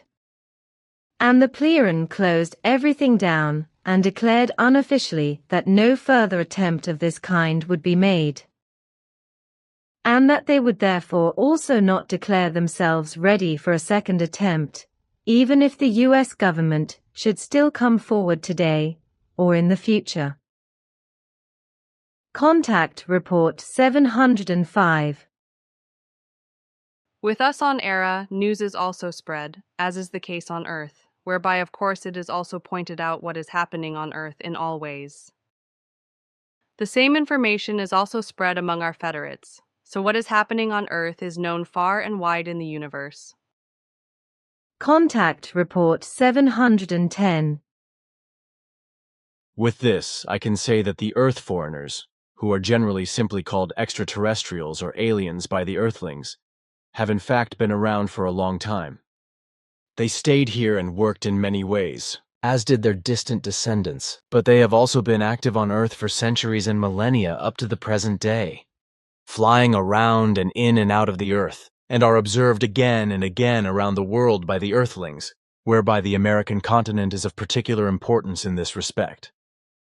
Their early ancestors worked in many different ways on Earth, and also in various countries in Asia, North Africa, and partly in Europe, but mainly in the early days in the North African country, which in later times was called Kemet, and then finally in later times Egypt, after which this name has been preserved until today. Your father Svath taught me during a leap in time into the past to the land there, where the Earth foreigners ruled at that time, whom he called Long Skulls, and whom I have seen myself, that they had been on Earth for thousands of years.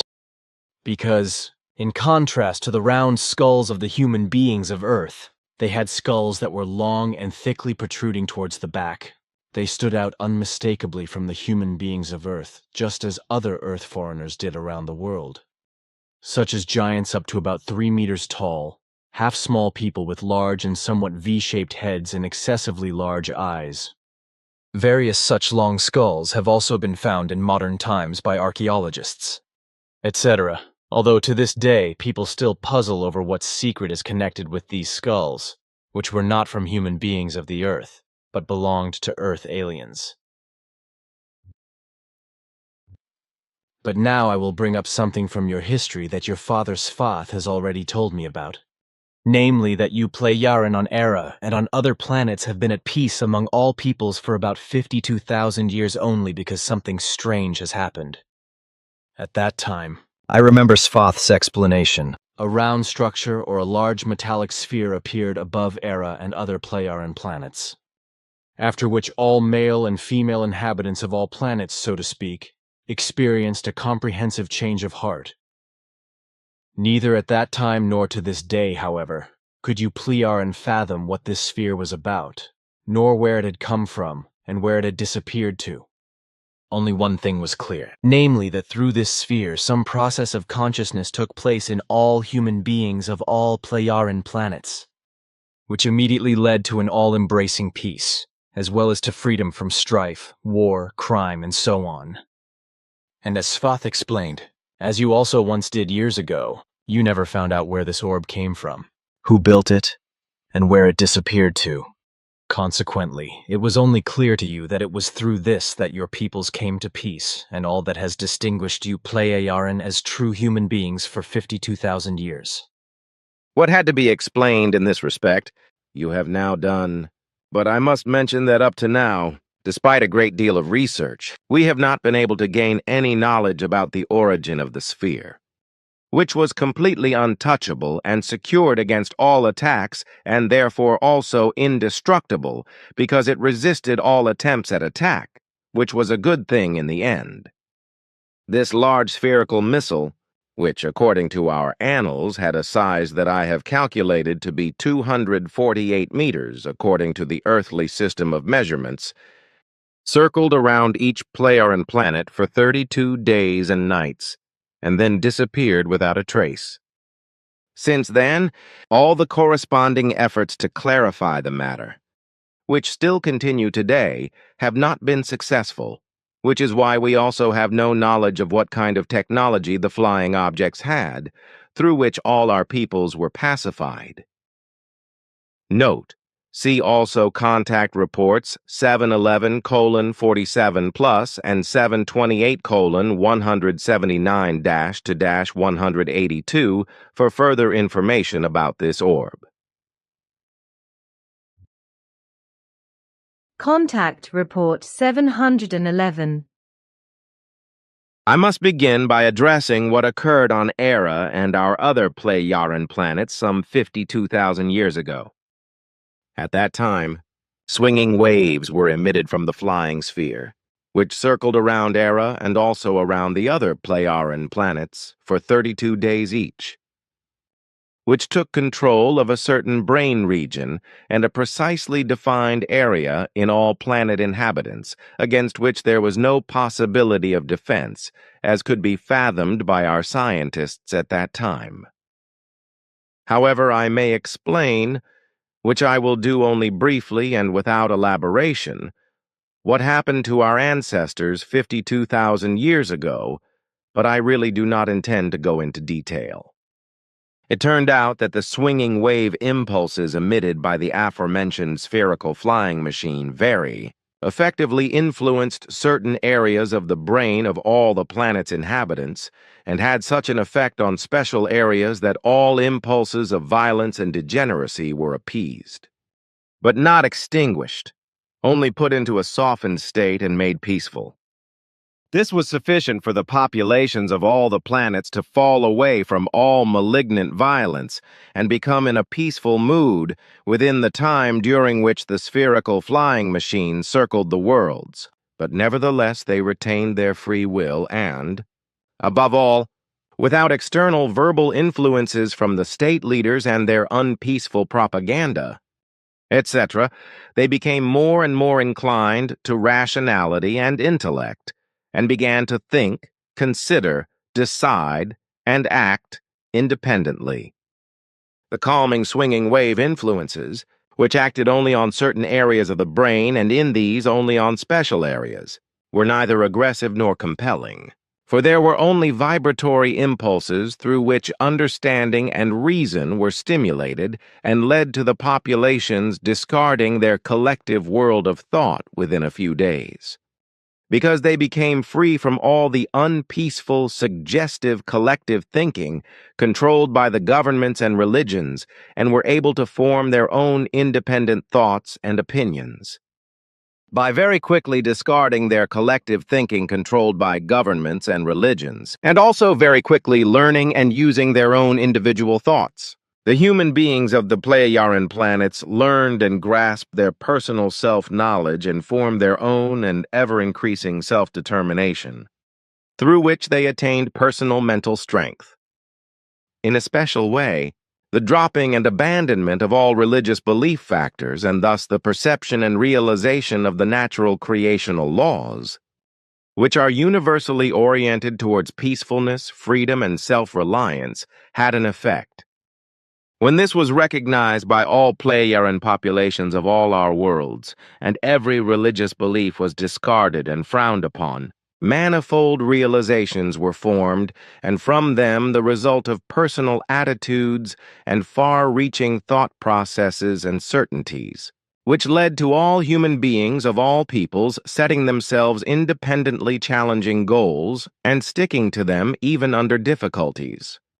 Learning to cope with failures better and well, working out a higher motivation and achieving their set self-realization goals.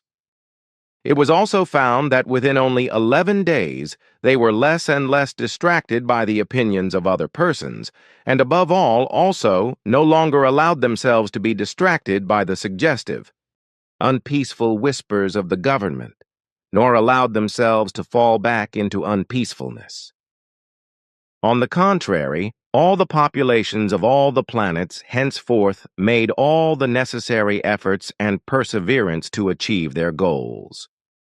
Very quickly they became aware of their own abilities and just as quickly learned to control and master situations of all kinds that arose, and quickly became mentally strong persons who also learned to make use of their abilities by constantly seeking and finding new challenges for their intellect and reason, as well as for their self-development and self-realization, and by realizing them as well as themselves. Thus, within a very short time, the individual human beings learn to cope with stress and strain and to live in control of all their self-created personality traits. Through their steadily growing mental strength, they very quickly created a consciousness-like capacity that also had a strong effect on their mental and physical health, as well as on the fact that they were always setting themselves new, challenging goals and realizing them. And all this, together with many other positive developments, finally led within only 32 days, during which the orbital aircraft circled the worlds, to all persons of all populations finally freeing themselves independently and according to their own free will from all Ausartungen, getting very badly out of control of their good human natures, and from all violence and immorality, etc., through the unimaginably strong swinging wave impulses of evolutionary effect, which were emitted by the flying sphere and influenced the personalities of all our Pleiaren planets. All human beings became aware within a very short time that they were being influenced externally by other persons. Forces and populist and unpeaceful government-controlled influences which were hostile to peace, degenerate, inciting violence and destructive, as well as impairing the intellect and reason, negative and malignant, and were influencing them negatively against their own will and causing them to lapse into violence, etc. This realization led the human beings of all our planets to renounce violence, immorality, degeneracy, evil, and wickedness, and also to conquer their bad habits. It was also recognized, however, that in spite of all knowledge and efforts with regard to the conduct of life in the good, the correct, the human, and with regard to righteousness, as well as with regard to the observance of the natural positive creative laws, the human being always remains susceptible and can fall back again into old, ungood, negative, evil, and bad behavior, if he does not make the necessary effort to control it in order to prevent it. And it has been recognized that this can always happen again if the human beings are influenced from the outside in any verbal, physical, or consciousness, thought, emotion, and psyche burdening forms for long enough. So in this respect, all human beings of all Pleiaren planets or their populations were subordinated to this natural creative law of action in such a way that countermeasures had to be taken, which were recorded and followed in directives, and which consisted in the fact that no direct or otherwise harmful connections were to be sought and maintained with alien worlds and their populations, in order not to relapse into the old modes of behavior through such contacts with alien peoples who were not like our ancestors. We Pleiaren of today are also human beings, like our ancestors 52,000 years ago and all our descendants since then, who must resist such external influences without being harmed. For unfortunately, we are still susceptible to negative external influences that would cause us to relapse into the old ways of behavior if we were to fall long enough into areas of negative influence that were harmful to us and were hit by factors that had a negative effect on us. We Pleiaren, too, are human beings and are ordered to develop within the framework of every natural creational order and lawfulness, through a very laborious working out of our higher evolution of consciousness, which even after 52,000 years of peace, we must follow and continue to learn. And this we can do today through the life teaching of Nocodemian, the teaching of truth, teaching of the spirit, teaching of life, which helps us unspeakably much in our further evolution of consciousness, but which was known to us only in small parts up to the beginning of your mission, but which you now bring and teach not only to Earth humans, but also to us, in many expanded versions. But as far as our ancestors were concerned, more than 52,000 years ago, they only gained their knowledge at that time, and only then became aware of the effective facts and values of life according to the natural creative laws, When the flying sphere appeared and circled around our Pleiaren planets, whereby all Pleiaren populations were struck by its vibratory impulses and were appeased and peacefully tuned in a restrained yet definite and effective manner. Through these vibratory impulses, their minds and reason were stimulated, whereby the populations turned to the gently urging peaceful impulses and gave themselves consciously learning to their evolution of consciousness. Through this attention, our ancestors of that time recognized the truth and effectiveness of the natural creative laws and correct natural creative conditioned way of life, learned to fathom them and to follow them and made them their own, whereby henceforth all populations consciously developed according to them and aligned themselves to them in every way. But they were able to do all this only after they realized that their entire very high technical development in all its forms and possibilities did not turn them away from their degenerations, their violent behavior, and from all evil. From all warfare and all destructive and negative and evil behavior with regard to peace, real freedom, righteousness, justice, and humanity, as well as a way of life according to natural creative laws.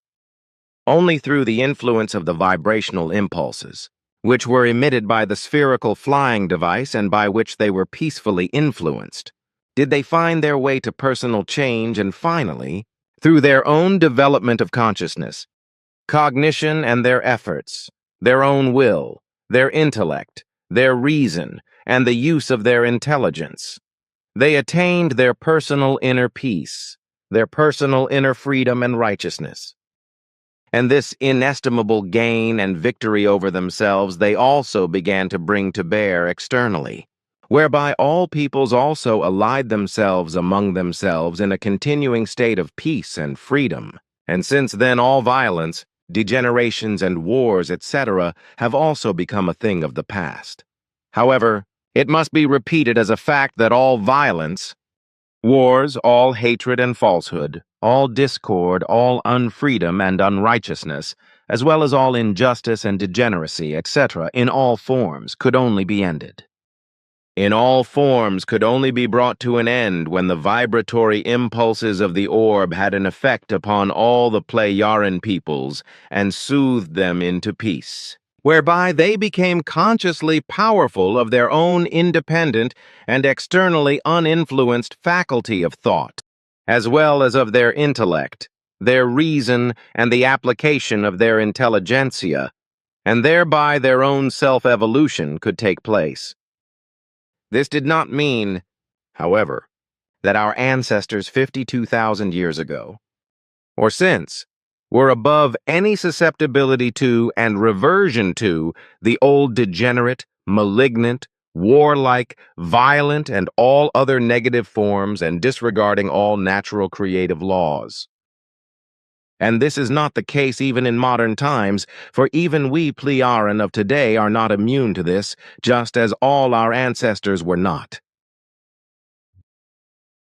The negative factors mentioned, as they are drastically present in Earth humans, also occur in the third grouping as well as in the Earth future beings, who on the one hand have already been on Earth for thousands of years or otherwise for a considerable time, again and again demonstrating their presence in various ways.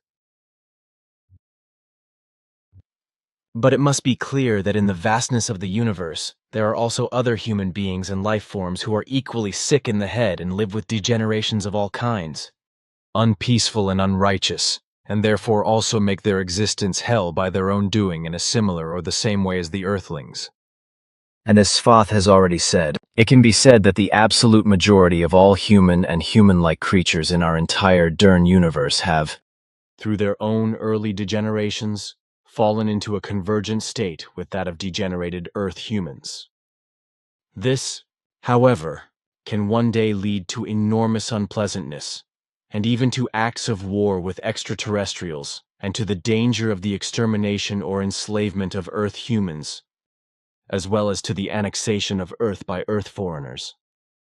And it is precisely in this respect that crazy Earth foreigners, who do not possess reason, rationality, and intelligence for a penny, have done everything with the SETI project so that it can happen under certain circumstances if Earth foreigners find the SETI probe. Through this crazy project, extraterrestrials are to be made aware of Earth, and contact is to be sought with them. Contact Report 713.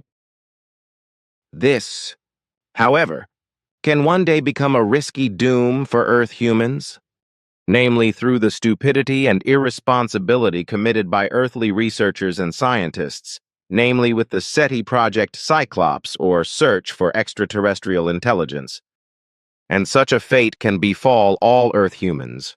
If official contact with unpeaceful Earth foreigners should one day occur, an attempt at contact which was started unreasonably and recklessly by the search for extraterrestrials, and which under certain circumstances can bring not only great horrors, etc., but ultimately also a nasty end to all Earth human existence. Contact Report 717. But what I wanted to say when you interrupted me was simply this: whose presence on Earth has been based since time immemorial on behaving according to certain guidelines that also give them security and protection. I did not want to say more, for their existence could also be endangered if the real truth about them, their doings, their ways, as well as their origin and whereabouts, etc., were known, but this must not happen. Earth foreigners are also beings whose right to exist and live must be granted and assured to them, but which would be endangered if certain facts about them became known. But this also applies to the earthly grouping, which also makes itself felt here and there. Contact Report 718. Also good. Then the following question is whether you guys influence planetary weather on Era, like maybe through lightning control and cloud formation by lasers or something, if that is even possible. Also, the further question is related to whether you have a poison industry to produce any substances, like herbicides, insecticides, neonicotinoids, pesticides, and fungicides, and so on. Weather manipulation in the context of your question is possible, but we do not carry out such manipulations on Era. The climate conditions of our planet are normal and are not influenced by our humanity in any way. Regarding your other question, it is to be said that we do not have any production facilities on Era where any toxic substances would be produced, so also not such as you mentioned. Contact Report 719. Now that we're on the subject, I can also combine it with something else, namely with makeup, which is common here on Earth for women and also for men. Although I have also seen you on Era, as well as all the women who come to me from you, that you take care of yourself cosmetically, but I have never seen that you look effective in the same or a similar way as the Earthling women would paint on their faces. By that I mean the areas around the eyes, the cheeks and lips, as well as the draping of the lips, the tongue, the nose, the pubic area, breasts, and other pieces of jewelry embedded in the body, some of which are young people, but many women and men do. In and of itself, I don't care at all, because that's everyone's own thing, and therefore none of my business. But I have something to mock, namely that I find the smearing on the lips extremely disgusting, and the whole thing also disfiguring. I have nothing against a light, subtle and hardly or not at all visible lip care, just as I have no objections to a subtle skin, that is to say, facial and eye care, as I know it from your Pleyar-Yan women, and as sensible women do with us. But I find a woman messing up her face in a painted war landscape just gross. In addition, the ostentatious lip-painted women are repulsive and look like disfigured circus clowns, who are still original in a certain way, but this does not apply to these women, but who, with their lip painting, look more like a worn-out deep-sea frigate, and also act accordingly. What is your opinion on this, my friend? I can understand what you are saying, and I would like to say that after listening to you, I am kind of glad that in our world as a whole, all women take care of themselves with the kind of discreet cosmetic care that you mentioned. For my part, I also cannot find any pleasure in what female beings do in the way you have described. Contact Report 721. The beginning of the spirit form of Nocodemion on Earth came about 389,000 years ago, when a Plei-Aran herald from the Nocodemian lineage named Ijum, meaning of the name the Prudent One, came to Earth with 144,000 human beings from the Nocodemian people and settled in the Gobi Desert. However, the teaching that Ijum taught was disregarded, as has been the case since time immemorial and always, which is why there were always only a few who opened their ears to the efforts of the Annunciator. The majority of the masses, therefore, did not care for the teaching brought by the herald, but in their delusion of faith continued to follow their gods, which equally led to differences and disputes among the various faith groups. As has always been the case, even in later times, and has remained so to this day among all the delusional believers in religion on earth. At that time, however, after only a short time, the hostilities among the immigrants broke out to such an extent that the city built in the desert and the other populated areas, as well as the earth, had to be abandoned. More than 25,000 years ago, new Plei-Aran immigrants arrived on Earth with a slightly yellowish skin pigmentation and mixed with already existing earthly human forms, resulting in another human species that migrated to a large island. The original immigrants, who came from our anchor universe more than 25,000 years ago, had created a dimensional gateway millions of light years beyond the Milky Way galaxy, and so entered the Dern universe and from there to Earth, where they settled in fertile areas that are now all part of China. What happened about 389,000 years ago, after only a third of a century, then quickly led to the termination of the action and the abandonment of Earth, after which their distant descendants many generations later, about 13,500 years ago, once again formed an Earth immigrant community and came to Earth. These settled east and south in various places in the areas bordering the Mediterranean Sea and sought a new beginning. This, then, was after another ancient Pleiadian emigrant community had migrated and settled in the fertile lands of what is now called China, some 11,500 years earlier. When then, about 13,500 years ago, the up-to-then last Plei-Aran community of immigrants came to Earth, then this happened in a completely secret form. Namely, because since the time of 389,000 years earlier, other extraterrestrials had come to the Earth in the meantime and had settled down far and wide on all continents, above all the long-skulled ones. In ancient Egypt in particular, they rose to positions of power, waged wars, and subjugated tribes of peoples, such as those who called themselves Ebraya. It was these who, in later times, under the leadership of a Negrid Plei-Aran descendant called Avian Note, meaning of name, he who gives refuge, who was, however, called Avram by the Ebraya, had joined forces about 4,500 years ago with the still few distant descendants of the ancient Plei-Aran immigrants who appeared about 13,500 years ago and also begat many descendants. From these descendants begotten between Plei-Aran descendants and the Ebraya, a sixfold lineage of termination then emerged, namely from the reincarnation line of Nocodemion, whose spirit form reincarnated several times and in rapid succession among the Ebraya. This was after the then messenger Ijum from the Nocodemian line lost his life in the Gobi Desert during the warfare of the Earth immigrant community about 385,000 years ago, and his spirit form either remained in the earthly realm or migrated and returned, about which unfortunately nothing is known in detail. What is known to us, however, is that the old Plei-Aran immigrants very quickly mixed with the above-mentioned tribes of peoples, but it turned out that this time, two unpleasant disputes arose, which led to the fact that, despite the efforts of the heralds, various of these peoples split up and partly also fell into bondage to other peoples.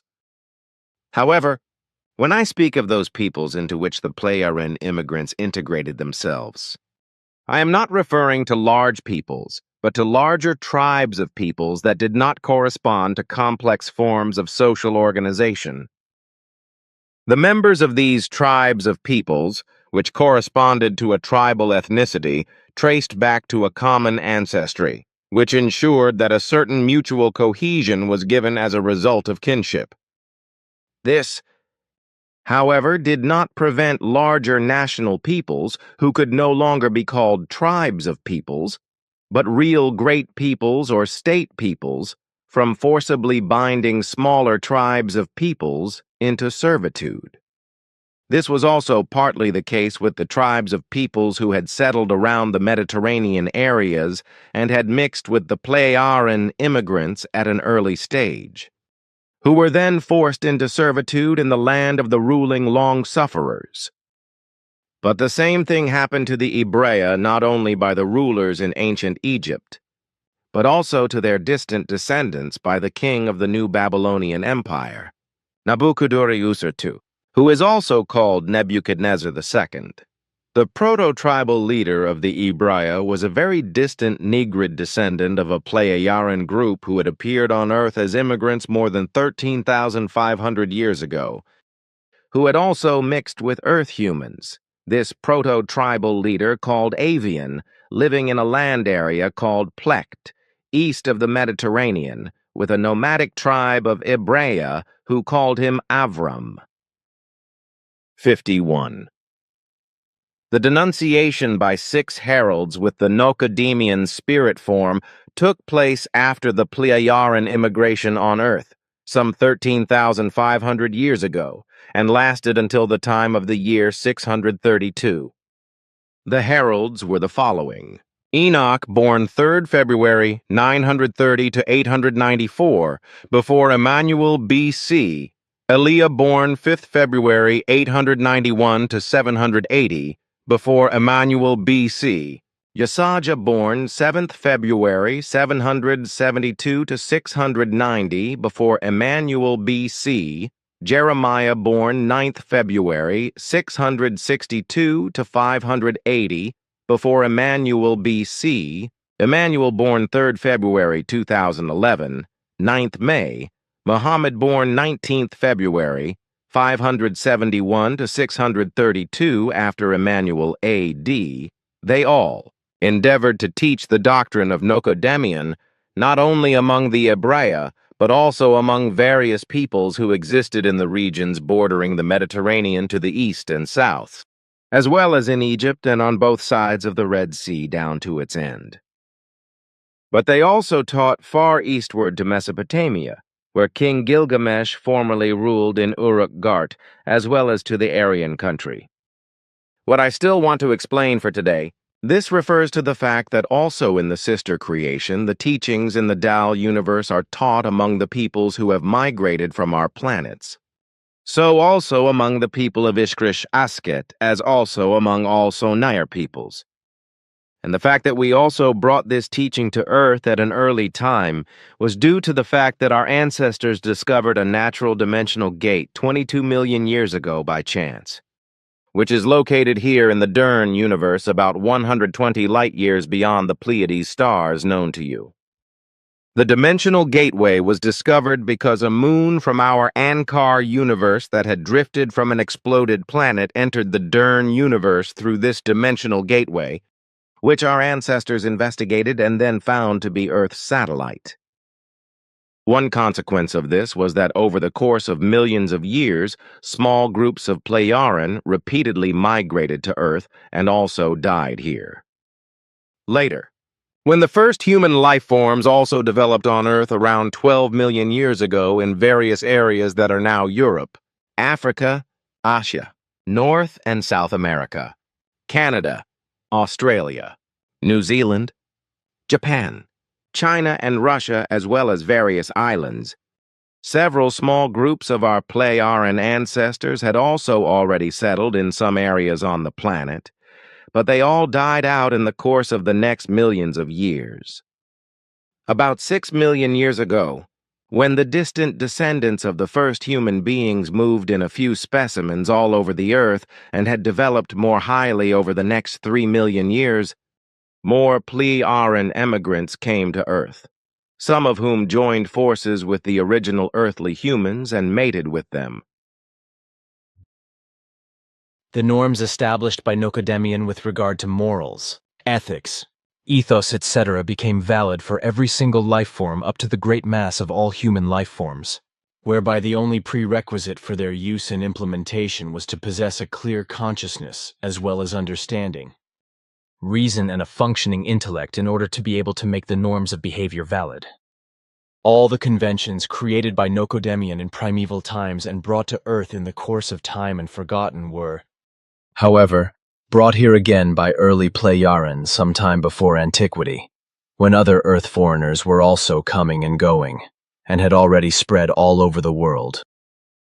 Even from these, however, the early Pleiaren kept themselves secret for millions of years, so as not to provoke interplanetary conflicts, and also not to let such excesses break into their dimension.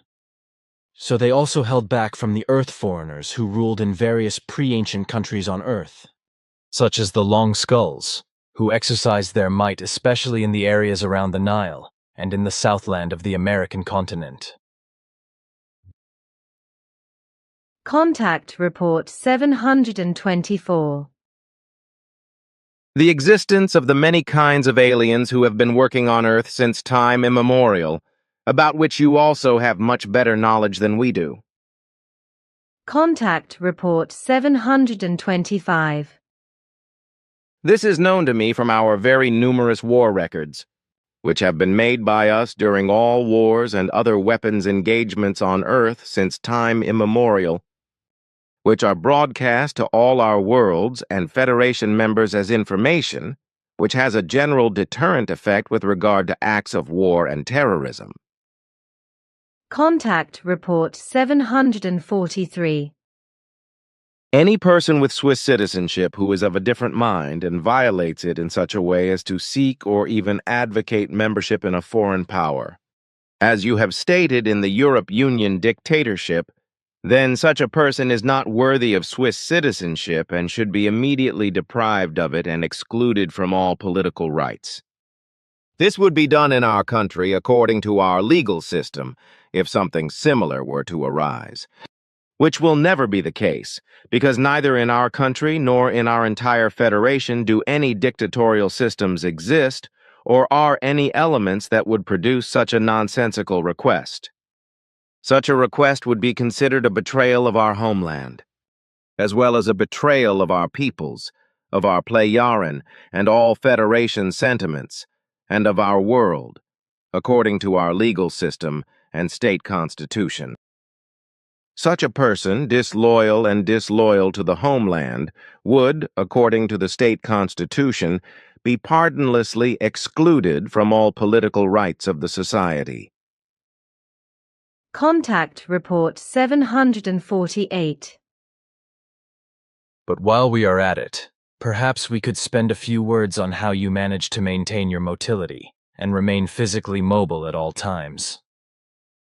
As many times as I have encountered Pleiaren human beings on Era or elsewhere, I have never been able to observe any who have had physical births. I also, of course, use our hydrodynamic regeneration converter technology, which ensures that we reach our old age in full mobility. I know that, because Svath already explained it to me. However, I am interested in something else that I never asked about, namely whether and to what extent you can self-regulate your old age. Our long lifespan of over 1,000 years corresponds to an uninfluenced natural generative process. What do I understand by this? A generative process. If I look at generative etymologically and try to classify and define the word value as such in relation to your long lifespan correctly, then it tells me that the whole thing is time-honored and must always have been so. Therefore, When I consider this generative in relation to your long lifetimes, I think that this generative must probably be associated or composed with a natural generating, and probably at the same time with an equally natural regenerative process. I could also use this to define and explain the totality of life support from conception to death. Is it true, or am I right, or have I fallen on my head? What you think and how you put it all together can be described as correct, because you obviously understand the etymological traditional in this sense as the basic meaning of traditional and the like, not only with regard to a word, but also with regard to other things, such as our age of life. Contact Report 750. Aging as a physiological process corresponds to an elementary life process, which is inherent in all higher life forms and represents a biological phenomenon which can be positively influenced and prolonged by the most diverse measures, but whose effectiveness cannot be canceled or terminated. In general, aging is therefore a process of a series of different, highly complex organic processes that influence the entire organism and determine the lifespan of all biological systems such as cells, consequently also limiting the organs, tissues, and organisms built up from them in terms of time. This process of aging can be influenced and extended by suitable means, although maximum limits are also set in this respect. Consequently, organ regeneration cannot take place endlessly, because when a certain state is reached by natural aging of the organs, they become susceptible to aging and fail inexorably. And this brings me to the explanation regarding our age limit, which according to earthly time calculation is not normally given at 1,000, 1,200, or 1,400 years or more. Because our Pleiaren lifespan, calculated according to earthly years, which differs only by a few with our time calculation, amounts to an average of 380 years.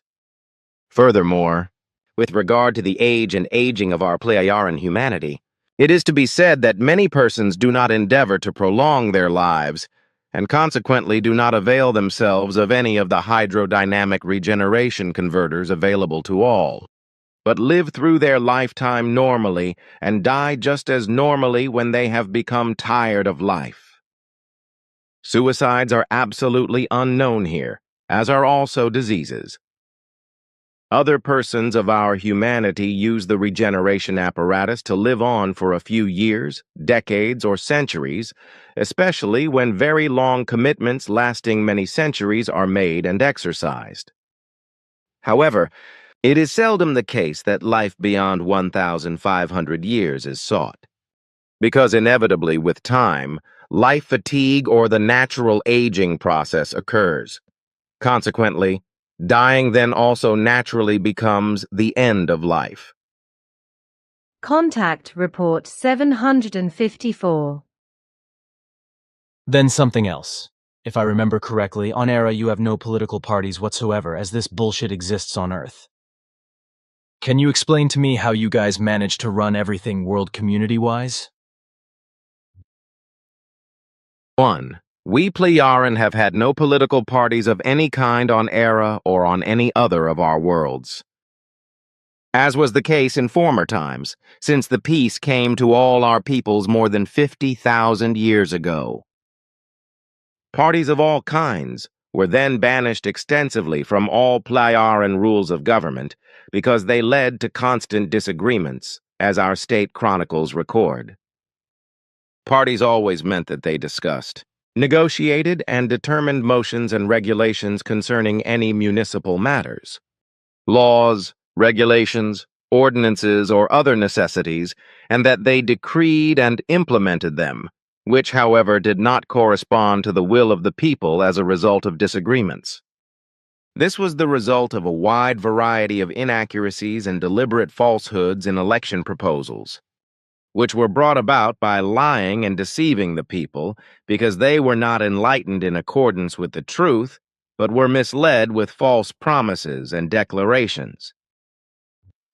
2. Since the abolition of any party system more than 50,000 years ago, our experience and knowledge has shown that since then, no disputes, no political differences, no quarrels, no discontent, no quarrels of opinion, no disturbances of the peace, no other inconsistencies in local, regional, or national communities, and no wrong decisions have arisen. Nor have there been any planetary political dangers, uprisings, demonstrations, wars, or terrorism, etc. since then, not even in the slightest way, which, however, was often the case in earlier times, and a general unrest was permanent, as our chronicles show. 3.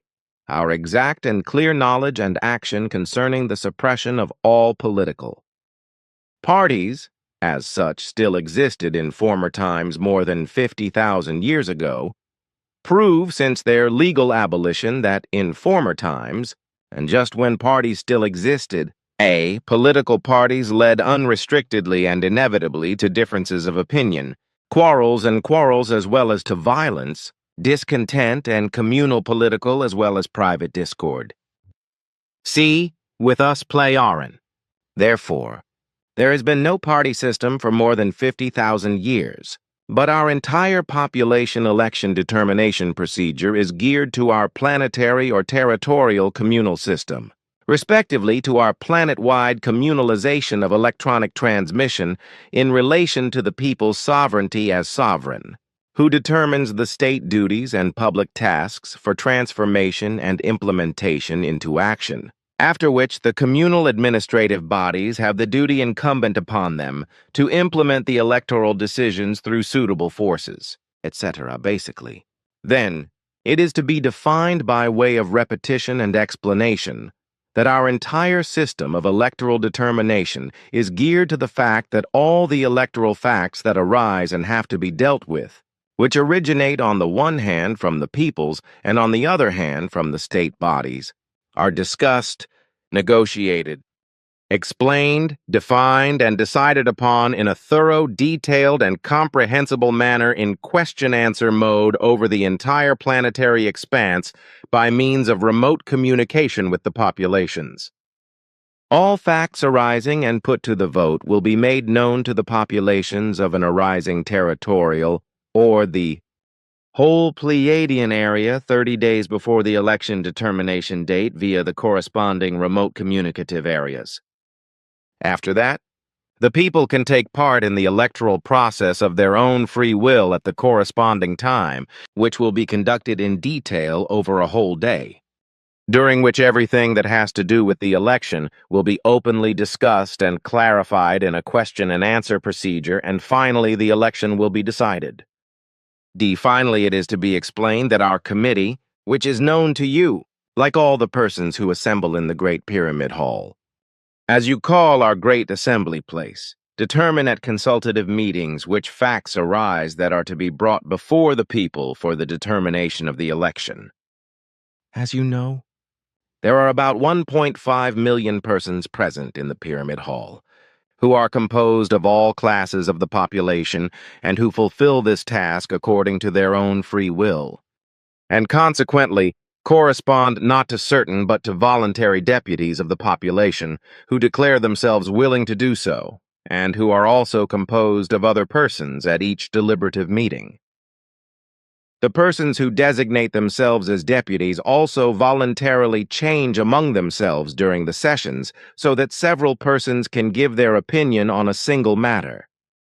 When, at the end of the deliberations, everything has been discussed and clarified in detail and beyond doubt, which may take several days, then the final act takes place, in which, as a rule, there is unanimity in favor of an electoral provision, which is then presented in the manner mentioned to the people for their electoral determination. How is it actually with you on Era and on all other planets? Do the human beings of the Pleiaren have any private lethal weapons at all?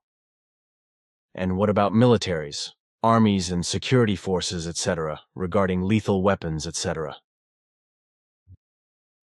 As far as your direct question concerning weapons among the Pleiaren is concerned, that is to say whether the Pleiaren privately possess weapons, I can explain that this is not the case, just as we do not have any weapons of war, nor do we have any instruments, etc., that are designed to kill human beings. We are only equipped with effective defense instruments that are manufactured in such a way that they cannot be used to kill, but only to temporarily disable human beings or other living beings of all kinds and species, without these being in any way impaired in terms of health or even bodily organic damage. But that is not what I want to ask.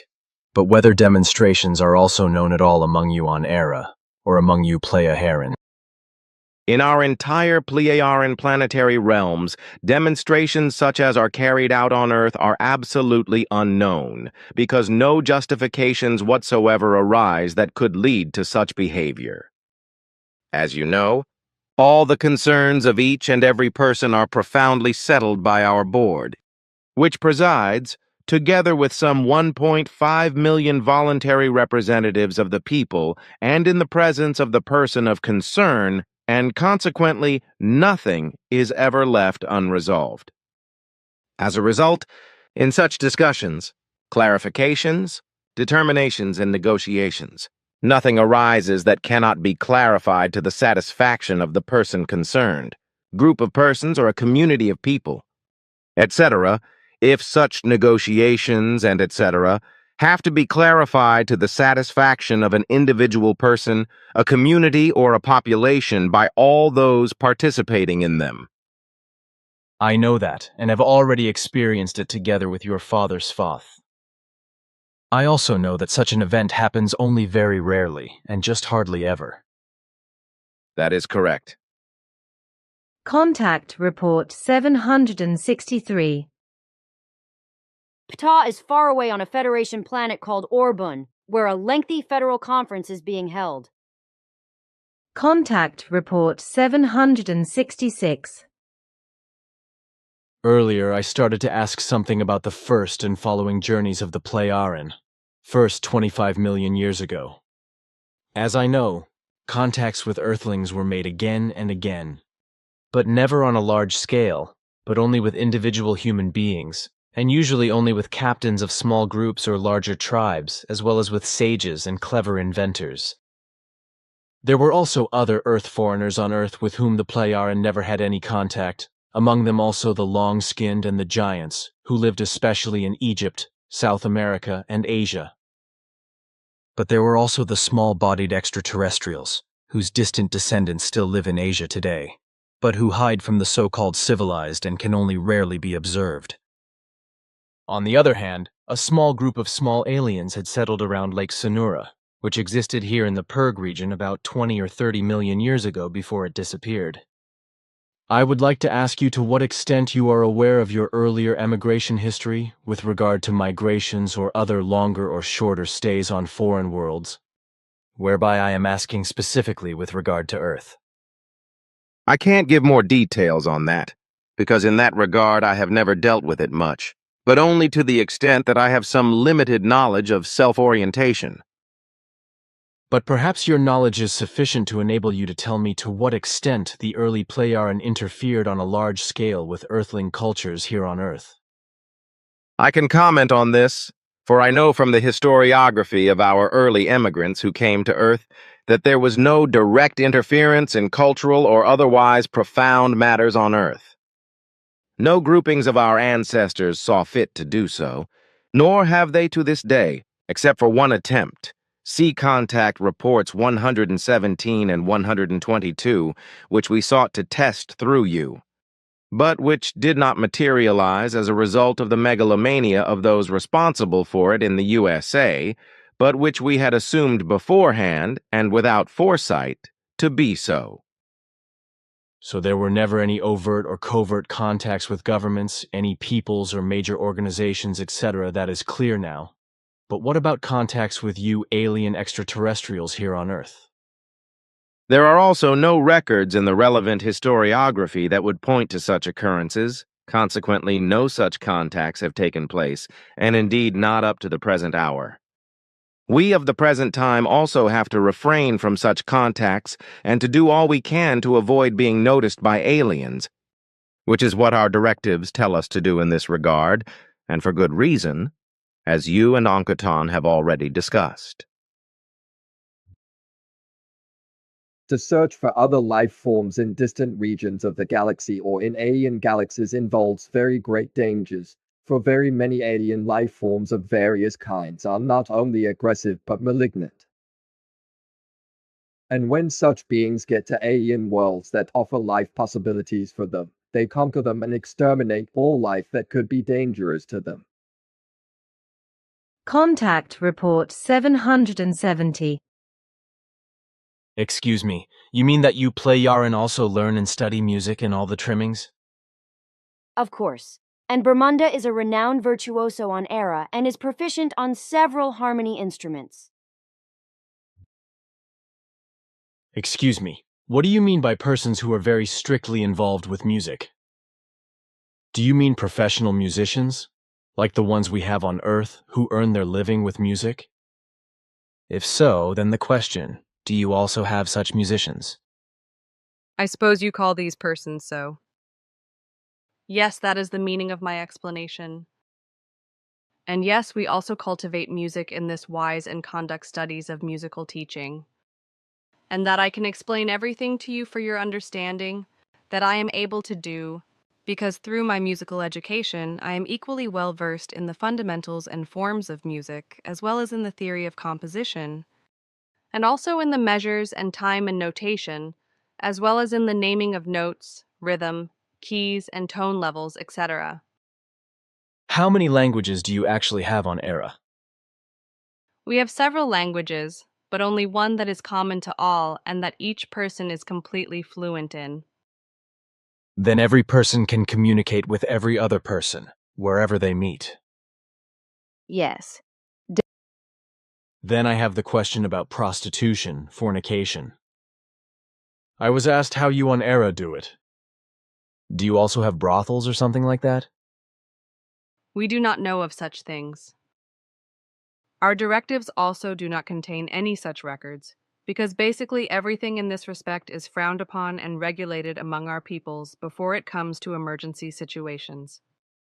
We have regulated everything in this respect in such a manner that androids are available to regulate all private needs in this respect, on a truly private basis, without any public prostitution taking place. Thus, everything is regulated privately, in such a way in female and also in male respect. Consequently, female as well as male androids are available, but never human beings who would give themselves to this activity. Of course, partnerships of this kind exist between two human beings, but as such, they are firm unions, and consequently, no prostitution is practiced in this relationship either. Contact Report 781.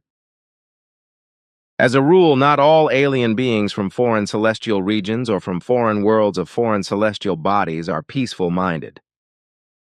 Peacefulness is in no way common among life forms in any universe, for peacefulness requires a socially balanced evolution, which unfortunately is not very common. Our Federation, which is spread over several universes of two creations and covers so many light years in earthly terms that they cannot be put into usual words, is quite peaceful, but outside the Federation community, everything is of a different nature. But let us return to our peoples on Era, as well as to our other 5 worlds that exist in our vast double solar system, some of which are also known to you. They all have the same systems of governance, so there are no differences whatsoever from one Playaran planet to another. For each and everything is uniformly the same in governance, in the treatment of the rights of the peoples, as well as in their developments and everything else, so there are no differences whatsoever. This is also the case with regard to gender, that is to say, female or male, as well as children, activities and abilities, etc., so that there are no special positions among us. Not even with regard to the fact that a human being is valued more or less because of his achievements or his office, or enjoys more or less prestige, or would attract special attention as a prominent person. The fact that human beings make themselves great and go public because they want to present themselves in their wrong thinking and wrong feeling does not exist here. A. So there is no publicity lust, as we call it. There is no such thing with you guys. I already know that since the time with Svath. No, that would also be frowned upon from the ground up. We are all equal as human beings. Consequently, we never do anything to make ourselves look, behave, attract special attention, or value ourselves more than any other. Svath said respectively. A human being who puts himself in the foreground and thinks himself special is not only selfish but always looking out for himself in every way. Not honest, devious, and will go over dead bodies if it is necessary for him. That's how it's taught with us and how young people are taught. Even in their early youth, because according to our ethics, it's not acceptable that one human being, for whatever reason, thinks he's more valuable than another. But if I were to go on about our universally valid systems, if, for example, we receive any knowledge and new achievements from the Sonurn, then these are made available indiscriminately and without conditions to all our peoples, who, by the way, all practice birth control and do not allow their population to rise above the level that could somehow bring harm and destruction. Annihilation or extinction to the planet, its atmosphere, climate, ecosystems, or nature, and its fauna and flora. Since our planets are of different sizes, etc., they are also inhabited with different numbers of human beings of the total population. So, for example, according to our calculations, Era could support, feed, provide for, and maintain about 1.4 billion human beings without any problems. Without harming the planet, all ecosystems and thus nature and its fauna and flora for the duration of several million years. We do not have a military because we do not need one, because all around everything is peaceful and our peoples of all planets are classified in this peacefulness. So also all our devices and apparatuses of possibly necessary defense do not have any lethal effect on human forms or animals, etc. But in any case, they only produce a paralysis which lasts for several hours. But without exception, all vital functions are guaranteed and harmless. We may well learn to use such apparatus and appliances, but we do not hold exercises involving the use of such things. Contact Report 790. This is actually what I have to say, and what I learned especially from Svath nearly 80 years ago and have never forgotten. He knew a lot more about the human psyche than is peculiar to earthly psychologists, who fancy themselves kings of their field, but in reality and truth know very little. He was really very knowledgeable in this subject, which he also taught on Era and was a master of it. Contact Report 791. I must mention that we have had no murders on Era and our world since time immemorial. This has already occurred after human beings separated from their religious beliefs more than 50,000 years ago and became free from all faith and thus free in themselves and also peaceful. But as far as religious faith is concerned, our faith-captured Playaran peoples also had to realize and experience the truth about this over 50,000 years ago. This led to a great many of them ending their own lives. In the course of time, only those remained who began to cultivate their own thoughts, thought out their own decisions, and carried out their own determined actions. And there also remained those who were fickle and who ultimately chose between religious faith and the reality of reality. Consequently, all religions and every human being whose faith very quickly became void and extinguished, and the result was that the human beings became peaceful. This became established very quickly, as a result of which the nonsense of all religiosity and religious belief was recognized by the human beings themselves and reduced to absurdity. This gave rise to religion-free peoples who, without any religious belief, have now lived in peace and harmony for more than 50,000 years because 1. The quarrels between the various religions were resolved, and 2. The human beings learned to think for themselves and also to decide logically, rationally, and reasonably. Consequently, they also learned to act accordingly. This was also learned by the humanities and peoples belonging to our federation. For our ancestors endeavored to spread their new way of thinking and their new way of life, and the necessary understanding of it, which was accepted and realized by all humanities in a short time. And the great orb at that time that had started all this, was that involved in that also with the Federated? Yes, that is how it is handed down to us. Do you also have organ transplantation from one human being to another, or from dead to living, on Era or elsewhere? But no, that is not possible with us because all the dignity of a human being speaks against such a thing because the dignity of human beings is inviolable for us. It is respected, protected, and preserved in every way. This is laid down in our directives and obliges all directive order. All our peoples are committed to this, and therefore they will never violate this directive and respect it as a human right, as the basis of all human dignity. This also includes peace and justice with regard to the humans themselves and their lives, whereby their fundamental rights as independent Wesen are also guaranteed and may never be violated. This fundamental right is bound up with the fact that no executive G-vault and jurisdiction may ever be used as a directly applicable right against life and limb, and therefore also not against organs, thus opposing the removal of organs, regardless of whether or not there is still life in them. So in terms of your directives, the meaning is, if I understand the whole thing correctly, that in any case there must be no transplantation of a foreign organ into a body. That is correct. But there is, if I may explain this in a simple way for the explanation, the possibility of a transplantation in such a way that a correspondingly necessary organ is grown from the body's own substance, if I may say so for the sake of understanding, which can then be transplanted. So our directives explicitly prohibit the transplanting of organs foreign to one's own body, which includes blood, as well as other fluids, but which are largely still unknown to earthly medicine for insertion into a living body. I can still remember this.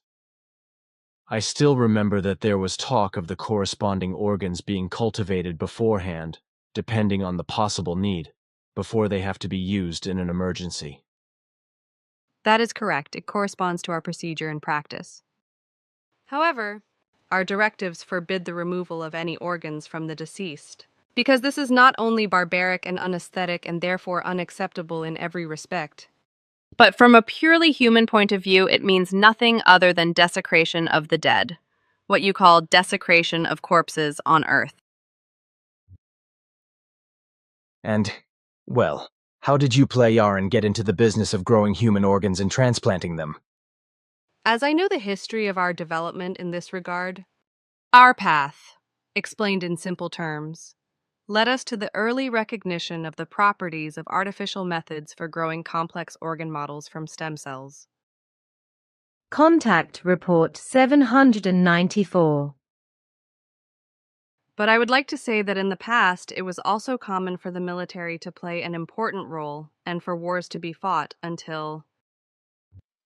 I know, until the giant sphere appeared on Era, etc., more than 50,000 years ago, and everything quickly improved and changed. As the military was also abolished at that time and true peace actually came about. Contact Report 795. But with him I not only learned a lot through journeys into the past and the future, which prove to me today that many things are not true what the scientists assume and spread as truth. Many things were really quite different from what they claim. For example, what actually happened with the Maya, or with other ancient peoples. And that foreigners really did come to Earth from other worlds, from far away and outside the SOL sphere of influence, from the distant expanses of the Dern universe, also the long skulls. What I wrote at that time when it was, I do not remember, in response to a request to after which began. The long-skulled were also in Babel, in Egypt, in South America, and in Asia, where they ruled, whereby Svath gave me the opportunity to check everything. You have retrieved and created the correct peace sign, which has been prevalent among us on Era and in our Federation for many millennia, conveying peace that is real and firmly exists. Contact Report 799. That is unfortunately the case, because the Earthlings simply allow themselves to be directed and let themselves be ruled over, without daring and mustering the courage to say what would be necessary. The peoples are like will-less cows that are jumped on and ruled over by thuggish bulls, and do not dare to stand up to them. What you say, we are aware of. We know that this has been so since time immemorial and will remain so for a long time to come. And for such a long time until the bulk of humanity finally awakens and demands its rights of being independent, so that it is finally no longer deviously and incorrectly guided according to the will of those in power, but is guided justly according to what it wants and determines for itself in common with its own kind, uninfluenced by vocal propaganda. You are thinking of the libertarian system that you have and maintain on Era. Yes, you know that very well. And this maintains the free opinion of the human being as well as of the whole people, which also ensures peace and its freedom, Federation-wide in such a way that between all 274 worlds belonging to the Federation, spread over 702 light-years, there is vain peace and freedom. But tell me, shouldn't we say what is actually connected with the naming of the foreigners, what is behind it, as well as that it is about, and that the whole of the connections of the foreigners we must continue to keep quiet about, for far too much depends on it, which reaches far into the future and will change everything to such an extent that, but about that silence is still the order of the day, and you must keep to it as before. But I suppose I can bring that in and write down what we talked about, can't I? I'm sure it would also help me for not being asked anymore what and who these foreigners actually are, and what their purpose is. You really must not let any of this be known because it would also be dangerous for your safety. Your knowledge of the whole of the connections of the foreigners, as we call them, so as not to have to say what they are really about, that should stay with you and not get any further, because it is really too. Contact Report 802. Indeed, the whole thing is more than illusory for a long time to come, for that the Earth humans, as emigrants into interstellar space, will ever reach outside the SOL system with their still very primitive technology also in the future is something that probably does not need to be talked about. Unless the foreigners, as we now call them, intervene and help, as you once said, the Earth humans will never, ever reach galactic space with emigration ships. The foreigners have been particularly active again in the last 2 decades, as you keep saying. It has been around 20 million years since our distant ancestors first came to Earth, and they kept themselves largely covered up, as did those who followed them all this time after. This has remained so to this day because it was forbidden even then, which has remained so to this day, for the Plejaren to spread out into another universe of creation than just their own dimension. A special regulation arose very early with regard to the sister universe, or the DAL universe. Consequently, 2 Plejaren peoples were allowed to settle there, so the Sonair and those you know as the people from whom Asket originated. Svath, your father, has also told me a lot, and so I also know that the Plejaren used to be warrior peoples, and only became peaceful a little more than 52,000 years ago with the appearance of the orb, which you were then able to enforce throughout the Federation. It is also questionable whether the foreigners will ever intervene with their more highly developed technology and help the Earth humans so that they can really leave the Earth and SOL space one day. At any rate, It does not yet look as if the foreigners will do anything of the kind, although we do not know whether any plans or arrangements have been made on their part for this, which may not be pleasant for the Earth humans, because Contact Report 812. The foreigners that we just call them that because they are just foreign to the Earthlings, even though we know about them, especially what the high government official, Weaver or something his name was. I do not remember exactly. Explained to you, Ptah, Wendell Stevens and me in confidence, and then also said that he has to lie in public and hide everything. Note, this may or may not be referring to retired U.S. Air Force Colonel Richard Weaver, who oversaw a government report on the Roswell incident in 1994. yes, who and where the foreigners are must be kept quiet because It's good, because I will keep quiet, and I certainly will not say anything more about it than I have said so far. So I will be careful not to say who and where the foreigners are. I will not say anything about that. The massive exuberant humanity is creating its own demise. And this is happening despite the wild illusions and fantasies of being able to resettle Earth humans on foreign planets and let them continue to exist through earthly technology and its progress.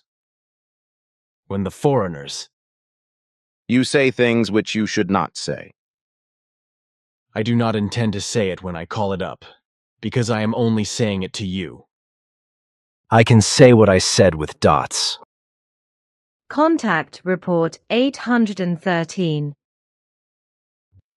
As we know very well, a great deal is negotiated and decided by many of the leaders in all the states of the earth, which, however, remains secret from the peoples and consequently does not reach the public.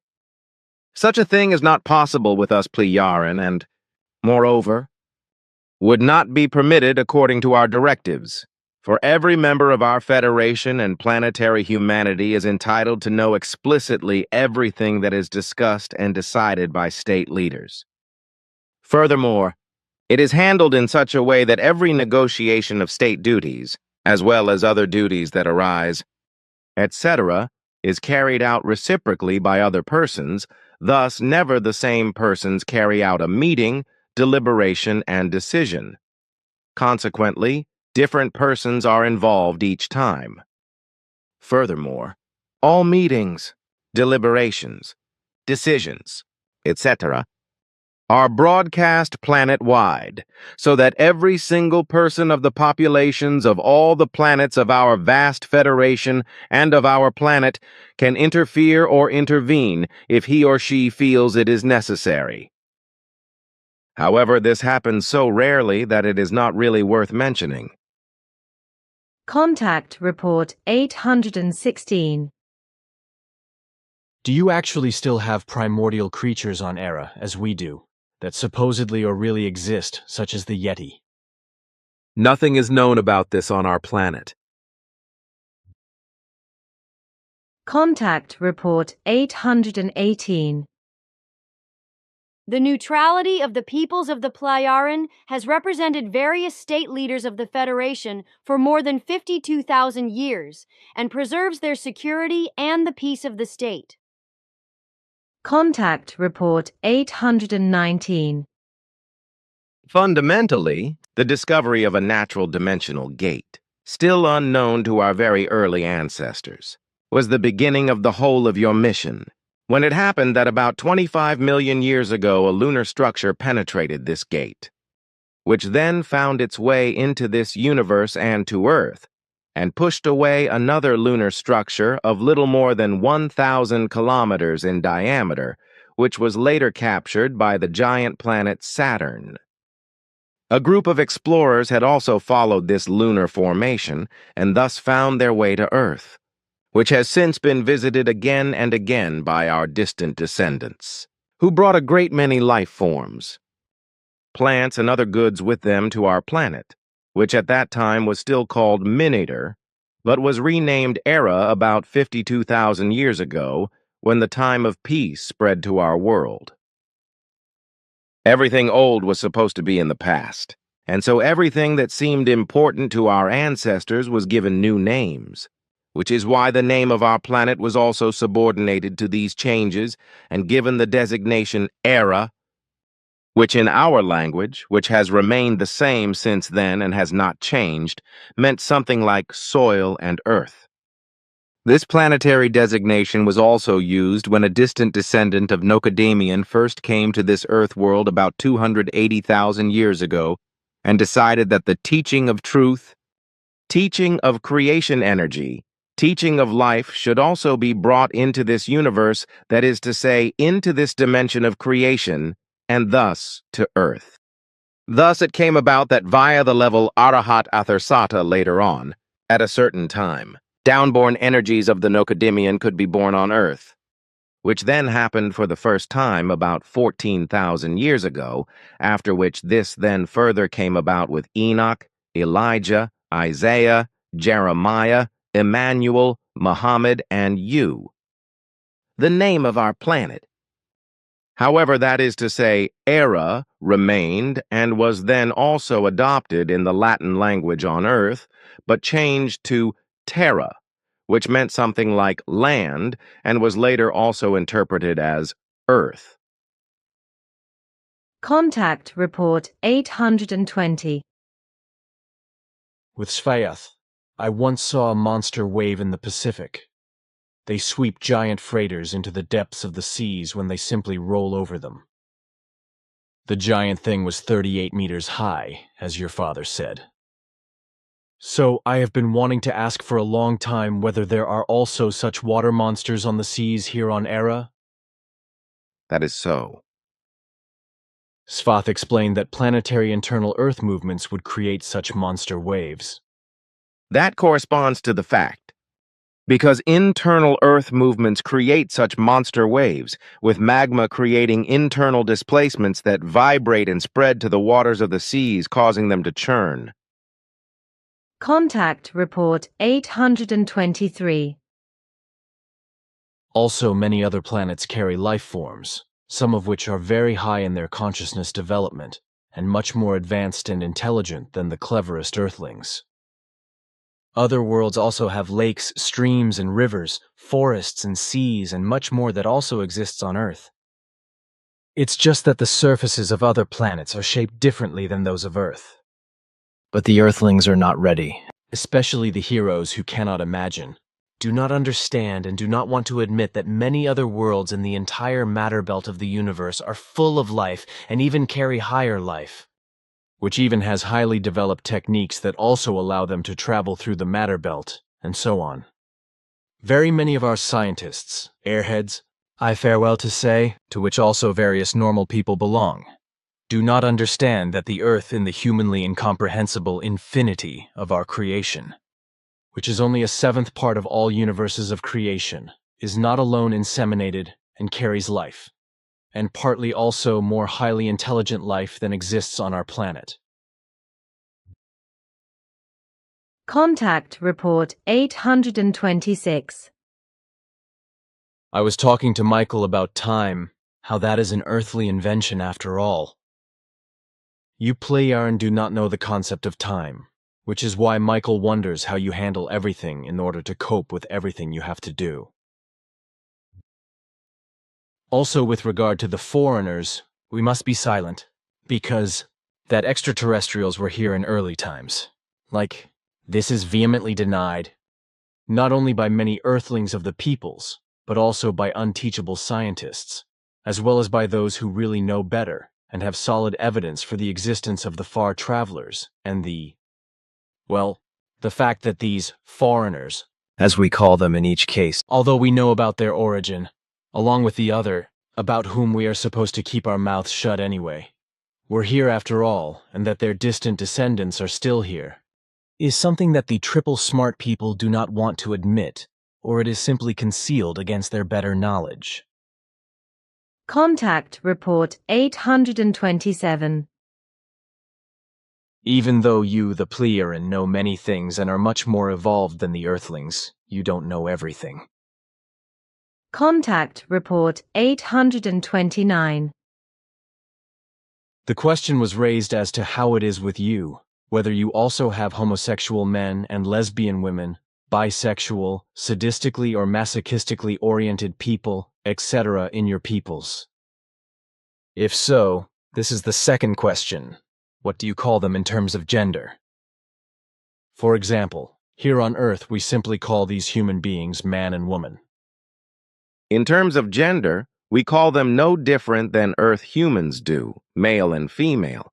In our language, we call the man as Sure and the woman as Kagir. Moreover, it is to be explained that it corresponds absolutely to the conditions of nature, that with regard to the sexes of human beings, different forms appear. This arises both with the actual human being, as we are, as well as with other human beings, such as giant or small human beings, as well as with human beings who have a completely different appearance from that of pure human beings, that is to say, who are also physically different from us. Do you mean, for example, the appearance of Asina? Because she is, I suppose, an actual human being, but she has a body and a head that are, if I may say so, reptilian. Note, see Contact Reports 90, 91, and 93 for information on Billy's first encounter with Asina. That is indeed so. Good. But it is also the case with you and with human beings like Asina, that everything is oriented in the same manner with regard to sex, that is to say, sexual acts. But I want to explain the answer. Namely, that everywhere in all universes, all differences of the sexual occur in its application. Consequently, normal sexuality, that is to say aloiophilia, that is to say heterosexuality, is to be understood as bisexual between woman and man, if I may say so. Apart from this, homosexuality also appears, in which this is oriented from man to man, while lesbianism applies to woman with woman. In addition, there is the fact that outside of the strictness of homosexuality itself and lesbianism, there are also two gender forms of homosexuality and lesbianism. In this form, men, as homosexuals, also have sexual relations with women, as also as lesbians, with men alternately, but these sexual forms are neither abnormal nor to be called repugnant. On the contrary, however, this is often the case on Earth mainly for confused and, as a rule, religiously devout reasons and misunderstandings. As I know, it is considered deviant and even punishable by fine and death penalty. Normality is also to be conceded in a completely natural framework, whereby the bisexual activity, that is to say, the heterosexuality of every human being who is predisposed in this respect, is directed towards this alone. However, sexual sadism and sexual masochism are to be mentioned, which as pathological phenomena are natural in this form, but nevertheless correspond to a degeneration. This, however, is absolutely incomprehensible to Earth humans and testifies to how they have fallen prey to the faith and ignorant stupidity, because they are unable to ascertain it according to reality. Consequently, they are unable to understand that everything is degenerate, and at the same time naturally given and normal with regard to the effectiveness in this respect. With regard to your question, however, I have to explain that all the forms of sexuality mentioned, because they are natural and normal throughout, are also given with us, as this is given in all spheres of all liveliness in the entire sphere of creation. Therefore, we cannot and must not speak of abnormality in what is purely normal, as Earth humans understand and incorrectly represent it. What is natural is based on the fact of creation, and is therefore a law of that which is natural. And this is not only the case with the human being, but with all genera and species of all living beings, that is, with animals, creatures, and all other life forms. Exceptions to this, however, are pedophilia, bestiality, sadism, and masochism.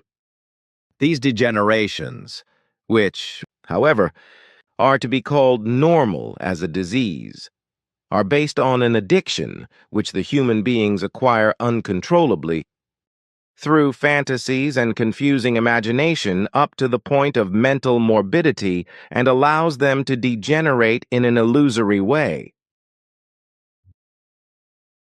With animals, creatures, and all other life forms, it is much rarer than with human beings that sexual manifestations arise that fall outside the usual.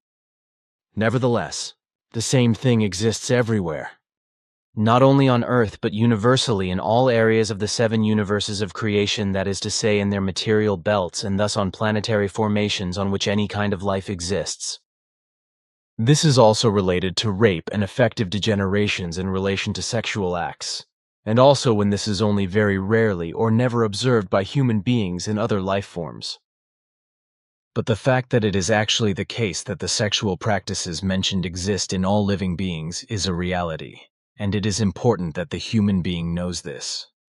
This also results in interminglings, which the human being consciously and deliberately uses to produce new species, etc., whereby new species and varieties, etc. arise, but which also result in new life forms according to nature, even if this contradicts every biology theory, etc., and is disputed by experts. This, of course, results just as consciously willed by the human being, who in no wise sets himself or herself any limits when he or she wants to achieve something in any form. What results in further forms, however, with regard to sadism and masochism or even sadomasochism and sodomy, is generally the following, which does not correspond to a personality disorder, as experts falsely claim, but to a disorder of consciousness, because the personality can never be affected by any influences of a personal or foreign kind. And it is also to be said that when I speak of the limits which the earthling does not set for himself or herself and thereby destroys much, then it is also to be said that nature is biologically founded in a different manner than so-called science claims, for out of it new genera and species arise, which, inexplicably for the wise scientists, are given in nature like certain diverse assemblages from which new life results. Back then, when the dinosaurs existed, it was largely natural events that led to the disappearance of the great living creatures. At that time, by the way, even if it is vehemently denied by the great scientists and mad know-it-alls and insulted as wild fantasy, there were also human beings who, however, were not born here on Earth, but who actually existed, as I once saw on a journey back into the past with Svath. Aha, so you are researching what all went on in your father's day. Yes. Through that, I also found a fossilized excrement of a human being there, which is called coprolite on Earth. When I examined it closely, I was astonished to find that the excrement was 74 million years old. You have traveled together very far back in time, much further than only 25 million years ago. Yes, that was very interesting for me, because that is how I learned a lot of things that had already happened at very early times, when no Earthlings had yet been created on Earth through evolution. And it is to be said that in those early times many things, indeed many things, were quite different from what the all-knowing ones of today claim, precisely those who concern themselves with the past. So, I think I may now speak openly and say that beings from the depths of the space of this universe visited the Earth before there were Earthlings.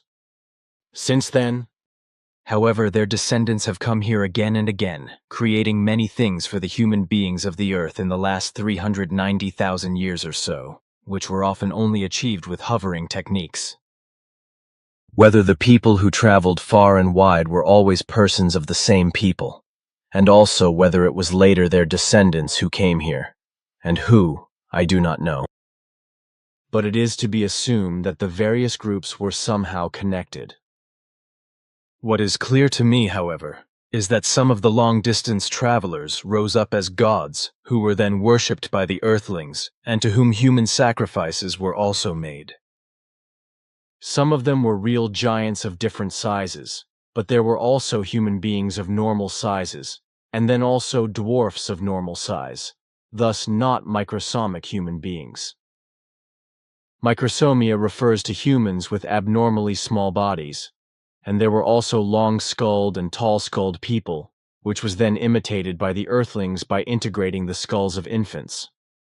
Svath explained that most of these long-distance travelers had mixed with the Earthlings all over the world, so that it would also be the case in the distant future, that tall stature, long-skulledness and tall-skulledness would be preserved, and that Earthlings of this kind would be born again and again if they traced back to the lineages of the mixing at that time.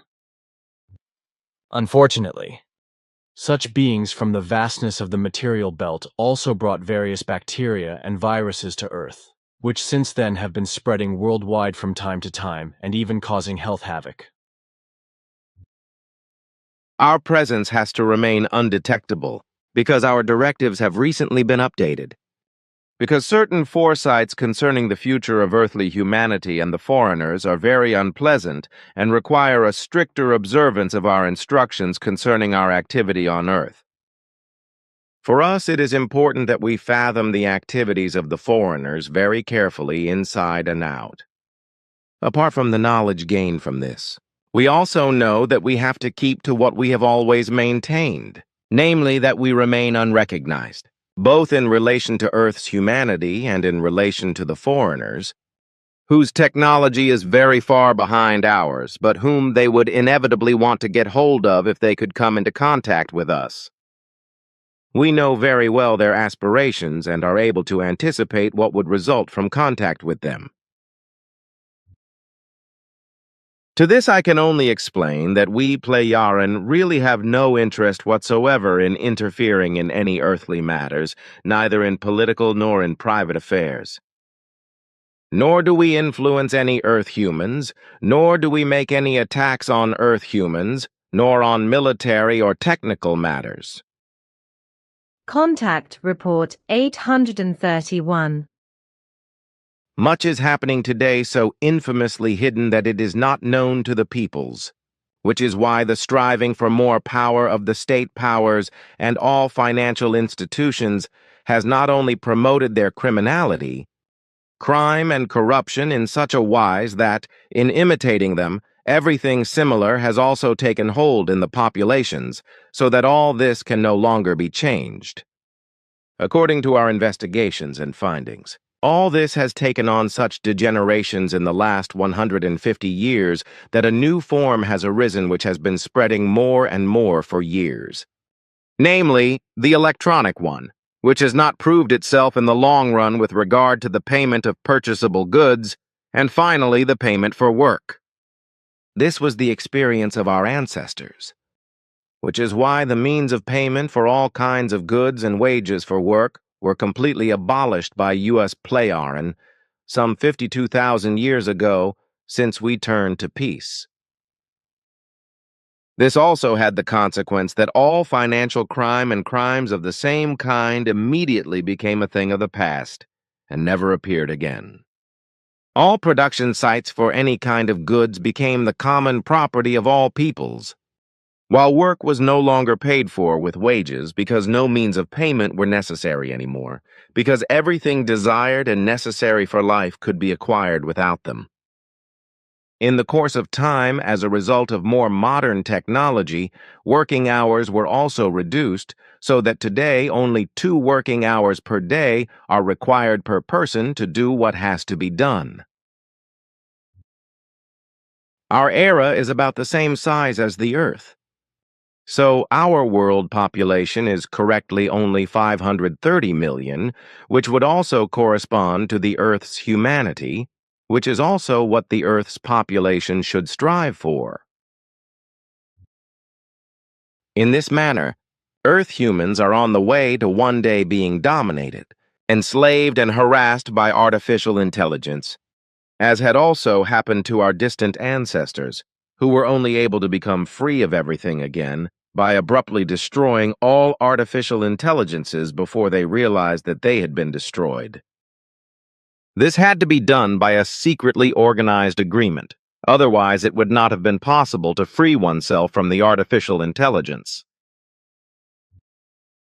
Otherwise, however, yesterday I came across, while reading the annals, that I may mention more than before that, with regard to those who are simply called foreigners by us, I may openly say that my father Svath and you observed them already in early times. In this respect, especially their ancestors on earth, how they have wrought and in some cases allowed themselves to be worshipped as gods. But they were of the same character as earth humans, good or evil, and thus beings who were friendly or unfriendly, helpful or exploitative, peaceful, aggressive, open, devious, and even warlike. All these deities, as Svath, my father, writes in his annals, were of various shapes and sizes, but human beings who— Yes, I know that. There were all kinds of shapes, but I did not see any like Asina, for example, reptile-like as I call them. Note: see contact reports 90, 91, and 93 for information on Billy's first encounter with Asina. So I will say more about what I was talking about before. As my father wrote, the foreigners of that time, whose distant descendants can still be observed in earthly airspace, were of a female nature, but also male earth humans in great numbers, who allowed themselves to be worshipped and glorified, but also built many buildings, etc., and taught Earth's humanity various forms of writing. Many of their buildings and other works were only possible because of their highly developed technological abilities and their potentialities. The foreigners, however, also exalted themselves above the Earth humans, but they also taught them a great deal about the cosmos and the stars, which Earth humans who were interested in them already dealt with in very early times. This, as well as the coming into existence of the Earth humans, which is different from what is wrongly taught on the Earth, is the actual origin of the coming into existence, as well as the origin of various races which are not of Earth origin. But what I still have to say is the following. Over thousands of years, Earth humans have, on their own initiative, imitated the constructions, etc., that were made by the ancestors of the foreigners in a primitive manner.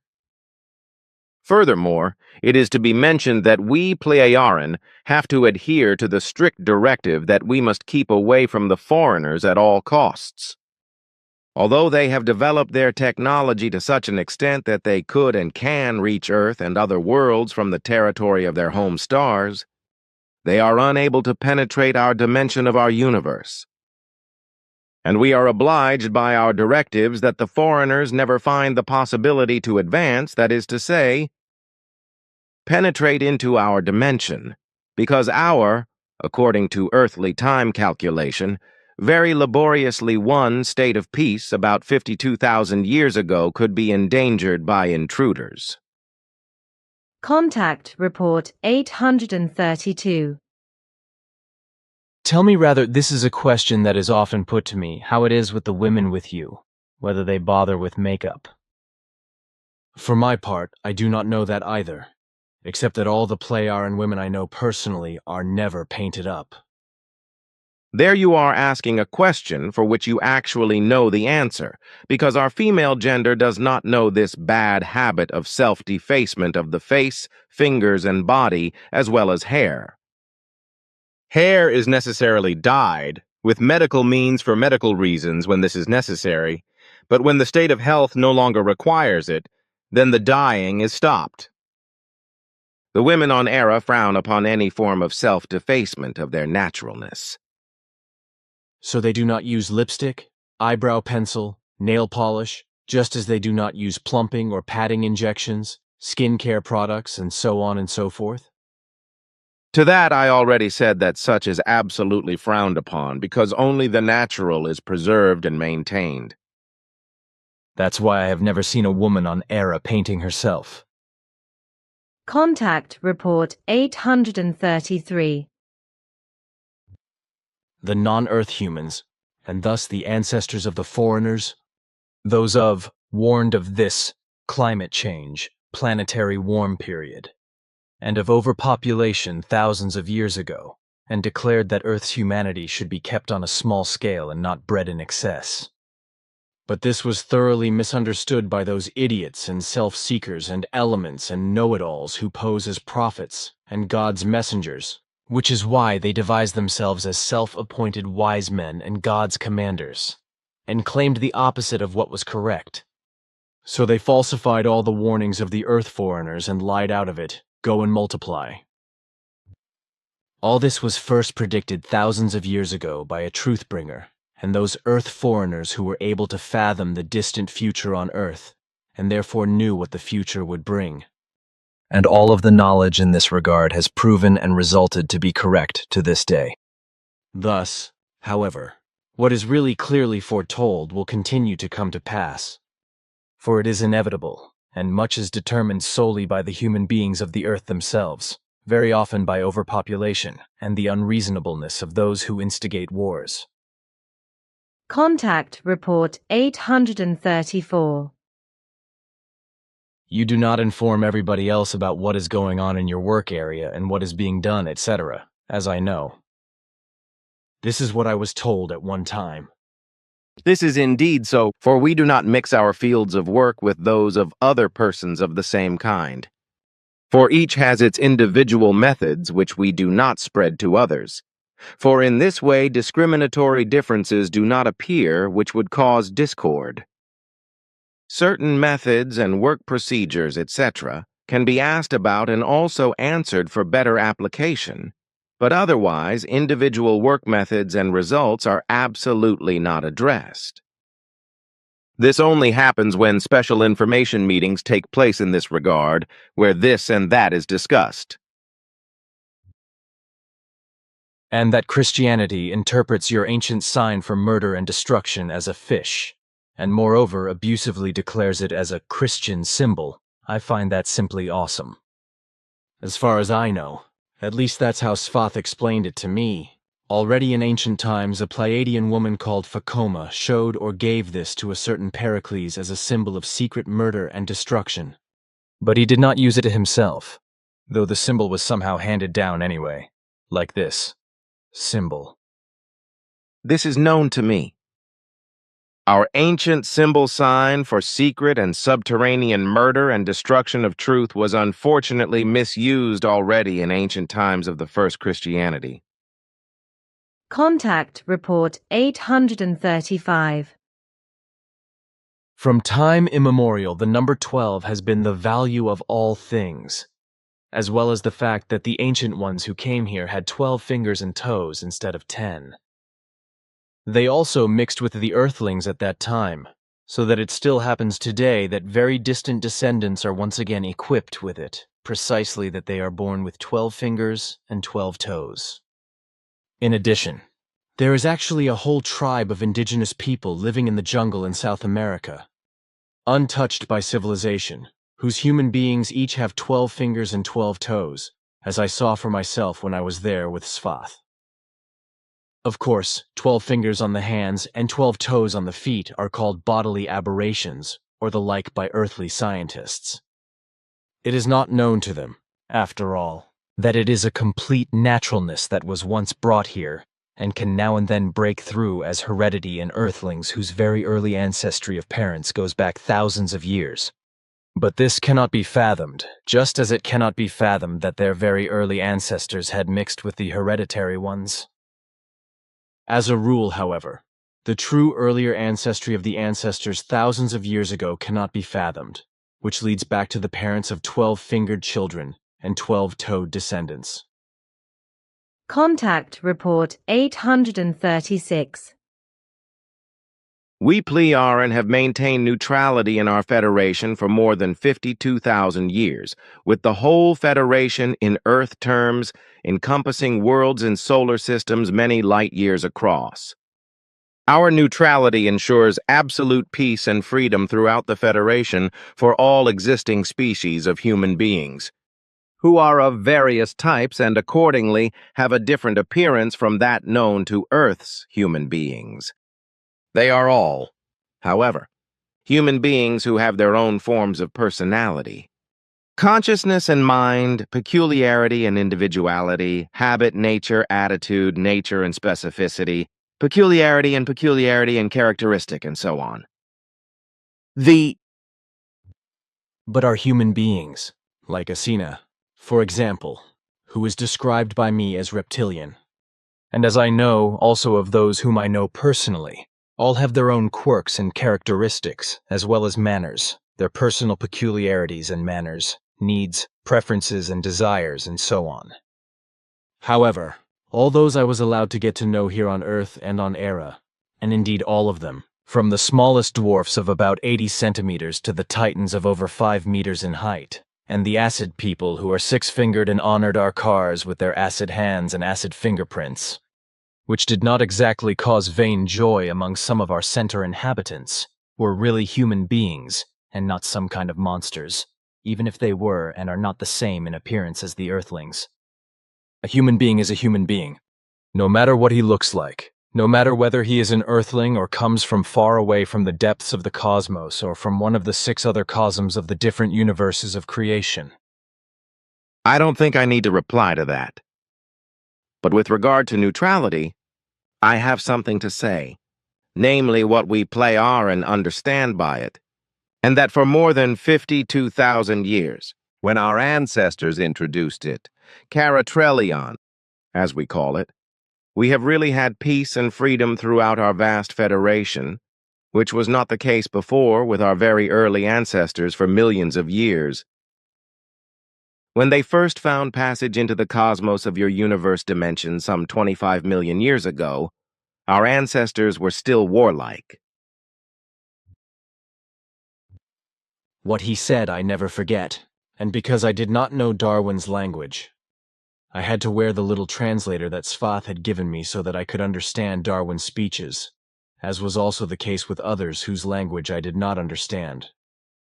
Askit and your daughter Simya Se also gave me similar devices so that I could understand what was being said. Contact Report 838. That our ancestors then brought the lineage of Nocodemion and with it his teachings to Earth. That was a decision that was only taken about 190,000 years ago, when the Plei-Aran settlers on Earth began to cultivate the teachings of Nocodemion. This, while others from the depths of this universe had already been on the planet for a long time, but from whom the ancestors of the Plei-Aran kept away, which is also how it has remained. Consequently, the foreigners, as Ptah and you call them, had no knowledge of the Plei-Aran settlers until they were no more. This is also how it has remained ever since, up to the present time, with regard to our controlling presence. The fact is that we Plei-Aran came to Earth very early in ancient times, and were active here and did many things without making ourselves known in any way to Earth's humanity. And the fact that we do not let ourselves be seen, just as we do not openly appear, keeps us well and safely free and able to move about without being hindered in our work. But if I want to mention something concerning our task, it is effectively not based on interfering with the events of humanity here on Earth, but our presence has been directed since time immemorial solely towards observing and registering how everything is developing, because our peoples and Federation members are interested in how far everything has to go until an overpopulation arises through a religious mania to the extent that such an overpopulation completely destroys a planet and all life. Even our peoples of our distant ancestors kept records of how everything developed in this cosmos of this universe, on this world you call Earth. Thousands of years ago, the faraway travelers secured through standing waves enormous energies and a distribution of energy all around the planet. Consequently, everything was also completely different from what is claimed by the experts nowadays. It is very interesting that the foreigners did not even know, as you say, that the Giza twerps had been on Earth for a long time and were up to their mischief. Why are these women here so coated with red lips? I took this booklet from the kitchen over there because I want to read an article in it. With the women here on Earth, it is unfortunately the case that many do this because they probably believe that it beautifies them. But look how these women have painted their lips red. That is really disgusting. Yes, that is really disgusting. We do not do that here on Era. It looks really disgusting. A lot of women do it on Earth because they think it's beautiful. Smearing your lips with the so-called lipstick is just in with many, you know that. Yes, but it is so disgusting. I can only agree with Florina. It really is very repulsive and disgusting. It is incomprehensible to me that Earth women use this disgusting painting because they perhaps think that it makes their appearance appear more favorable. But this is not the case because it makes the face look so distorted and unnatural with this smearing on the lips. Yes, it is. It really disfigures the face. That is unfortunately the case, and I know that on Era you do not use any makeup. But here on Earth it is different, because here there is a delusion among these women that painting the lips and such is advantageous. We do not see it that way because it has an effect and it is disgusting. Contact Report 839. How big are the biggest snakes with you on Era? Unfortunately, so far I have not been able to admire these creeping things on Era. We also have snakes on Era, even if you have not seen any yet. Contact Report 840. I have some questions here that should be passed on to the Gremium Plearin Committee Board. Contact Report 841. The phantasmagoria of space travel is also of no use here. Inevitable extinction of life on Earth due to the effects of overpopulation. Because until it is finally so far that the Earthling can travel in space, which only begins outside the SOL system and not already outside the Earth's gravity, a great deal of time will pass if the foreigners from outside do not intervene and help the crazy Earth's humanity, or enslave and abduct them. Contact Report 842. We also deal with many areas of earthly processes, but not with religions and their connections and so on, because in that respect we want to. I understand that, because your ancestors had very bad experiences with it, from which they could only free themselves a little more than 52,000 years ago. When the sphere came. Note: see Contact Report 710:169-171, 711:47+, and 728:179-182. Contact Report 844. In addition to all this, I think it should be mentioned that if the foreigners, who were already spread all over the earth in ancient times, and some of whose distant ancestors in the Indus Valley in Pakistan, did something that could have been avoided if pure reason had prevailed there too, but which is obviously lacking in all human life forms, then many things would have been different since time immemorial. But ignorance and imprudence are a fact that must also be attributed to the old and new foreigners, even if they were technically far ahead of the Earthlings, and are still ahead today. They have been circling around in earthly airspace since time immemorial, and thus since time immemorial. But nevertheless, they have nothing to do with what is attributed to them in connection with certain Earthlings. Contact Report 845. We Plearin learn to be always non-judgmental in every process, but always fact-perceiving, fact-seeing as well as fact-naming, and absolutely never fact-judging and fact-partisan. I already know from Svath that you Plearin literally inhale earthly books, and do not have to read them as we Earthlings do.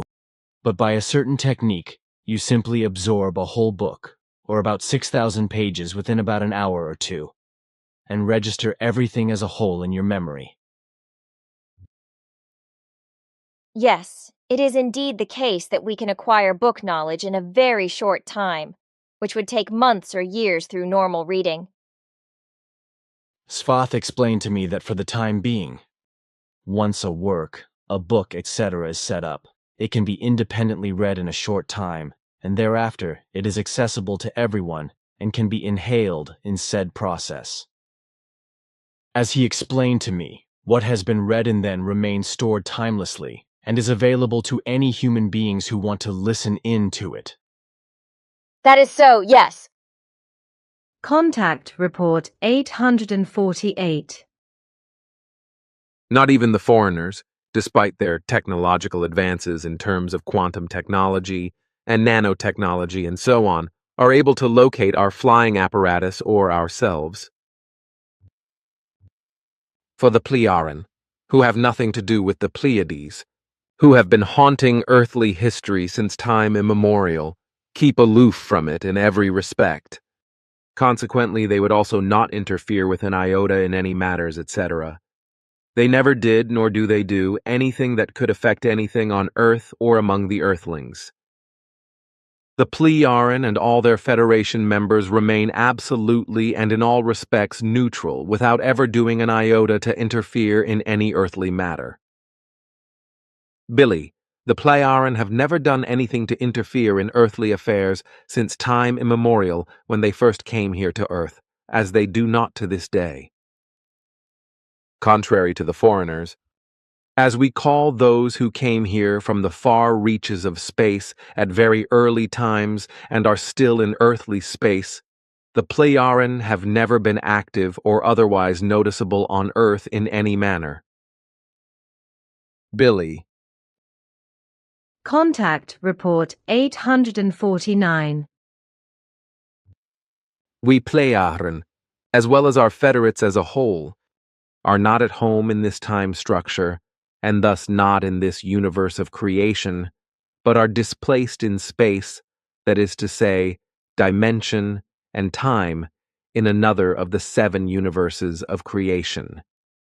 This, as well as others from our lineage, who, however, come from a universe, that is to say, dimensional structure of the twin sister creation, come here to Earth, as do we Pleiaren, because you work here with regard to the teaching that leads back to Nocodemion, and which is also taught with us, and through which our peoples became peaceful, and in this process sociable with each other.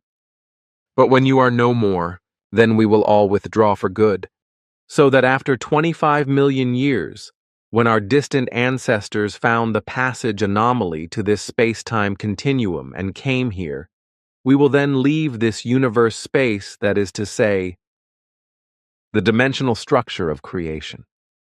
I still have to explain that our appearance here was based on the prediction that our distant ancestors saw more than 25 million years ago, that in the future the teaching of Nocodemion would be spread on this planet Earth, which is why also already at that time the anomaly of the passage from our universe into this one was used to move here. However, always and throughout the entire duration, from then until now, we remained strictly bound by the time of our distant ancestors and their descendants, and so also we ourselves, to what was decided. For this was the word that no interference in earthly affairs would ever take place without an official alliance with some authoritative earthly might of this earth planet. Our ancestors were never involved in bringing any religions to Earth, just as no buildings, etc., were created by them, as the earlier foreigners did, on the other hand, and elevated themselves above Earth's humanity. But the foreigners were never so stupid as to supply Earth humans with weapons. Contact Report 850. I am interested in when warfare would end, that is to say, when the last war would be fought among you Pleiaren. I can answer that question for you because that is part of our general knowledge that we Pleiaren learn. The last war our ancestors fought was about 56,142 years ago, involving territorial claims. Contact Report 851. This is very interesting, although it is not an anomaly, as is probably assumed by earthly scientists and called polydactyly by them. What I see here pictorially points to very distant descendants of foreigners who came to the Earth from a distant galaxy many millennia ago and mated with Earth humans, whose descendants and again their descendants, etc., passed on physical peculiarities down to the present time, thus testifying to the immigration of foreigners to the Earth at very early times. Something that is still denied today by the too clever ones of anthropology and other bright minds and sharp ones and know-it-alls as well as other negators of truth. Because in reality and in their lowly intelligence, they are only illusory thinkers and incapable of putting one and one together. Besides, there were once the six-fingered little ones here in the center who left their handprints on the bonnets of cars and burnt them into the paintwork. This is because the little ones of this kind have a kind of acid skin, which means that on our world their touches on earthly materials leave acidic marks. We also have photos of this that someone has taken of the acid imprints of the touches. However, these little ones with the acid skin have nothing to do with the other little ones, the Trilans, who come from completely different worlds. As long as I can remember, we never learned to think and act other than neutrally. Consequently, we do not cultivate opinions, but only fact-based. Contact Report 852. Bernadette told me that I had mentioned something wrong, namely concerning the Trilanerne and Andromedans. Somehow I must have confused the two. Note, see previous contact report entry 851. That cannot be, because I seem to remember correctly that you were talking about the little Trilanerne in the context of the six-fingered family living in Brazil. That's right. Bernadette gave me this page number here from the conversation report. Wait, I will look in the report. Look, this. Yes, here it is. Page 7705. Yes, here. It says, however, these little ones with the acid skin have nothing to do with the other little ones, the Trilanerne, who come from completely different worlds. So it is correct and not a mistake. Wait a minute. I will phone Bernadette right away, so it was misunderstood because it was assumed that the other little ones, the Trilanerne, meant the Andromedans, because I also call them little ones. I never talked about the fact that there are other Trilanerne without acid skin who come from another world in the same planetary system, but who have nothing to do with the Andromedans, but who were also not here with the acidic buddies, but who came here at a later time. As a result, no one also knew anything about these little ones. And because there was no contact with them, it also soon disappeared from my memory without me telling anything about these little ones and their visit. For me, it was simply that they were here once, and that was that. Earlier we were talking about me forgetting this and that, like the visits of the non-acidic Trilaner. This is also the case with you, as I know that you also know forgetfulness, as I know from Svath and Ta. Both told me that it was inevitable, because it would be burdensome to remember everything that had happened in life. Yes, that corresponds to the truth. A good memory is valuable, but if human beings were able to remember too much, they would, as you once said, go mad. We Pleiaren also show memory deficits, which corresponds absolutely to the norm of humanity. So if we show memory deficits according to the years we have lived through, then this corresponds to an absolute normality, which is also determined by health. And if you are therefore classified as having memory loss, especially when I consider your effective age, then that is completely normal. The memory does not simply diminish and become weaker, but the memory covers up certain values and thus creates a relief, whereby the health of the memory is preserved. Consequently, a memory becomes partially or completely current again if a memory is stimulated by any circumstances or indications from fellow human beings. As a result, already in ancient times, tremendous killings were committed all over the earth and in many lands. as I know from records that I read before I came here, and oriented myself a little more closely with regard to the history of Earth mankind, which Svath researched and also summarized in annals. He also used records that were made by very early visitors of our ancestors, up to 25 million years before our time, which we found in the sphere, you know. They were. Yes, I know which sphere you mean, which is actually a huge and many millions of years old library sphere. Correct. They were records from when the natural dimensional gate was found and the first of our very distant ancestors came through that into this Dern universe and ultimately to this Earth. All the records of the library sphere, as you call it, showed us other dimensional gateways near which some of our peoples settled on life-bearing planets. Furthermore, through the information records in the sphere, we became aware that at the time, 267 million years ago, it was discovered that this creation corresponded to a twin creation, as well as that a way was found to enter the sister creation, the Dajansini Arg Laser Neuralin, that is to say, the second-born creation, the twin creation. Consequently, two of our distant ancestral peoples emigrated to the sister creation and settled there. Aha, then they were the ancestors of the Sonar and Asket's people. As Svath told me, there had been contact between them and the Pleiaren for millions of years, but Svath could not explain to me how this came about.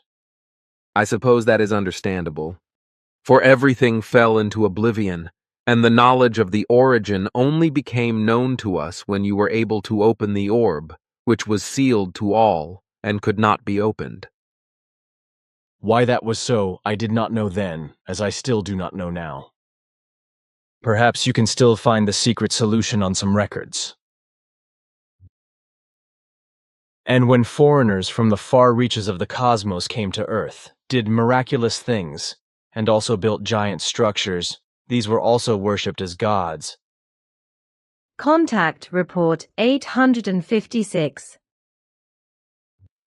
My father wrote, and this is what I want to speak to you about specifically, namely, that you also made studies concerning the foreigners and observed many things for this purpose in very ancient times, and that they not only erected very great buildings by sound vibrations, but also brought medical knowledge to Earth.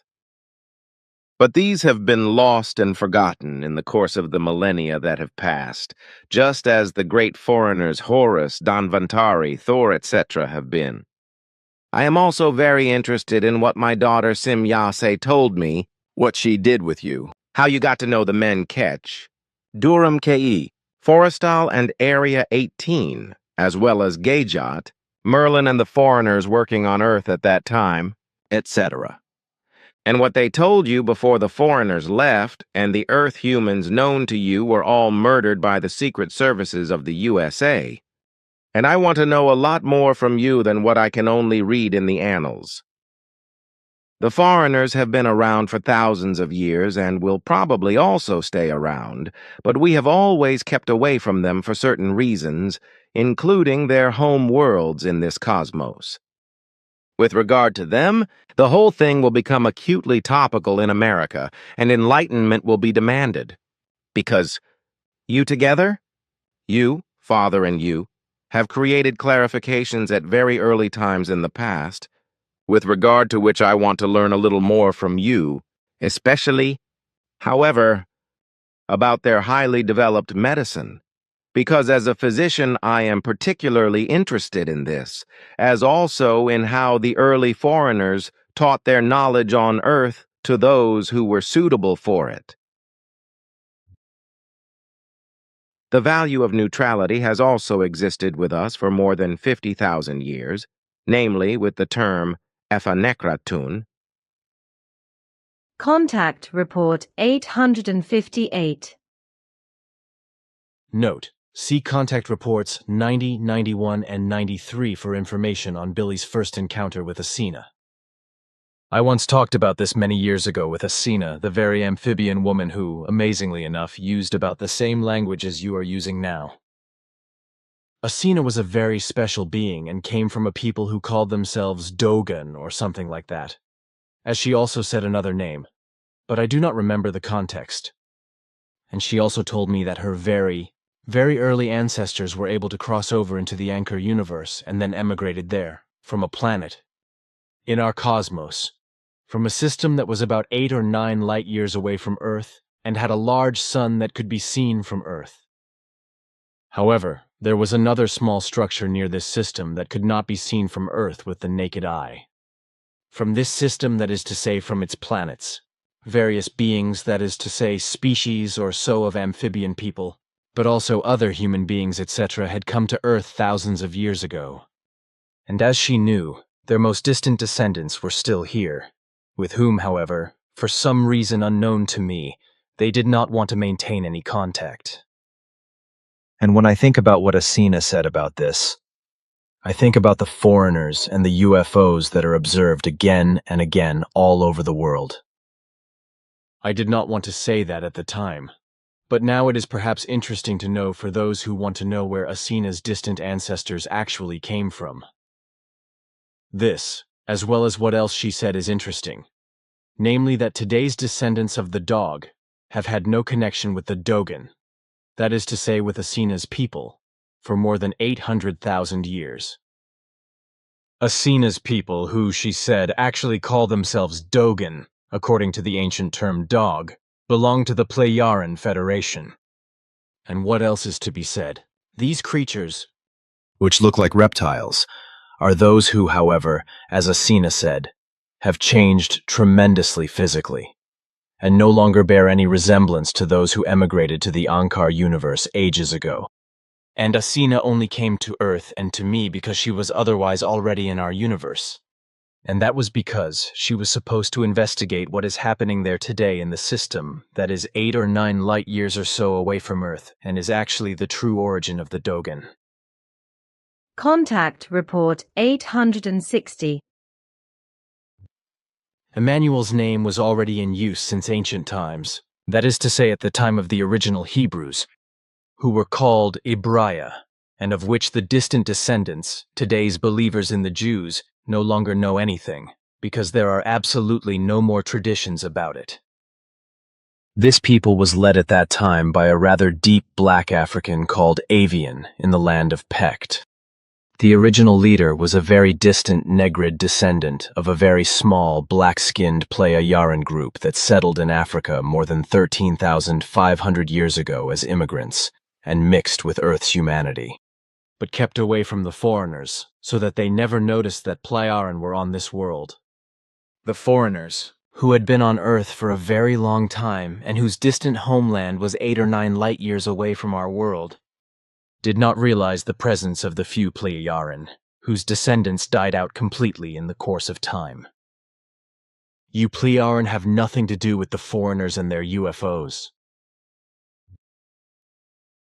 While it is correct that this has been talked about, the committee now finds it imperative, as you should be aware, that it has ordered something specific in this regard. Namely, so that no misunderstandings arise, that we Plejaran have nothing whatsoever to do with the so-called UFOs and their crews. We Plejaran keep away from them, and also do not allow Earth humans to observe us through the appearance of our flying apparatus in the airspace. We also do not allow ourselves to be located, observed, or otherwise elicited by the foreigners in any manner, which has been so held since time immemorial, for we Plejaran are not interested in any life forms from this Dern universe realm entering the realm of our Anchor universe realm of creation. Contact Report 862. You are not young as you were then, but that you have grown older, as well as your appearance is much different from the earlier time when we used to do various things together with my brother. I know this from the pictorial recordings that are broadcast in our house from time to time when special events occur. But you still speak Swiss German after so many years, as you did back then. You obviously have not forgotten it. What you say about speaking, yes, this has remained with me, because I find the language remarkably good, which is why I have formed a circle in which all members are interested in learning and speaking it. Moreover, it should be mentioned that in this way we also preserve other languages acutely. Consequently, they are not forgotten, because, as I said, we speak them in circles and preserve them that way. In this manner, they do not fall into oblivion, neither in speaking nor in writing.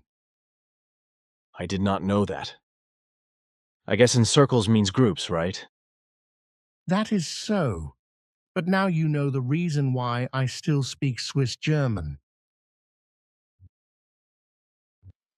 I have been thinking for some time that the time has come to say why you Playaran are still here on Earth and why you did not leave our Dern universe millions of years ago and return to your ancestral Anchor universe. And it is to be said that something was quite different at the beginning of our contacts with Simyase and Ptah. Namely that you let yourselves be seen, especially towards our members, visitors as well as various interested parties of Figu, but also local residents, such as Mrs. Furrer from the post office in Schmidruti, or Walter Balmer from Sitzburg, who could even photograph Ptah's flying apparatus. However, this was suddenly disconnected when the military, which had the missile defense station here above Schmidruti, but which has been dismantled in the meantime, and the authorities became even more intrusive than they already were. Because we were the foreign fools, which we obviously still are, because we are being harassed again by the authorities. Further things are known to us, however, because we have always been, and are also still being informed in detail about all the events that have occurred and continue to occur here on Earth. In any case, at least those human beings on Olivera who are interested in what is happening here on this world know everything that is important. For it is the same on all worlds, that a part of the people is only interested in this and that, just as another part wants to know only very sparsely or not at all what is happening. What I now have to explain in regard to your question, however, is that we Plearan, and indeed our earliest ancestors, have remained here on Earth because foresighted, people have recognized that in the far future, human beings will degenerate here on this world and indulge in a divine faith as well as in all evil, hatred, killing, revenge, persecution and wars, and with it murder, etc., as was already the case with our primeval peoples, whose most distant future peoples only found true peace some 50,000 years ago in the earthly calendar, which had already been striven for over millions of years by the efforts of righteous people and their successors and followers and successors, and so on.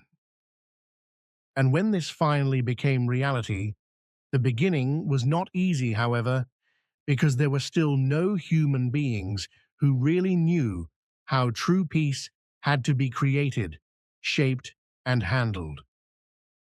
Later, however, this already changed when human beings and human-like beings developed completely naturally into peace beings. Also in this Dern universe and on this world, the Earth, foreigners came very early, who created influences whereby in time the natural of evolution constantly diminished, and what led the human beings of this world to degeneracy, as it also happened elsewhere in this Dern universe since time immemorial, for which we could find the reason in the fact that the same happened as here on this world. This degeneracy, which also existed in our Ankar universe at the beginning of its existence and the first time of intelligent evolution among human beings, but has not existed for a very long time. Our earlier righteous ancestors wanted to counteract very early millions of years ago, but all their efforts always failed among the peoples. Through excursions to other worlds inhabited by human beings or human-like life forms in this Dern universe, they also learned, which is known to you from my brother Svath and your travels, that the aberrations of the human and human-like species are virtually everywhere in this universe. This whereby invaders of such inhabitants into other planetary systems, and thus when appearing on other worlds, have acted and continue to act as gods and the like to their halfway intelligent inhabitants, if they are not met with logic, understanding and reason, and consequently, because they are highly developed in their knowledge and skill and in their technology, etc., are seen and worshipped as gods. The Pleiade, however, do not come to Earth to make contact with Earth humans, and indeed, we do not want anything from them, just as we do not want to make contact with that is to say, the foreigners, as we call them. But we only come here because you teach and spread the teaching of Nocodemion, which has been established since time immemorial to Earth humans. To do something like this was decided some 25 million years ago by our distant ancestors of that time, even though they themselves had succumbed to most of the same evils as the human beings on this world Earth did later. But the righteous of the peoples of that time already determined the becoming of the mission on this world in this Dern universe about 25 million years ago. And the decision at that time actually outlasted the time of 25 million years. Consequently, however, more than 50,000 years ago, the decision that had survived until then was also taken up, and it was decided that the request that had been made at that time should now be put into practice. Consequently, everything was prepared in such a manner that what was decided could come about. Then everything was arranged at the exact time that the intended mission could begin, and thus the teaching of truth, teaching of creation energy, teaching of life could find its beginning on this world, which signifies the real life of the human being, whose path he is to follow, and the value he is to develop within himself and become truly human beings. But this causes much more difficulties and permanent crushes than were expected, for more and more influence is exerted by the religions, just as for some time now the foreigners have also been making themselves more and more felt, acting as gods, which is why the killing of human beings began, who were intended as offerings to the gods. This was because the foreigners did not intervene and did not stop the horrors in this regard, although they came here and demanded that human beings should not be sacrificed or killed in any other way. This, however, gave rise to new strife among the human beings in this world, for the views developed that under all circumstances the statements of the foreigners had to be given conscientious consideration, which ultimately led to delusional ideas that these statements corresponded to a commandment and law and were classified accordingly, with the meaning that severe punishments were to be meted out if they were violated. On the one hand, this was a misunderstanding of the whole, and on the other hand, only the killing of those who violated it was appropriate. So it was not far off that human sacrifices were quickly demanded and offered in order to win the conscientious attention of the foreigners, that is to say gods, and to reassure them when what they claimed to do correctly was violated.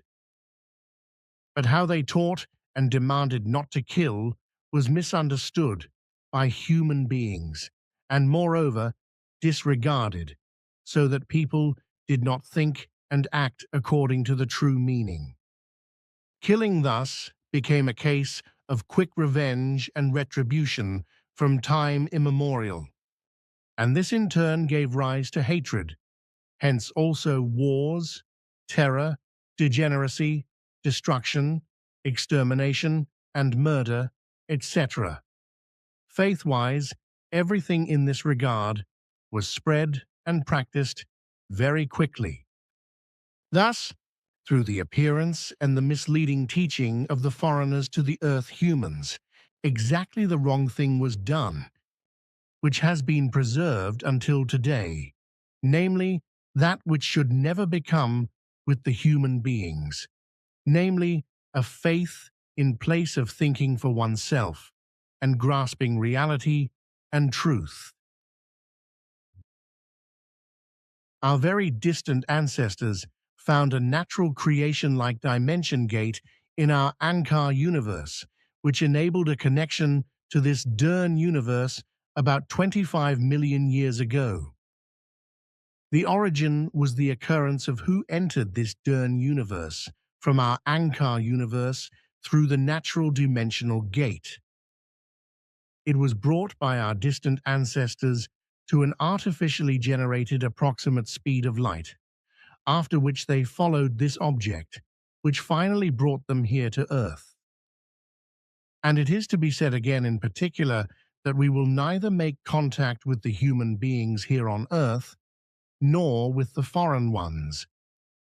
And precisely for this purpose, our committee also wishes you to proclaim the following call as the foremost entry on your website. Proclamation.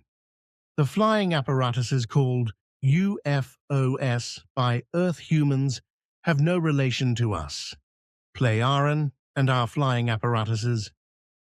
The flying apparatuses of the foreigners, as well as the incidents of any kind concerning them, which have occurred or will continue to occur in connection with the flying objects, as well as with the foreigners themselves, do not concern us, Pleiaren.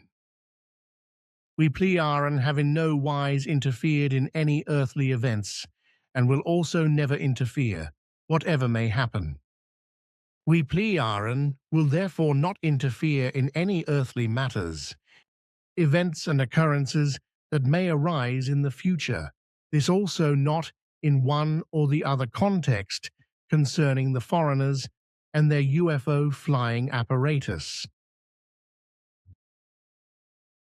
But what is happening here on Earth with the foreigners and their UFOs is already much more than is announced and really happens in this regard. They are still covering themselves up, but they are obviously slowly on the way to being revealed. Contact Report 863.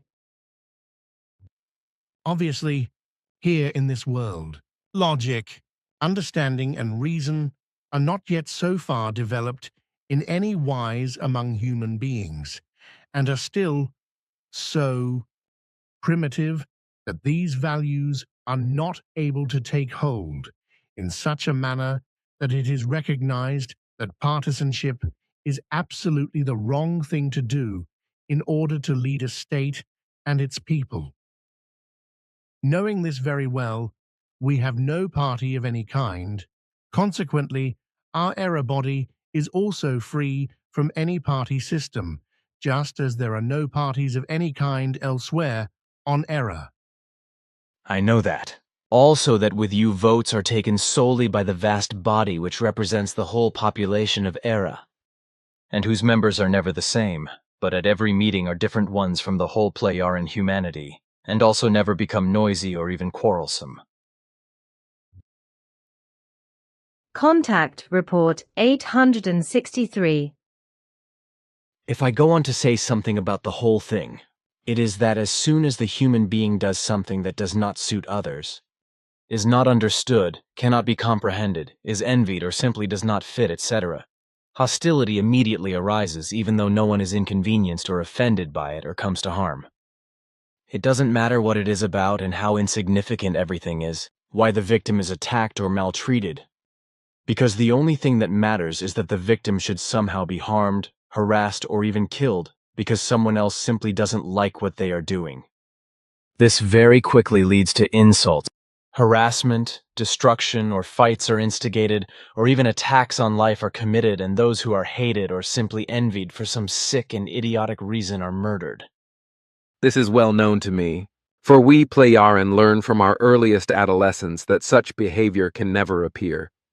For it has been known to us from time immemorial that this is a characteristic of those human beings who are selfish, as was the case with our ancestors in earlier times. However, when this was investigated and the reason was found that it was a form of jealousy and selfishness, then a subject of teaching was created in this respect, which became a duty of learning for every person in order to prevent the evil from arising.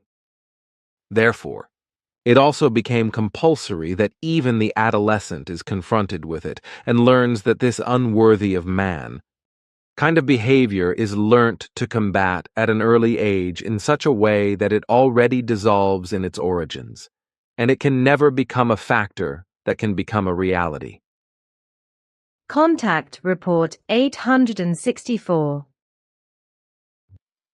In any case, Ptah explained in this regard, I mean because of the Giza intelligences, that the Earth foreigners really had absolutely no knowledge that they, that is to say you Plejaren, were on Earth at all, and had been since time immemorial. Your locating technology defense is such, as Simyase already explained, as Ptah also confirmed, that you can never be located with the best equipment and devices in this respect, not to mention earthly attempts of this kind. Our military is also incapable of this, because all earthly tracking technology is still so primitive that it is pointless to even talk about it. It is true that attempts are made again and again to locate you or even to get hold of you, but this is as pointless as if water were carried into the Rhine to make it overflow. There is even photographic evidence that the surveillance is actually taking place, although everything is denied through all the grounds, as also the fact that back in my winkle a jet fighter followed Simyase for about 10 minutes as she visibly circled around for a long time with her beam ship, and then simply disappeared, and that after I was still able to take a photo, whereby I was able to photograph Simyase's beam ship and the jet fighter together. See Contact Report 52. Excuse me, but in addition, I would like to read out what you wrote in Teacher Lehman's natural history lessons, which was in a notebook that Svath took and left in his estate. At that time, he was allowed to do that, because at that time no special precautions were required, as they had been raised and introduced in our country about 60 years ago, because many new pathogens were spreading on Earth and caused us Plejaren to be more careful. Yes, I am aware of that. Suddenly, everything was then disconnected, as well as that consequently the stricter precautions were imposed on Federation members as well. That was so, yes. We have been spared from the introduction of any pathogens as a result, and since then. Contact Report 865. Furthermore, I want to explicitly mention this in particular, we have no interest whatsoever in interfering in any matters of terrestrial concern. As for the foreigners with their UFOs, that is another matter, but I do not want to say anything about it, for it is none of my business. Just as you also remain neutral in every way and distance yourselves completely from them, and do not want to have anything to do with them, just as you do with the earthly military and security forces. And you do this in such a way that even the foreigners with their futuristic technology and their other possibilities could not locate you. Because the sonar technology is much more highly developed than that of the peoples who whiz around in earthly airspace with their UFOs. It is all peaceful and harmless, which it should remain, and neither the security of the earthly states nor the Earth, its entire nature itself nor its fauna and flora are in any way affected, but only our Plejaren endeavor of our evolutionary and peaceful progress with regard to the Nocodemian doctrine, which you impart to us. Even the most highly developed earthly technology is still so primitive that they cannot even locate you, as even the foreigners cannot do, although they are vastly superior to earthly technology. A disadvantage that unfortunately will not be pleasing to the Earthlings in the future, as I know, because the foreigners are. Contact Report 866 TAR wiretapped. Firstly, I want to say that it is obviously very important that it is specifically mentioned again openly and made really clear that we are not connected with the foreigners who have been observed and seen for many years in Earth humans, so-called UFOs in Earth's airspace. We effectively have nothing whatsoever to do with either the foreigners or their UFOs. Consequently, we also have no contact of any kind with the foreigners who navigate these flying apparatuses, nor do we have any other liaison with them. Contact Report 868. Since our committee has met, How is it that an answer can come so quickly from the committee? How often does it happen that an answer is always given so quickly? that is really not surprising, because at least half of the committee is always present every day, because our far-reaching federation requires it. There is always something that needs to be discussed and negotiated, and when something special arises, it is given priority over everything else, such as the matters that come from you, if they are necessary, because it is not only in the interests of us Pleiaren, but comprehensively in the interests of all our federates, what happens in your center and on Earth as a whole. I can use this little device to reproduce verbatim what has been explained, but I have to do it in the correct language. Contact Report 870. This is also the case when artificial dimensional gates were created in the vicinity of us in solar systems known here. Only beyond our Milky Way have some from your Federation settled, but I have only minimal knowledge about this, except that this was hundreds of thousands of years ago. And another question related to the UFOs of foreigners, but I have nothing to say about them because they do not belong to the Pleiaren and therefore also have no connection with you. Contact Report 872. I wonder, though, how you behave towards the foreigners. We are in the Federation and act uniformly in it with regard to everything that arises. So we are careful in every wise to restrain ourselves with regard to the foreigners and to avoid any contact of any kind. We have nothing whatsoever to do with the foreigners, and we have not wanted to have anything to do with them since time immemorial, and also do not want to have anything to do with them now or in the future. Contact Report 873. But what I want to ask you, because I keep getting asked about it, what does democracy mean to you?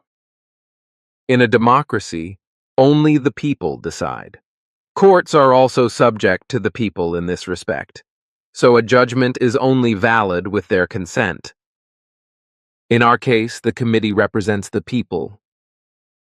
Every item on the agenda is submitted to the individual peoples before it is presented by their representatives, who form the committee, and the decision is made in favor or against. No state leadership is authorized to decide, order, or implement anything independently without the consent of the people. Contact Report 874. As for our behavior towards the foreigners, and indeed towards all their groups, that has always been based on the fact, which you are not supposed to talk about with anyone, as my father Svath ordered, that then it is still to be explained that all those who were here on Earth corresponded to groups that belonged to our Federation, but who did not adhere to the solidities that were collectively decided that no contact whatsoever should ever be made with human beings on Earth and in this universe. At that time, however, which was almost 25 million years ago, this was absolutely clear and was also followed, which was to prevent the way being found from this universe for an intrusion into our universe. This has also been followed since then, whereby our Federation has also been greatly expanded and entry has been found into the sister creation, namely the Dern universe, where Earth is, the Pleiaren live in the Ankar universe, from where we can also reach into the Dal universe, one of the 7 material belts of our twin creation. Unfortunately, the expansion of our Federation then resulted in various groups rebelling against the integration into the Federation and separating themselves and ultimately fleeing from their home world and settling in this universe on Earth, because their technology allowed them to carry out the necessary dimensional transformation and thus to establish themselves here on Earth. Despite their rebellious behavior, however, they kept strictly away from all foreign groups in any form, so that there was never a confrontation with them, and the foreigners also never gained any knowledge of the rebels who were established on Earth. They always arranged all their actions, deeds, and their various nastiness in such a manner that they always appeared in a form as if it happened naturally. However, as far as making contact with Earth's humanity was concerned, they did not stick to never considering such. For on various occasions, they did draw some Earth humans into their domain through their means of long-distance communication, through which, for example, the name Ashtar Sharon also became known, However, as far as the foreigners with their highly developed technology and their flying apparatus are concerned, which are referred to here on Earth worldwide as UFOs and have been observed since time immemorial, their entire highly developed technology is very far inferior to ours, so that they are also unable to recognize us visibly or audibly, nor in any technical apparatus radar-wise, etc., that they have yet to develop. So they are also unable to locate us or otherwise detect our presence. And since the fugitive rebels, despite their rebelliousness, strictly adhered to never engaging with any foreigners with highly developed technology, especially not in this dimension of this universe, they remained undetected for all the many millennia they were present here on Earth. They also, as a result of their own protection, strictly adhered to what was once federally decreed. Consequently, their being here was never recognized by the foreigners and never known to them. Contact Report 875. It should also be explicitly mentioned that we have nothing whatsoever to do with foreigners and their UFOs, and that we keep strictly away from them, and do not allow them to locate us in any manner.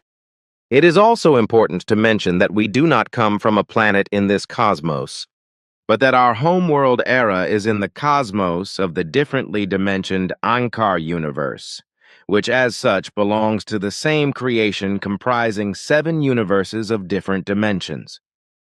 However, as far as the foreigners with their highly developed technology and their flying apparatuses are concerned, as I have mentioned, and which are referred to as UFOs here on the Earth and have been observed since time immemorial, but whose overall highly developed technology from an earthly point of view is very far inferior to ours. We keep our distance from them and therefore have nothing to do with them. The foreigners are not able to recognize us visibly or audibly, nor also in any technical apparatus radar-wise, etc., that they have not yet developed.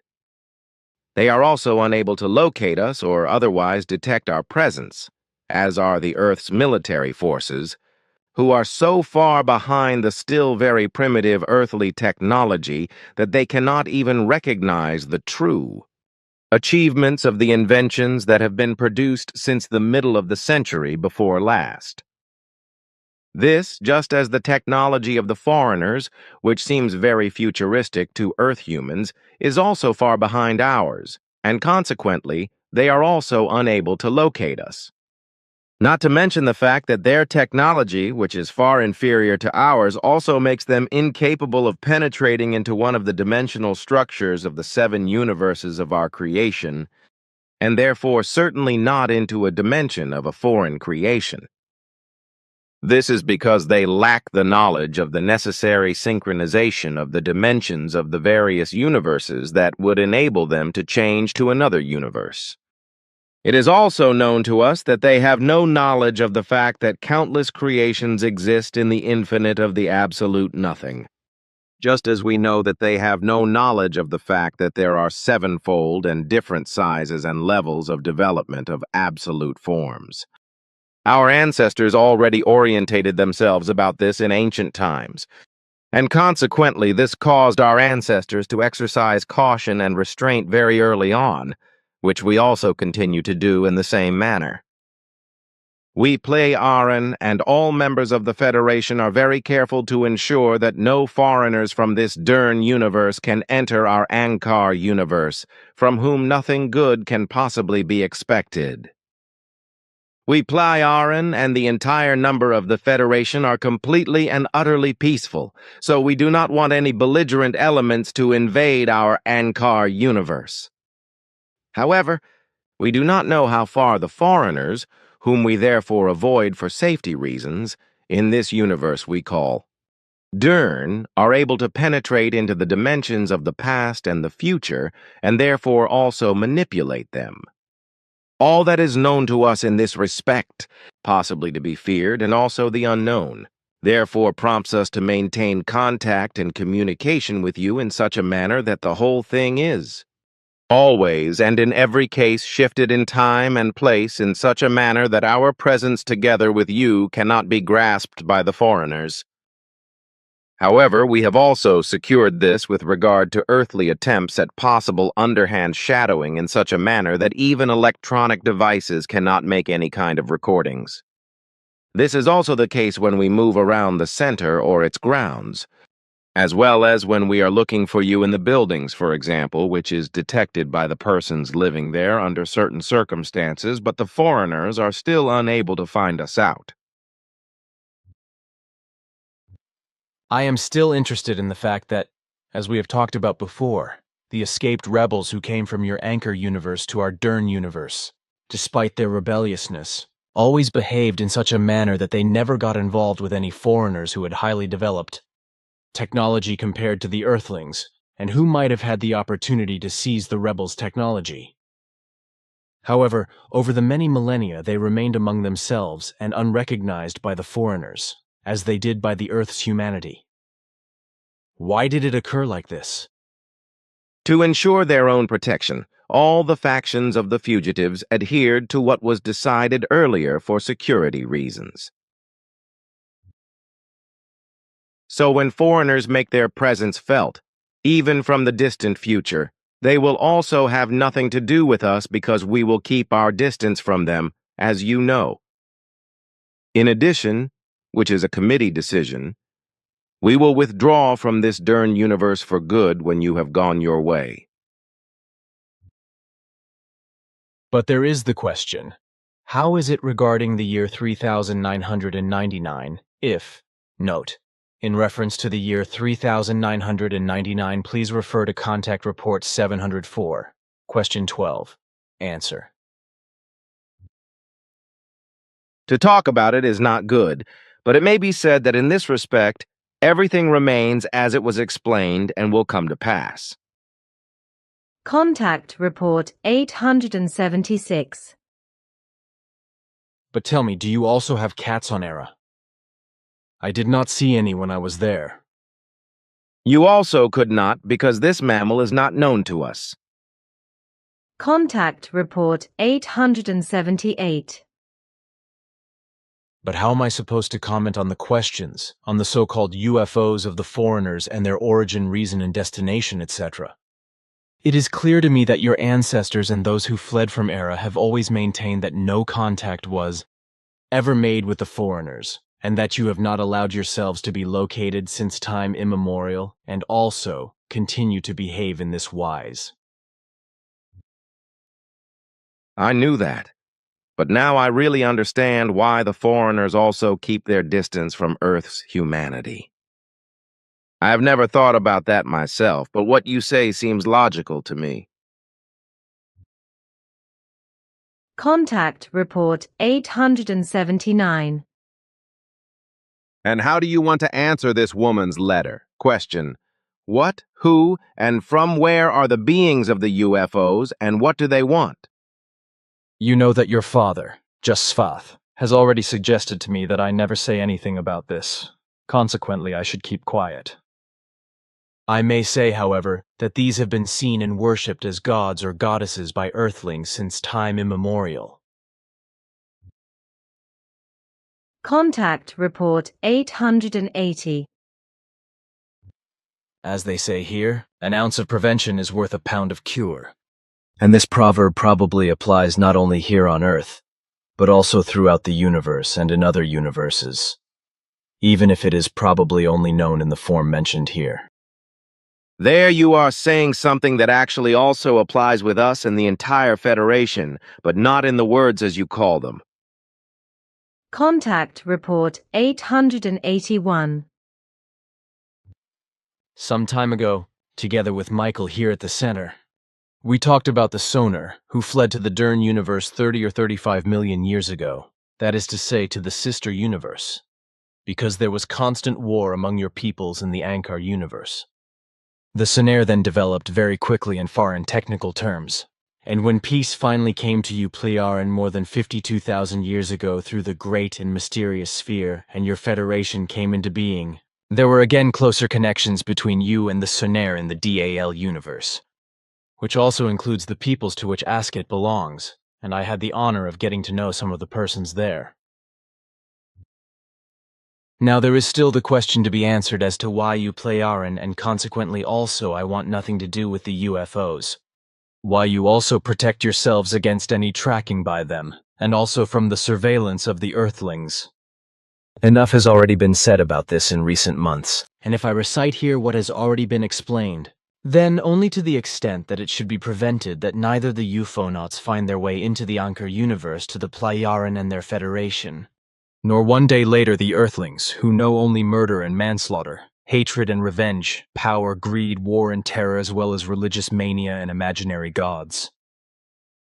It must be avoided at all costs that this is spread again in the Ankar universe, and that things return to the way they were before peace finally came. Contact Report 882. Our technology is so far superior to Earth's that no comparison is possible, while it is also much more highly developed than that of the foreigners, namely that of the Sonar. The highly developed technology came from in the DAL universe, as it were, who emigrated there as our distant ancestors and also developed rapidly in every wise, that is to say technically, from which we Plearan could and can benefit. As a result, we together have the same level of technical development which is much higher than that of the UFOnauts, as they are called by. Contact Report 883. Svath explained to me back in the 1940s that I should never say too much, because he had tested and researched these foreigners very carefully and found that all their various groups knew so little and nothing at all about the creation life energy, as all this was also hidden from the Earthlings. Contact Report 884. It is also to be explained that we Plearan are not, and in no wise, the guardians of the Earth.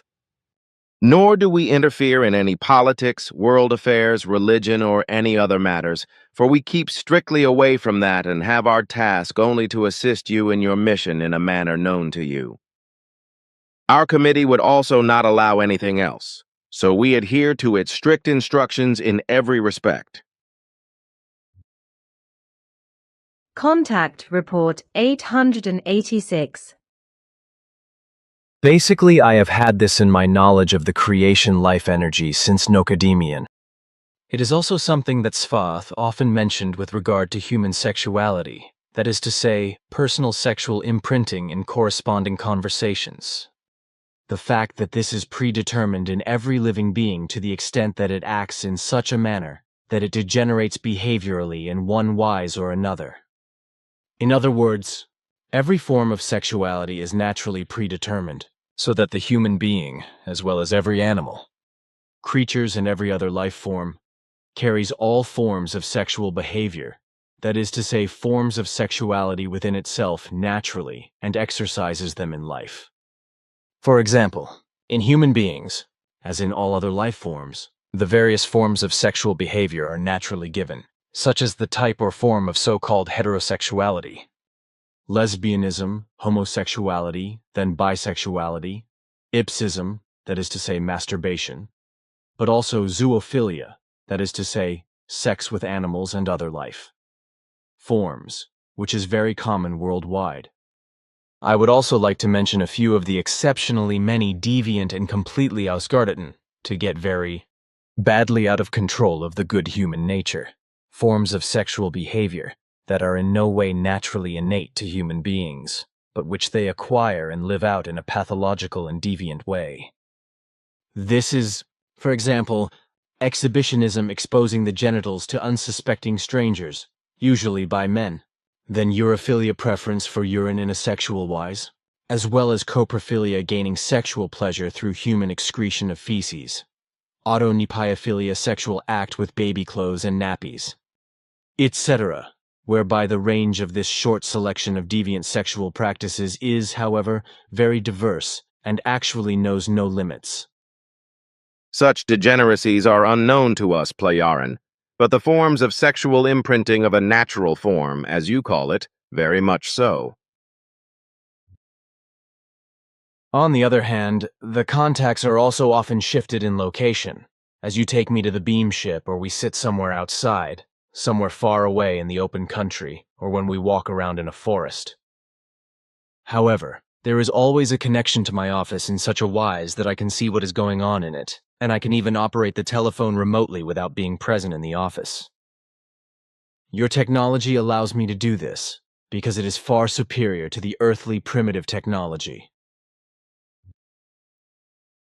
But what I think is very important now is that you open your sewing box and pull out some needles with threads worth knowing, through which something from the Playaran story can be sewn and revealed.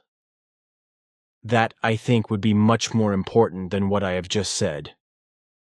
So it would certainly be appropriate for once to explain why you call yourselves Playaran, as well as many other things, so that something can be read in the contact reports in this regard for once. To clarify, however, is that we called the Pleiades because the breakthrough from our Ankar universe to this Dern universe is located not far from the Pleiades stars that you know, more precisely at a distance of almost 400 light-years beyond the Pleiades stars, which are not very persistent in themselves. And the reason why we call ourselves Playaran is because the Pleiades system in this Dern universe is the closest solar system for us, which we are aiming at for the transition into this Dern universe, whose name we have known from time immemorial from the Earth humans and have adopted for our system, which our ancestors only called Playaran around 2,000 years ago, with a slight modification.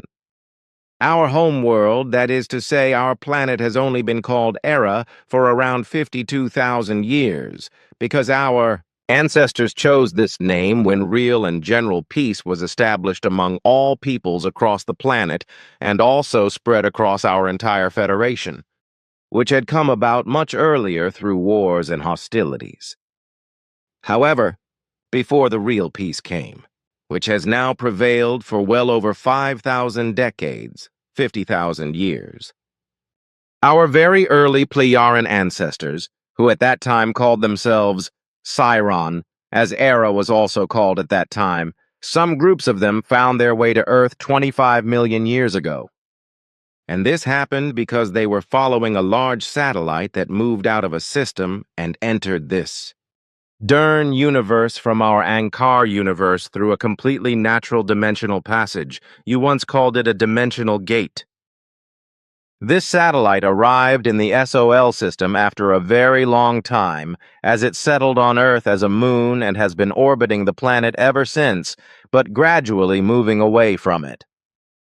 Some groups of enthusiasts from the former inhabitants of Siren later came to Earth, which supported life and offered very good living conditions, and set up domiciles here. But over time lost all technology and connections with Siren, and thus, of course, also with the Ankar universe. As a result, they went wild and died out. Very long millions of years later, Sironian groups found their way to Earth again, and these, as well as their descendants, were already required to keep away from the not harmless foreigners, whose distant descendants are still on Earth today, according to predetermined directives. The same rule applied to early humans, as it is also upheld today by strict directives. The foreigners, whom we do not want to call by name, because that is not our job, and we are also not supposed to interfere according to the directives, are not as harmless as all the loyal-hearted and blue-eyed Earth humans, as you sometimes say, believe, who too readily and trust blindly only want to recognize all the good things and are therefore not averse to a connection with the foreigners without hesitation. Even for our early ancestors, it was absolutely and strictly forbidden to make contact with any beings of a self-thinking and rational nature in foreign universes and worlds. This was always forbidden by the directives that have been given and handed down for millions of years to prevent the intrusion of any foreign beings from foreign universes into our Ankar universe. What also occurred over the course of millions of years was that the Siren emigrants kept a low profile on Earth and never made themselves recognizable, and so they also remained unrecognized and thus also undetected by the foreigners who also came to Earth in the meantime. The foreigners, who came from various cosmic regions of this Dern universe and are also traveling there today, have no knowledge of us because their technology, as futuristic as it may seem to Earth humans, is far inferior to ours, so they are also unable to locate us.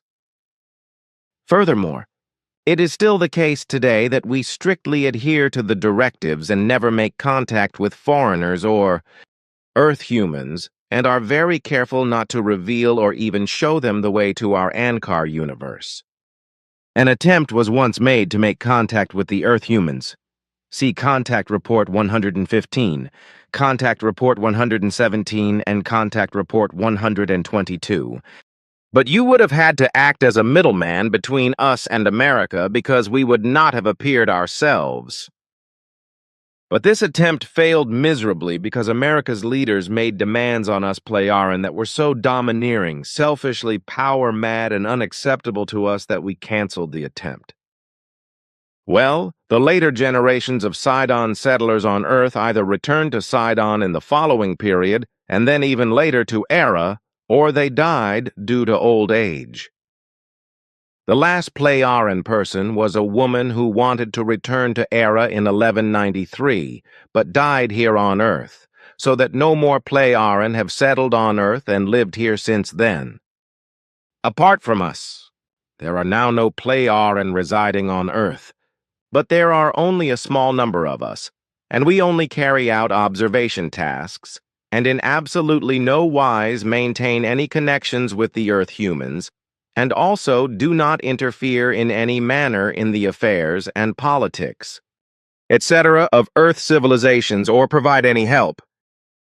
This was still the case at the time of my father Svath, but strictly limited to individual Earth persons who also lived in times of the past.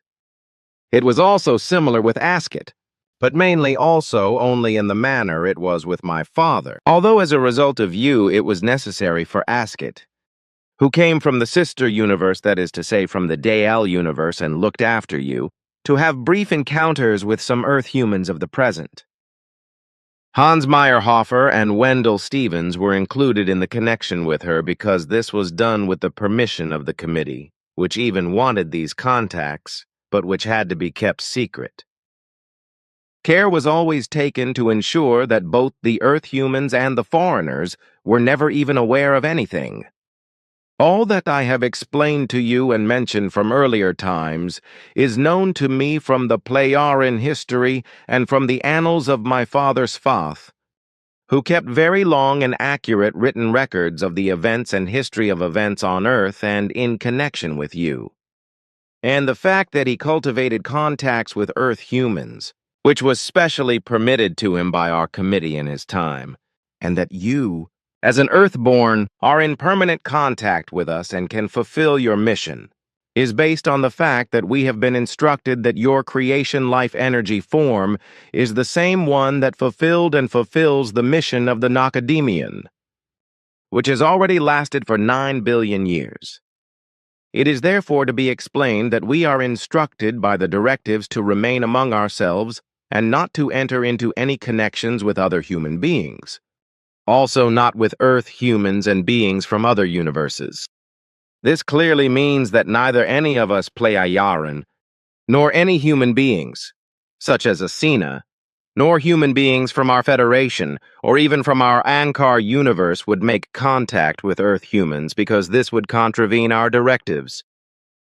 This was already the case when we were still waging cosmic wars, and it is even more true now that we are truly at peace, Federation-wide. Here on Earth. 2.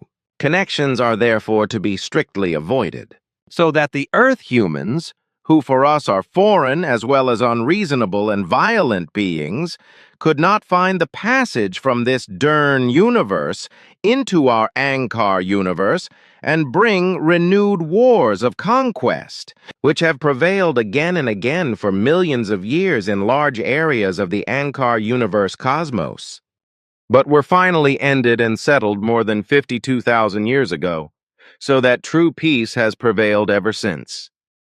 It would therefore be neither good nor of any advantage if the foreigners, who really cannot be considered harmless, and also the unpeaceful Earth humans could somehow find their way into our Ankar universe. Earth humans in particular are fully orientated towards violence, which they try to cover up outwardly and present themselves as seemingly peaceful. Many other things are also based on counterfeiting, which effectively defrauds billions every year, namely around 300 billion francs worldwide, as recently calculated by Quetzal, who deals with these things and informs the entire planetary population on Era about what is happening on Earth, because this task is incumbent on him. Contact Report 888. And Svath certainly knew the effective truth much better, which he obtained as an all-round researcher and always fully active all-round scientist through countless explorations during his 924 years on Earth. Unfortunately, however, know-it-alls among the people who negate everything that is presented are also sometimes quite fanatical, because they are simply right and do not want to admit the effective.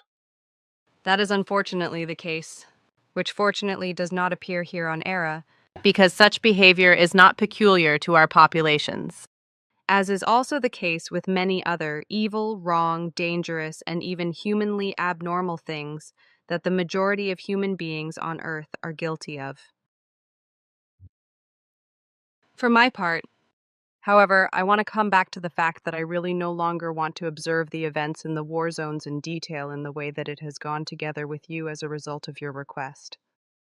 All the time of such evil and really malicious observations in the Middle East, and also in Ukraine, have affected me so much and caused lasting emotions in me, which have been causing neurotic disorders in me for several months now, as is also the case with Florina and Anjana, which is why we want to refrain from such observation trips in future. Our task is not such that we have to observe individual events, but only such that we have to make records of the events that show what is happening with regard to the course of the actual acts of war, and thus also with regard to the destruction. Contact Report 891. It is generally held no differently here on Era, because here we do not know money and these rules, as well as not giving up work or simply employment after a certain age. In general, people continue to work or do other jobs into old age and not because of their age.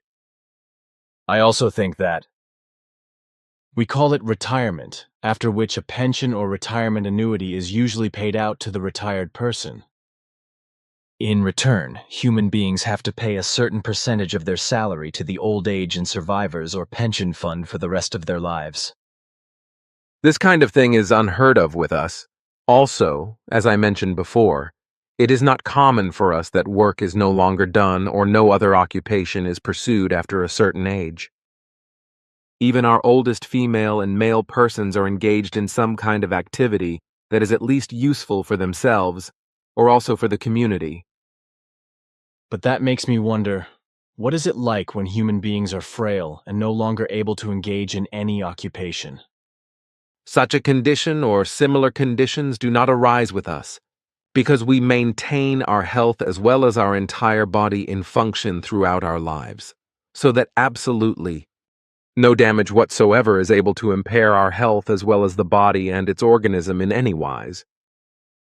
And the fact that this corresponds to absolute safety, which is effectively given, is also ensured by our technology, which is designed to immediately eliminate pathogens of diseases and illnesses, etc., that occur in nature before they can also affect a single person. However, we are susceptible and must exercise extreme caution when we are on foreign worlds, because the pathogens that cause illness and disease are not eliminated by our technology there, if we are not protected by our safety suits, which is not always avoidable. However, in the worst-case scenario, we can catch a cold if we are not careful.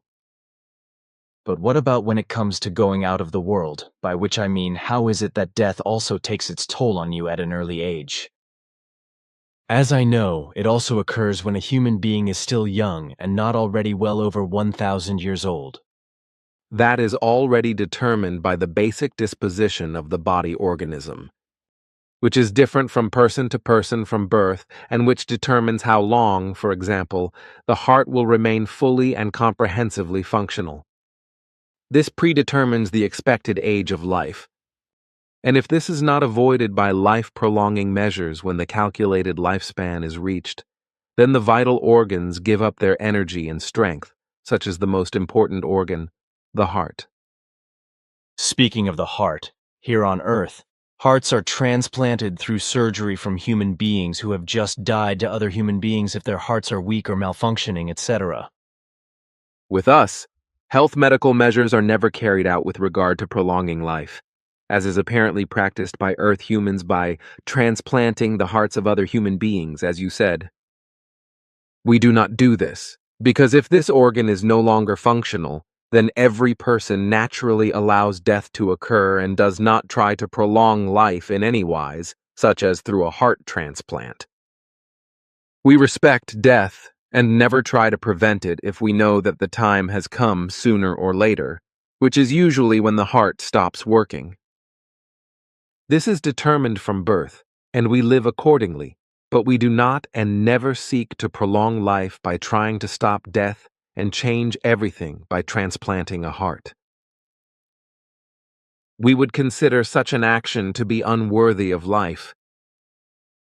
I would also like to say that I think that death, as the normal last act of life, should be met without fear and horror, but with honor and dignity. This, as also that it can be fulfilled, and without life being prolonged by the insertion of a foreign heart. I have nothing to say to that, for what you say is also our plea and posturing regarding death.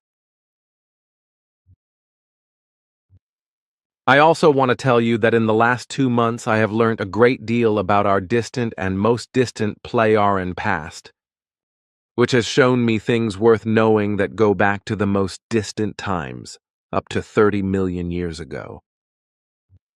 Since time immemorial, and therefore since time immemorial, our most distant ancestors, who still called themselves Kaukiar, have avoided everything to make contact in any wise with the beings of these flying apparatus that have been appearing in Earth space since time immemorial, or to draw attention to us in any other way. This has been very carefully cultivated for around 25 million years, even by our very early ancestors. We Pleiadian, as we were called when we established the connection with you, have always been careful to ensure that our Ankar universe remains untouched by intruders of any kind, even when our early ancestors found the passage into this Dern universe. This was a decision of all our early peoples at that time, who were very widely spread throughout our universe and lived in discord with each other, but were nevertheless united in avoiding anything that would ever allow foreigners from the Dern universe to find passage into our Ankar universe. All the constantly feuding and fighting peoples of all the planets, which today all belong to our Federation, agreed that feuds and wars should not one day arise with invaders from the Dern universe. Despite our own feuds and all the constant warfare among ourselves, it was unanimously decided never to do anything careless, to such an extent that foreigners from the Dern universe should ever find their way into our Ankar universe through our carelessness. As was uniformly decided at the time, it was never to come to the point where feuds and wars were evoked that extended beyond our own Ankar universe. How long did it take after the Ball of Peace came until peace was finally achieved more than 52,000 years ago? There used to be wars on all the planets of your present Federation, and there were even wars between the peoples of various planets, as I know from Svath. But I do not know how long it took after the appearance of the Sphere of Peace until true and lasting peace was finally established, which has now existed for more than 52,000 years among you and the entire Federation. I am aware of when peace really took hold, etc. But how long did it take after the appearance of the peace sphere until peace really and finally became a reality? I have not heard anything more about where this orb came from, so I assume you have not been able to find out anything yet. That is correct.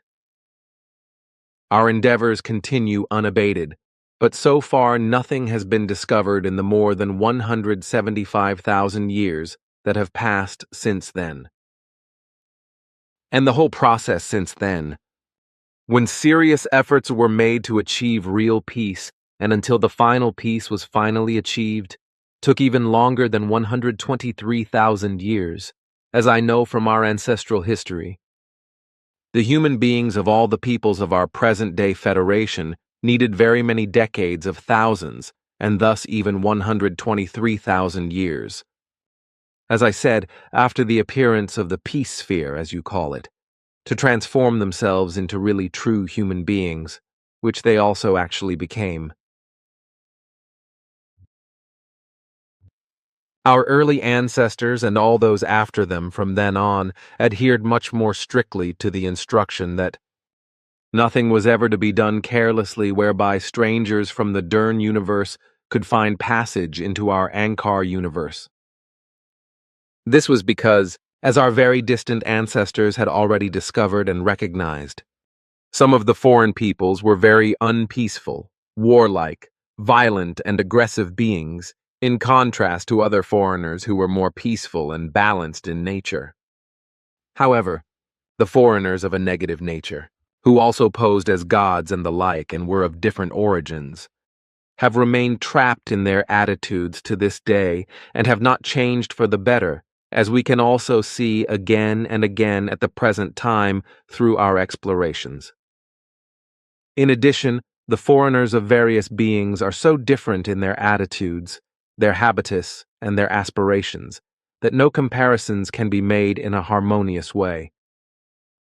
Even in early prehistoric times, various of these beings, who were not peacefully minded, exerted such an influence on Earth that beliefs, violence, and anatomical changes were induced in early Earth humans through genetic and viral manipulation.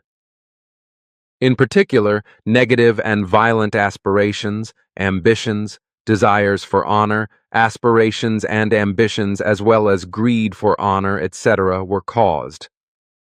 In particular, negative and violent aspirations, Ambitions and strivings, as well as ambition, etc., were transferred to effective breeds through all the above-mentioned diverse manipulations of the beings of hostile and humanly deviant dispositions, as a result of which the negative dispositions already developed in early times, which continues to this day and brings a great deal of suffering and harm to their most distant descendants, and thus to Earth humans. This has in fact been able to continue to this day, leading to the unfortunate, malicious, and at that time pre-calculated enmity, as a result of various fanatical beliefs among the worldwide majority of believing Earth humans. The human being himself is this highest might, and alone determines everything himself, but is integrated into the laws of creation and its energies and powers, which are part of himself and which he can use freely at his own discretion and mold into what he likes. Consequently, he is free according to his own thinking and in every wise independent of the influences of any deities, that is to say, of beings who presented themselves as gods and allowed themselves to be glorified. They were only beings who secured their might by placing themselves high above their breedings and molding them into slaves, that is to say, slaves through various forms of faith, who as breedings submissively regarded their producers as gods in their faith. The various forms of faith, however, were created by manipulative genetic and viral means and were also programmed for long-term effectiveness to such an extent that they were actually timeless. The impulsiveness of the forms of belief was so immune to this that Earth humans were not able to free themselves from them willingly. Consequently, they were not able to do so and are not able to do so even today. This is because it is a matter of a manipulated, genetically conditioned, and virus-induced, and moreover, programmed, compelling faith. This corresponds to a compulsion that cannot simply be released, especially not because the Earth human being bound by religious belief, which has been programmed and manipulatively controlled since time immemorial by the hostile and by delusional belief, has such an unbreakable effect that it binds the Earth humans to it, whereby the majority of them are trapped in a delusion and compulsion to believe in a worldly and also religious form, and are unable to free themselves from it, or only with extreme difficulty.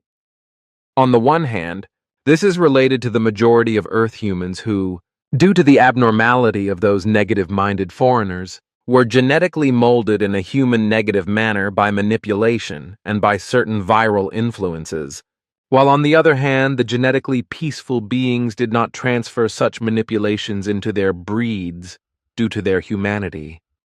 But their number was only small, so that only a minimal part of Earth humans has developed in a human positive manner up to the present day. However, this small part has always been unable to assert itself against the majority of the manipulated, believers and otherwise negatively influenced people, as a result of which the discord among Earth humans will continue and continue to bring discord, enmity, a great deal of hardship, misery, and suffering, many deaths, destruction, and hostility to life. Here, you said that Asina will be here today or so. They are still asking what the people of Asina call themselves. Do you know that? Yes, the people are called Insamali and we call them Dagos. Dagos? That sounds like dragons to me. But the name does not have that meaning, because in our main language it means kind. So something like the kind ones or something like that? You can also understand it like that. Since I have been stationed here on Earth, I have been living out my interests, including also the branch of spiritualism and occultism that exists here on this world, which many Earth humans believe in and are even delusional about. Such beliefs and delusions are foreign to us on Era, so I can only carry out the explorations and research I am interested in here on Earth. The Plejaren. if I want to speak of those with whom I am in contact and connection, do not only come from another future dimension or another past dimension of our Dern universe, as the Pleiaren call it, but from the Ankar universe, as they call it, which is another universe in the existence of the sevenfold universe realm of creation. The Pleiaren from the Ankar universe are therefore not time travelers from the future, present or past of our Dern universe, but time travelers from a completely differently dimensioned other universe of our creation, which comprises 7 completely differently dimensioned universes. The Ankar universe, from which the Pleiaren come to our Dern universe, is practically the same place as our Dern universe, only with different dimensions and somewhat time-shifted to our time. But this is so minimal that there is probably no need to talk about it separately. What perhaps still needs to be said about all this is that the so-called UFOs of the foreigners have absolutely nothing to do with the Pleiaren, and are in fact also not in the slightest connected with them. The UFOs, and thus the foreigners, originate neither from the Ankar universe nor from one of the other dimensioned universes of our creation, but they originate solely from this Dern universe and the celestial bodies visible from Earth, that is to say the worlds or planets orbiting them. That they even have knowledge of the Ankar universe, the Pleiaren, and the 7 universe of creation is more than questionable, because as the Pleiaren fathomed, there was nothing to indicate that the foreigners were also even vaguely concerned with this. The extent to which the foreigners with their UFOs are able to manage their present by time traveling into the past or future, that is to say, to switch from their present to Earth time, also remains to be seen and is unknown to me. Contact Report 896. A note. Excerpts from the following were previously published in Contact Reports 656 and 722. Note. The following prediction by Svarth was taken from his annals in the original copy, which is why his spelling has been adopted unchanged and should be retained as it is, even if it does not correspond to today's spelling and grammar. Svarth. The 5th of May 1946. Everything I say, as well as everything you say yourself, is extensively recorded and stored by a very sophisticated phonographic apparatus, so that it will never be lost, and consequently everything will be retrievable again even after a very long time. Unfortunately, things are not the same as they are on Era, where you have 1.5 million absolutely non-partisan representatives from the entire vast federation in the giant pyramid every day, who discuss everything and then make a unanimous decision. Something that cannot come about with any government here on Earth, because each has its party, which champions its separate ideas and never agrees, and consequently only grudgingly accepts a result of a once-made decision by an opposing party. On Era, something like this could never ever happen. That help is given and weapons are delivered to a foreign war zone. But here is another question that I should ask you from a Mrs. You know that this is not the case, because our origin leads back to the Ankar universe, so we are neither native to this Dern universe, nor do we move in such flying apparatus that are observed by Earth humans and called UFOs. Furthermore, our directives are such that we stay away from the foreigners who control these UFOs and thus do not reveal ourselves to them, neither in visible form nor in any form of communication. Contact Report 897. You, Bermunda, are also concerned with fathoming the attitudes of the members of the political parties here on Earth, with you being specifically responsible for this task, as you explained to me.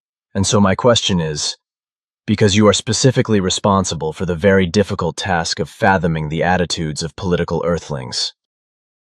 Contact Report 898. I am approached and questioned over and over again about UFOs and foreigners. This with the question of why you Pleiaren would not land and make open contact with the Earthlings, since you are peaceful after all.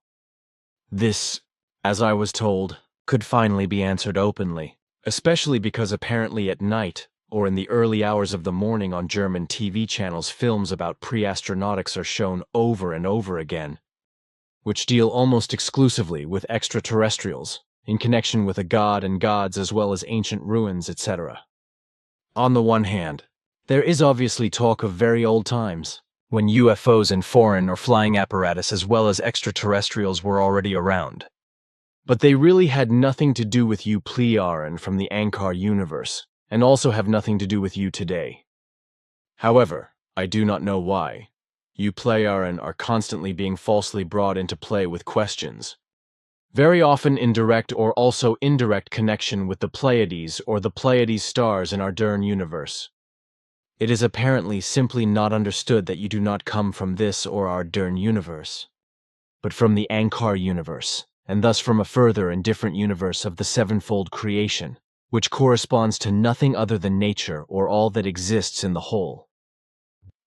So now I want to explain for the last time that you Plearen have nothing to do with foreigners and their UFOs in any wise, just as you, or the Plearen, have nothing to do with human beings on Earth, and also nothing to do with any ancient ruins found and uncovered by earthly archaeologists.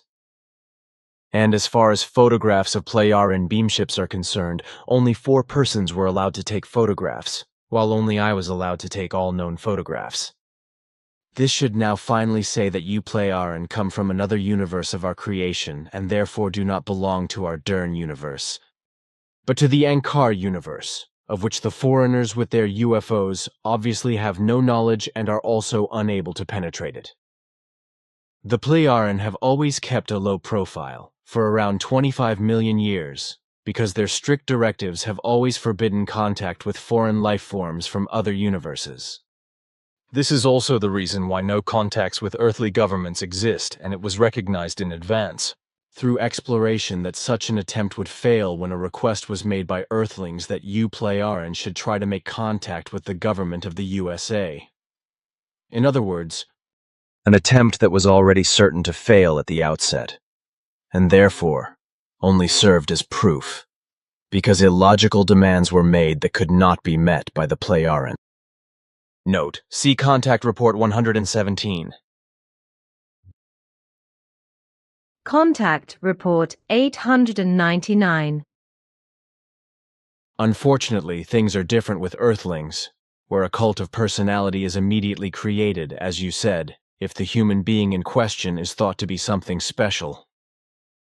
But there are no such human beings, because every human being is and remains a human being, regardless of what they also are and might do.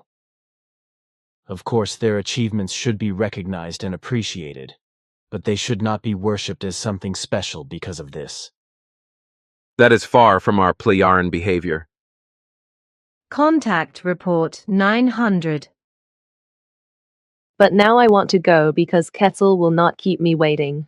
His punctuality is well known to me. You know what you have seen together, and Bermunda cannot cope with that.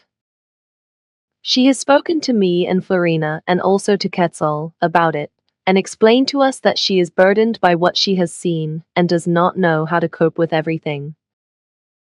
And since you are well versed in, that is why we advised her to talk to you about it. I am happy to do that. It is really not easy to see these kinds of incidents. These kinds of Ausartung and intrigues are foreign to us. Consequently, we still have a lot to learn in this regard.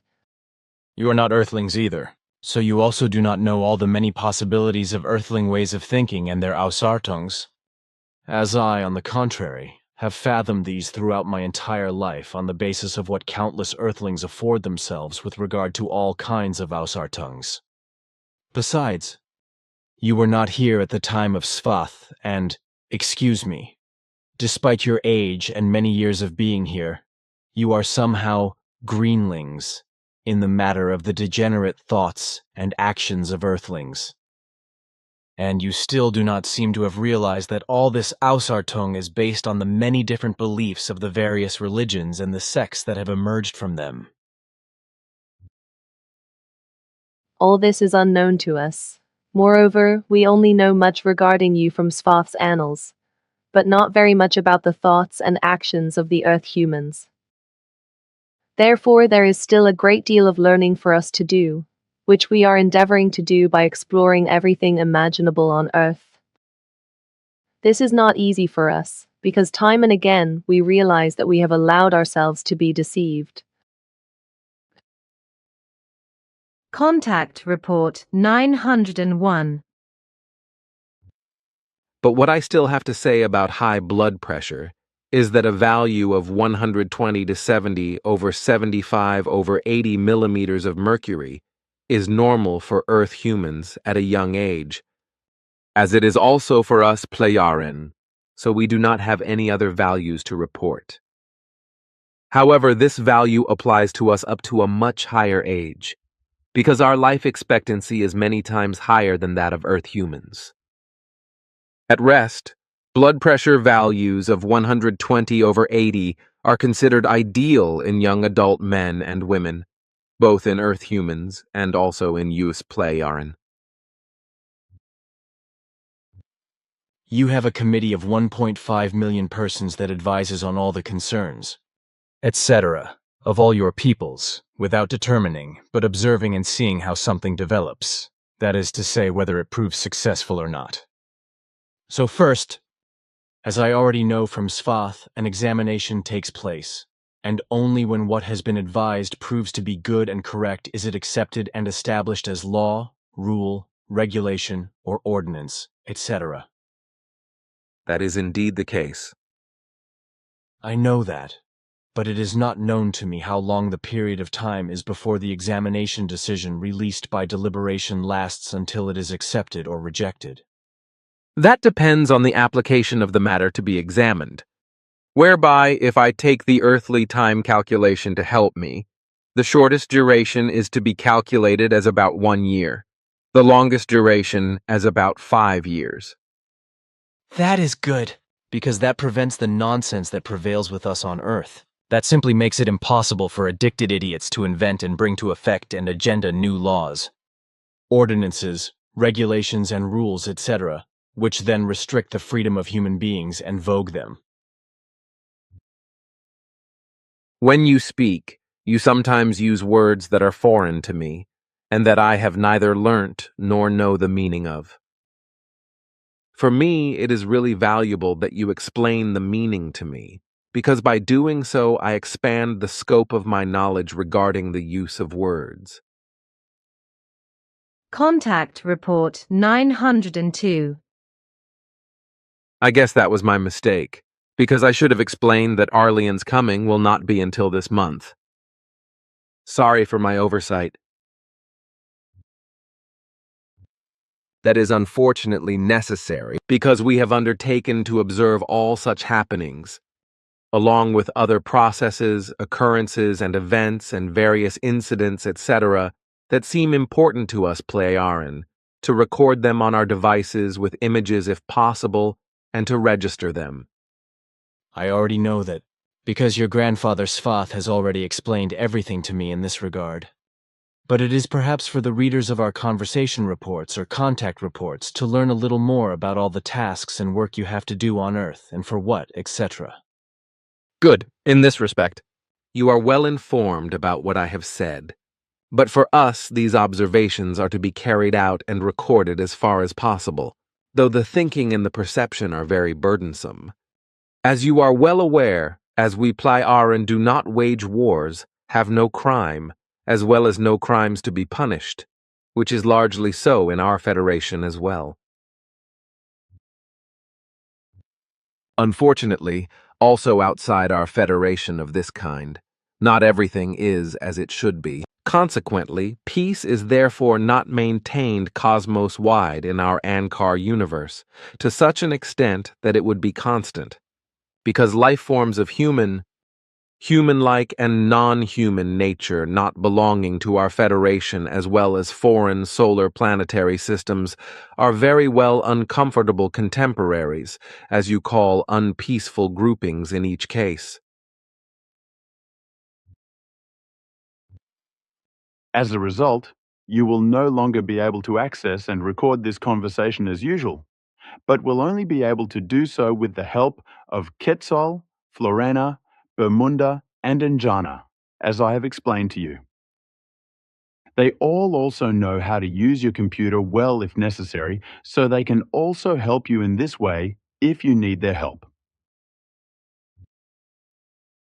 Contact Report 904. I want to ask a friend about this. He is already 1104 years old and very wise. Contact Report 905. You, Playaran, record the entire population of the Earth, or the entire Earth human race, in the form of the absolutely accurate individual and actually existing human energies. Creation, energy of every human. As your grandfather already explained to me in the 1940s. He explained at that time that your technology allows you to perceive the radiation of the creation energy, which actually animates and radiates every single human being personality, as well as that of animals, creatures, and all life forms in general. I remember that he said that you are able to perceive the creational life energy of every human being specifically, and so infallibly that you can determine the essence of every genus and species of every life form down to the absolute individual. That is to say, whether it is a human being, an animal, a creature, or another life form. But what I want you to look at here on my device is what I have photographed and will dictate to you when I get back. The truth is that on Earth, mainly in politics and also in Switzerland, if something cannot be enforced, then new laws, regulations and ordinances, etc., are simply passed without or with the will of the people, who are being lied to and deceived.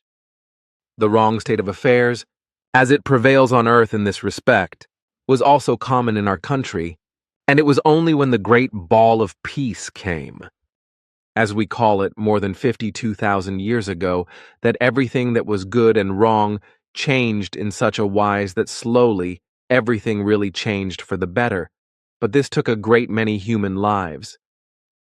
The individual human beings awoke and found their way out of their indifference, and also out of all that was wrong and evil, as a result of which effective peace was able to develop and became omnipresent. Note: the following excerpt is in regards to a series of questions and contact report excerpts submitted by a reader concerning the extraterrestrial Asina and her people.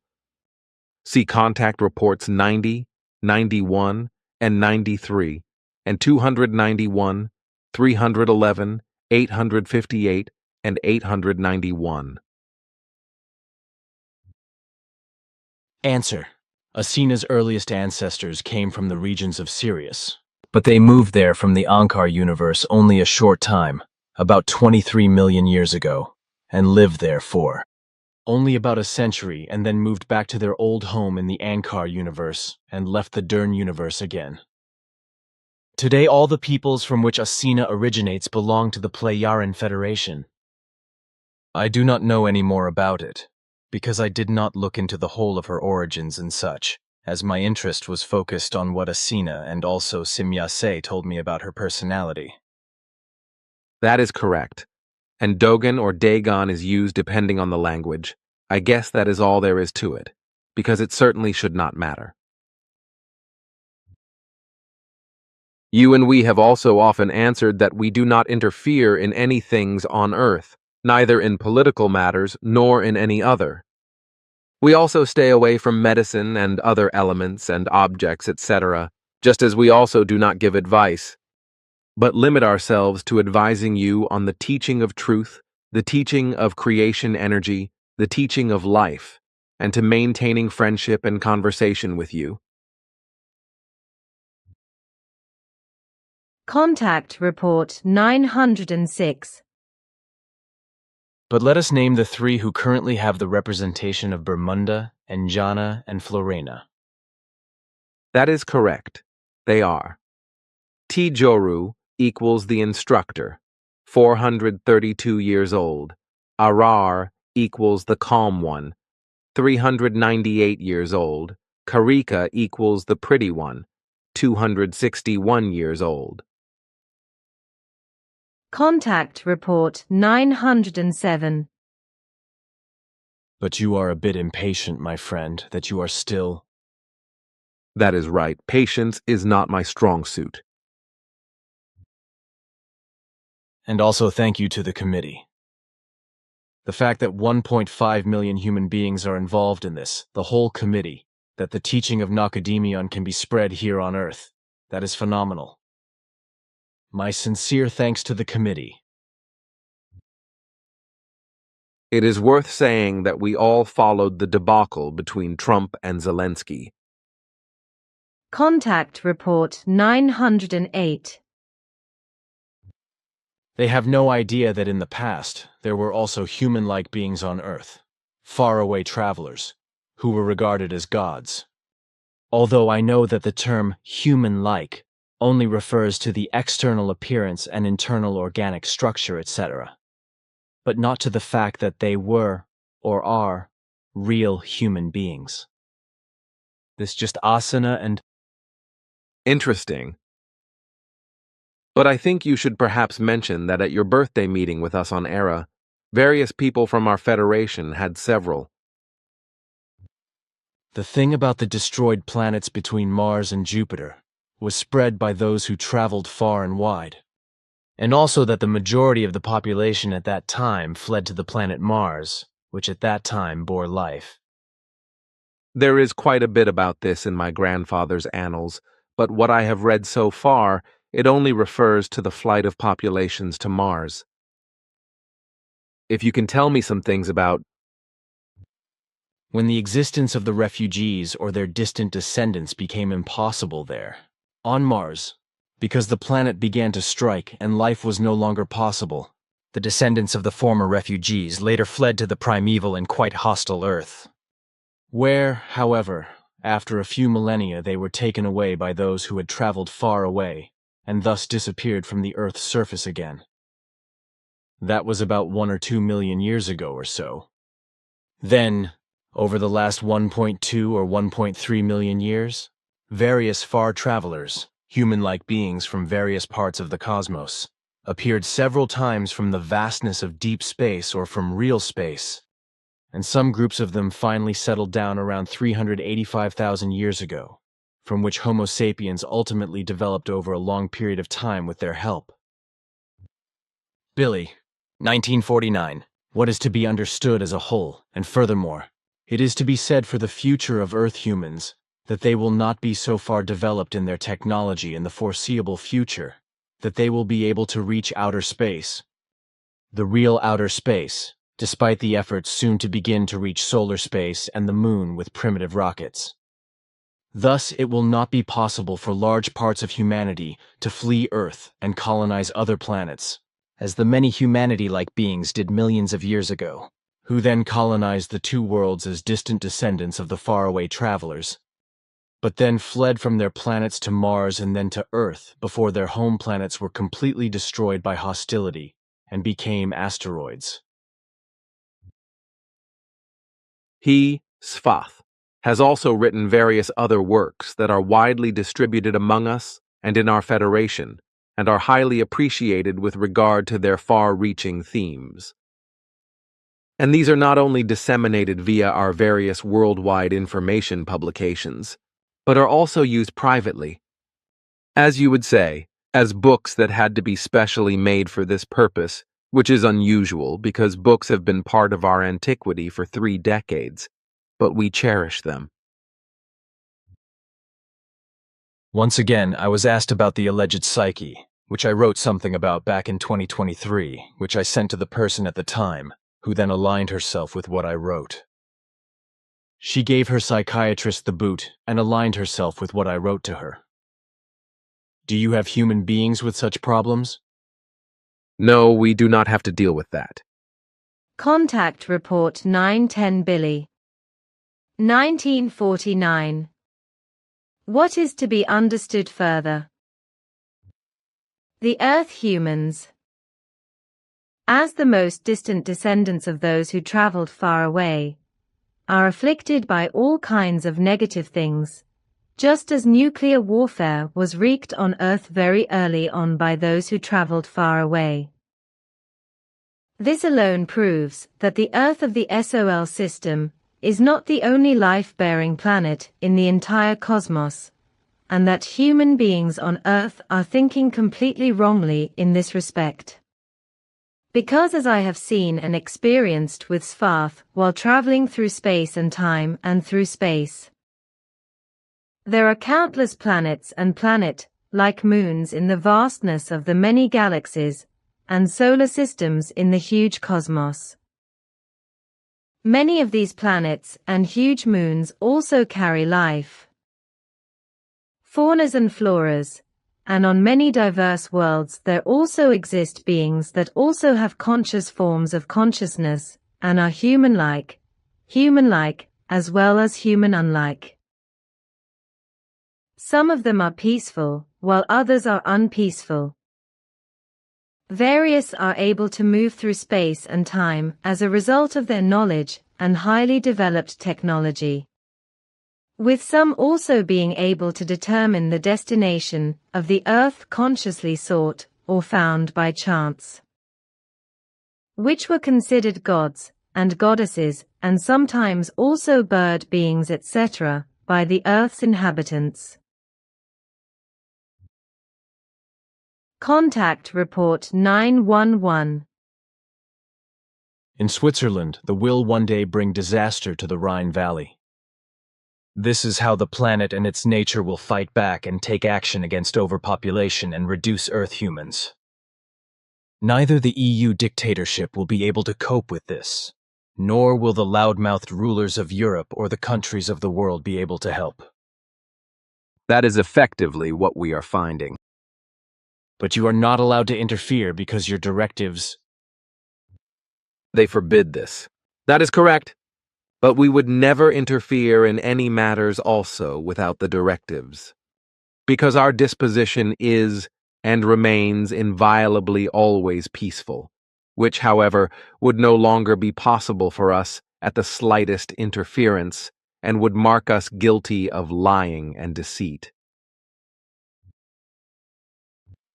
The names Ptah, Florena, Plagia, Simyase, and your name Quetzal exist only once among you Playaran, as I know, because they were given to you by Svath, your grandfather, who took them over from Earth and partly changed them. For us in the Figu, we have of course recorded these names in our namebooks, although they have only been used once on Era.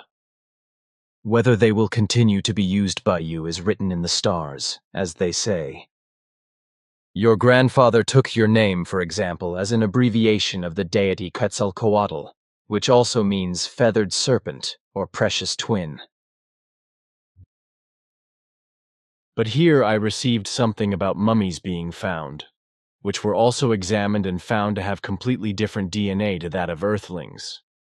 DNA, or deoxyribonucleic acid, is an acid in life forms, also in human beings, which is the carrier of the genetic information of living beings, which practically determines the blueprint of each individual according to its species.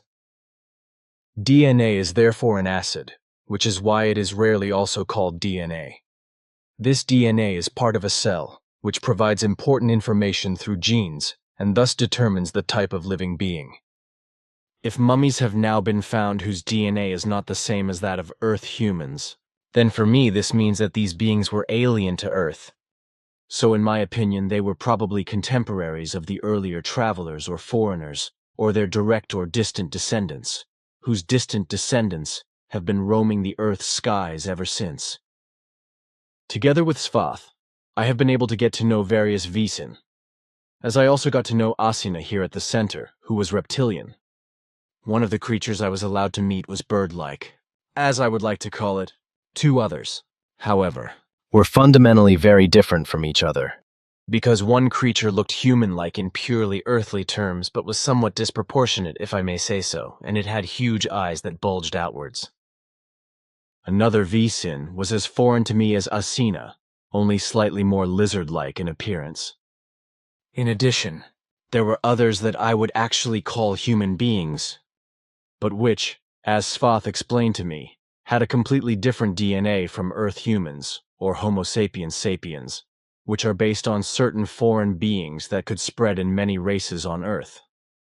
The majority of them all descended from ancestors who had been genetically manipulated to be aggressive for combat purposes, which was done through DNA interventions, so the aggressive insertion could also be removed again if specialists were trained to do so.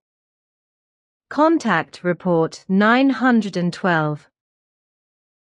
Through this research, Bermunda, Florena, Anjana, and I have become more deeply interested in the religions that prevail among Earth humans. The first question, whether you Plearan have robots, I can answer with no, as I am sure you can confirm, because even when I was together with your grandfather Svath, you already had androids that were so similar to humans and also looked so different in terms of physiognomy that they were indistinguishable from us humanoids on Earth. And this question here about how you Plearan provide yourselves with fresh vegetables when you are traveling through space and time, I may well say that this is no secret. Because even in your grandfather's Svath's time I saw in Plearan spaceships that vegetables were planted in these spacecraft and that fresh vegetables were always available. And as it was explained to me at the time, I remember it clearly.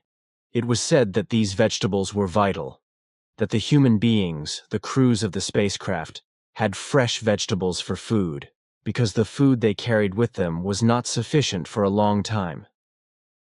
That is indeed the case because over a long period of time, UBLA health complaints arise. Exactly. I was also told that at the time. It was also very interesting for me to see how the vegetables were planted in the large rooms, namely around vertical pipes about 4 meters high and 40 or 50 centimeters in diameter, in which there were openings at the sides where plants could be placed or seeds inserted, which then grew. There were some kind of device in the pipes that supplied the necessary water, etc. Billy, 1950. The Earth humans do not care for nature and its fauna and flora, and therefore does not care about the creation and all its existence. And it came as it should according to the senses of the persuaders. Namely that the majority of Earth humans bowed to the faith of the fantasists and delusionists, and fell hopelessly for them in their eyes of persuasion. The reason for this were foreigners who had come from afar. Beings with sometimes very foreign appearances, with large eyes, long-skulled, giant, normal and short stature, as well as humanoids and those with a more or less animalistic appearance. Because of their large and highly developed technology, which was futuristic for Earth humans who did not know such things, and because of their knowledge and skills, they were regarded, considered and glorified as superior beings, and ultimately misunderstood as gods and omnipotent beings who were said to be the builders of heaven and earth. This misconception led to a firm belief in them, and in this became a fantasy reality that suppressed all reality and its truth. As a result, deities and thus gods were slowly created through faith, into which the lies of persuasion were woven and accepted. In the course of time, this led to the emergence of fairy tales and fantasies of various forms of religions and their beliefs.